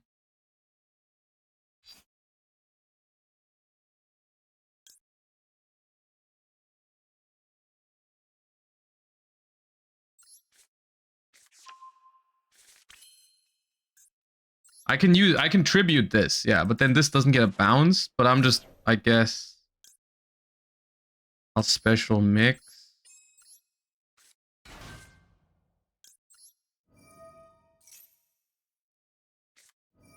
This now draws 2 for them though.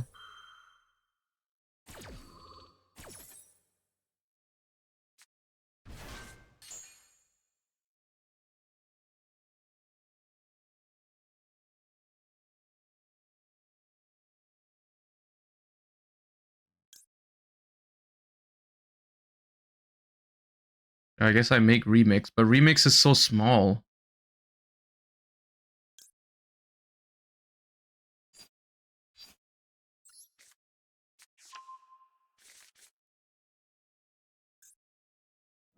I'm not clearing any of this is the problem.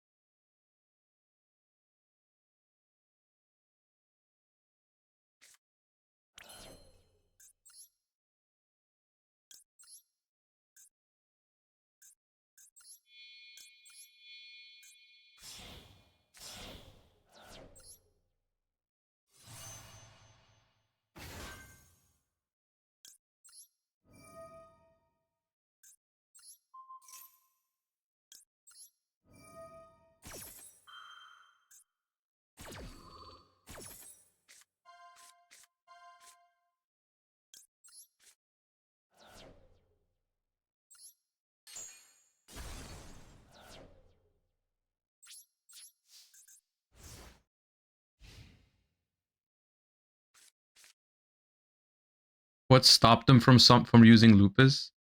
On the chain where they summoned Izuna, I synchroed away my Rotary, and I used Rotary's Grave effect to return a card from Grave to the deck. So if they would have activated Izuna to send Lupus, I would have put it right back.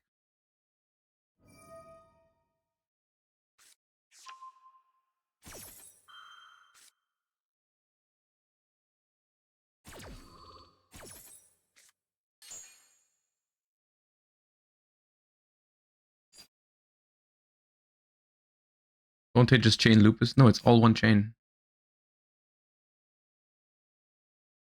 I mean, Fire Attacker draws 2 cards here as well. I think it's cooked.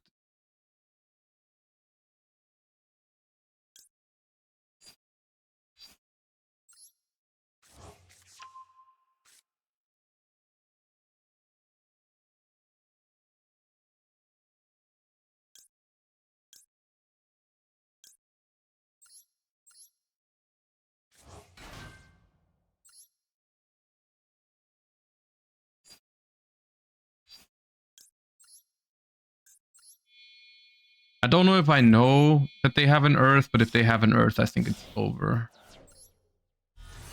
So I'll just summon this in attack and hope they can't out it. Oh no.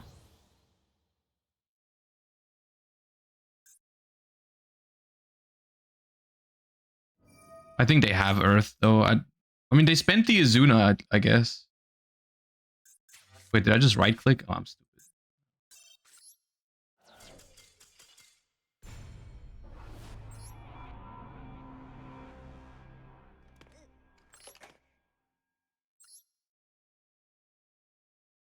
Yeah, I mean, the Vanquish Soul matchup is not easy because they have so much removal.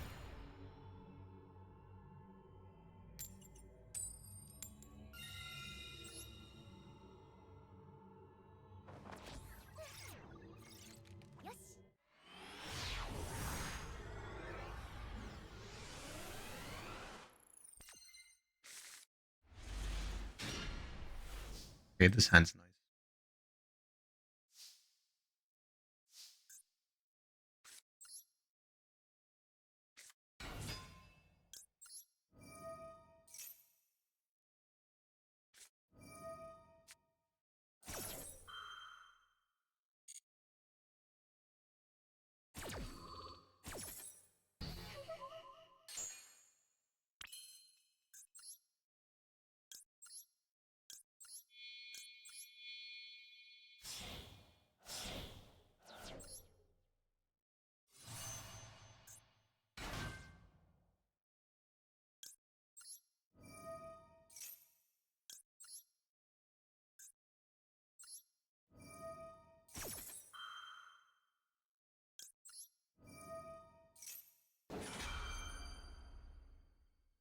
How do you find Cool Tune so far? I like it.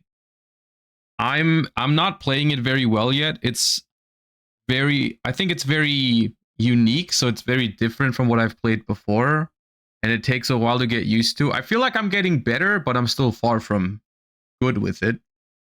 But it's fun. It's challenging in a fun way. I like it. What's the most important synchro for their combo in your opinion? The strongest turn 1 synchro is probably Track Maker. I dodge this. I mean, I would use my Cool Tune synchro here to search another Cool Tune synchro. But I would turn my Track Maker into like a Loudness War, which is an upgrade.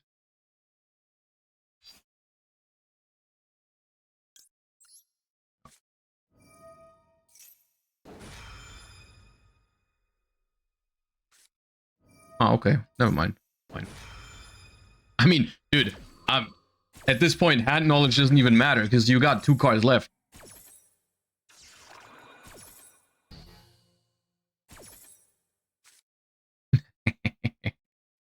Oh my god.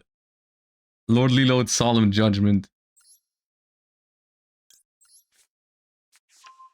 Alright, what are you gonna draw? Can I banish the Labradorite, please? No. Okay, well, but you're gonna draw a Drollin Lockbird, my friend. Just kidding, you're not my friend.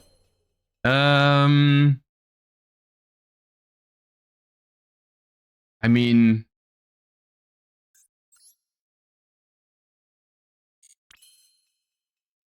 I think I just set this and pass, dude.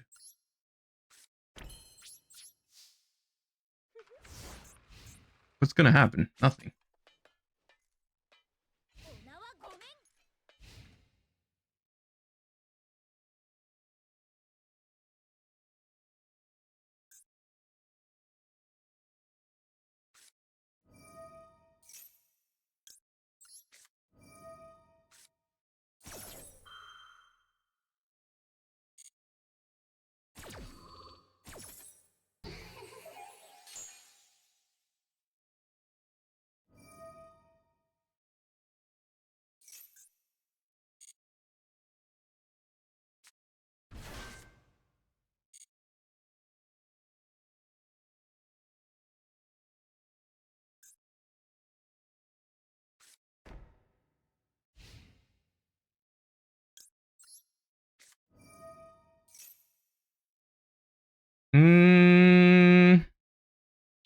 I can't pop the Solemn Judgment, right? With Rico into Zalen.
I mean, they can troll me on this. I don't care. Do I care? Maybe I do care.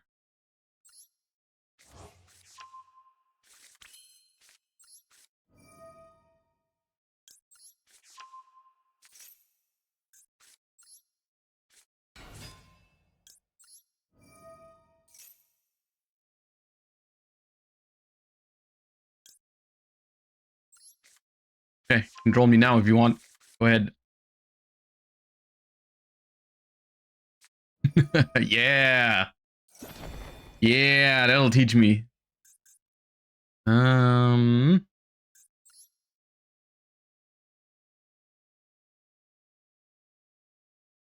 I can make Baron.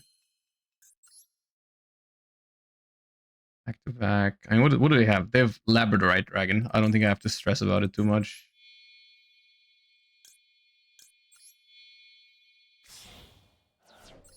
I don't even. This is probably not big enough for game. No, not quite.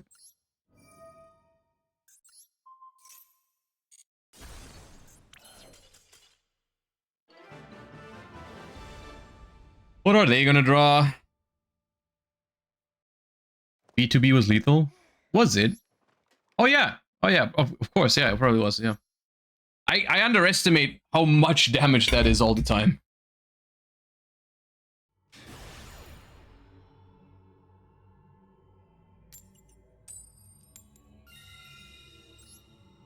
All right.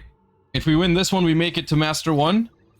Even keep this in mind. Like, we've lost, I don't know, 5 to 10 games that I should have won if I knew the deck better. It's been going exceptionally well considering I haven't even played it super well.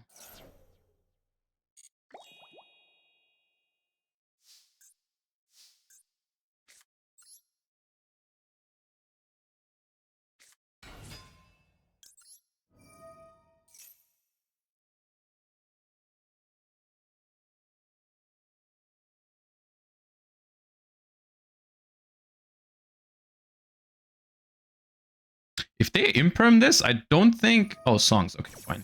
I was gonna say, if they imperm this, I wouldn't even dodge with this, I think. Because, like, I already have everything I need.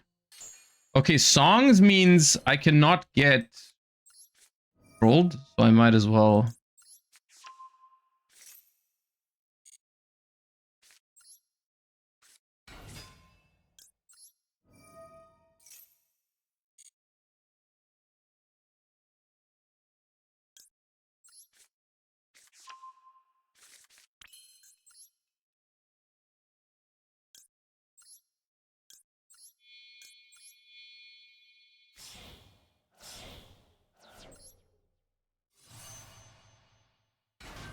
I still don't know what my end board is supposed to be. Like, I'm always freestyling and doing random shit.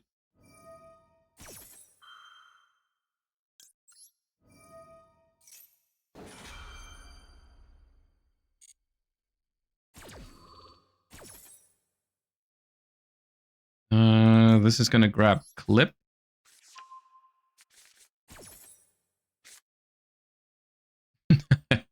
Brother. GG's.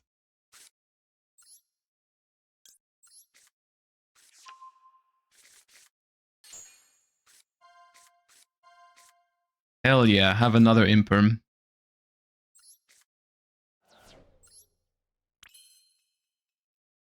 Dude, honestly, I don't even need to do anything against this.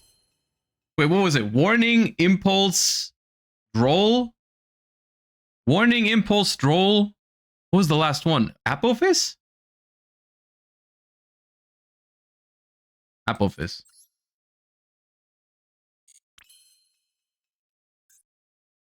I mean, it's probably correct to make mix. Remix it.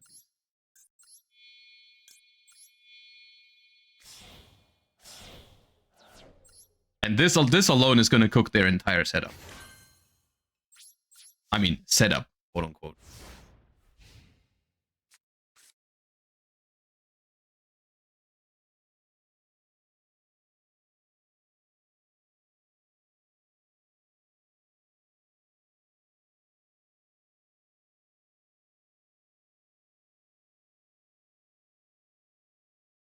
Can we peeps yugioh the list later? Yeah, I gotta go soon-ish for dinner. We can talk about the list though after we reach Master 1. We can talk about what I would change because I would definitely take out the sci frames. Okay, I'll chain. That's gonna force them to impulse.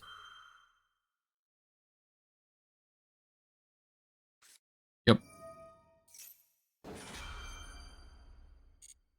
Sure.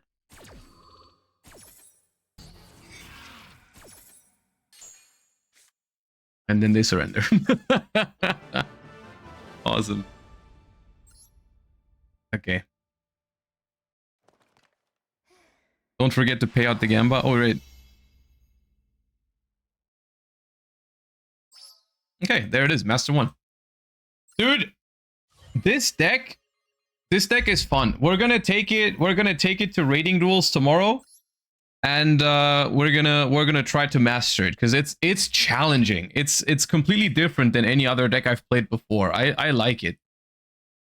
My first instinct would be to take out the sci frames just because driver ruins a lot of your hands. I think Desires is completely fine in this deck. I mean, besides the field spell, everything is a 3 of. You could cut maybe 1 or 2 clips, but you could even play 3 Desires, I feel like. And then you could mess around with another non-engine, like, I don't know if Nibiru is good in this deck, maybe, with, like, how mid-rangey it can be, but I'm not sure. Ogre is okay. Mourner is okay. I don't know. The thing about Mourner is, like, Mourner feels bad in the mirror match. But Ghost Ogre is also very risky, right? Because Ghost Ogre, I think Ghost Ogre in the mirror is kind of whatever. We can try Mourner. What happened to Red Nova? That was played a lot in the beginning. Okay, so the thing is, like, Red Nova is an interesting card to me because I don't think this card is bad. So what this card says is, if this card is sent to the grave for a synchro summon that uses 2 or more tuners, you can special a Fire Fiend monster from your deck in defense position, which can summon Cool Tune Rekko, because that is a tuner. So before the TCG got this card, in order to have a good one-card combo with Cool Tune Q, what people would do is they would go Cool Tune Q, summon Red Nova, and then they would make Track Maker with those two, and then Red Nova would summon Rico, right? The thing is, now that we have Rotary, that's not necessary anymore. Like, you, in all of your Q lines, you just summon Rotary, or you summon one of the other two to search Rotary. And then, because the thing is, it's also, I think it's so good to make Track Maker specifically with Q plus Rotary. I think that's my main takeaway from today, or one of my first takeaways from this deck, is you absolutely want to prioritize putting Rotary in the graveyard at the same time as Q, or at least before you put Q into the graveyard, right? Because that way you look at your opponent's hand before you decide what they're going to top deck, right? Like, because that is really, really important. Like, sometimes you look at the top two cards and you don't know what your opponent's hand is, and then you can't make up the best possible decision. So I think that's the best way to go about it. In every line, you should try to make Track Maker with Q plus Rotary, and then always go Chainlink 1 Q, Chainlink 2 Rotary. That way you always look first and then banish. Which I've been doing today a lot. It's not hard to do. Basically, you can always do that if you can play, pretty much. But yeah.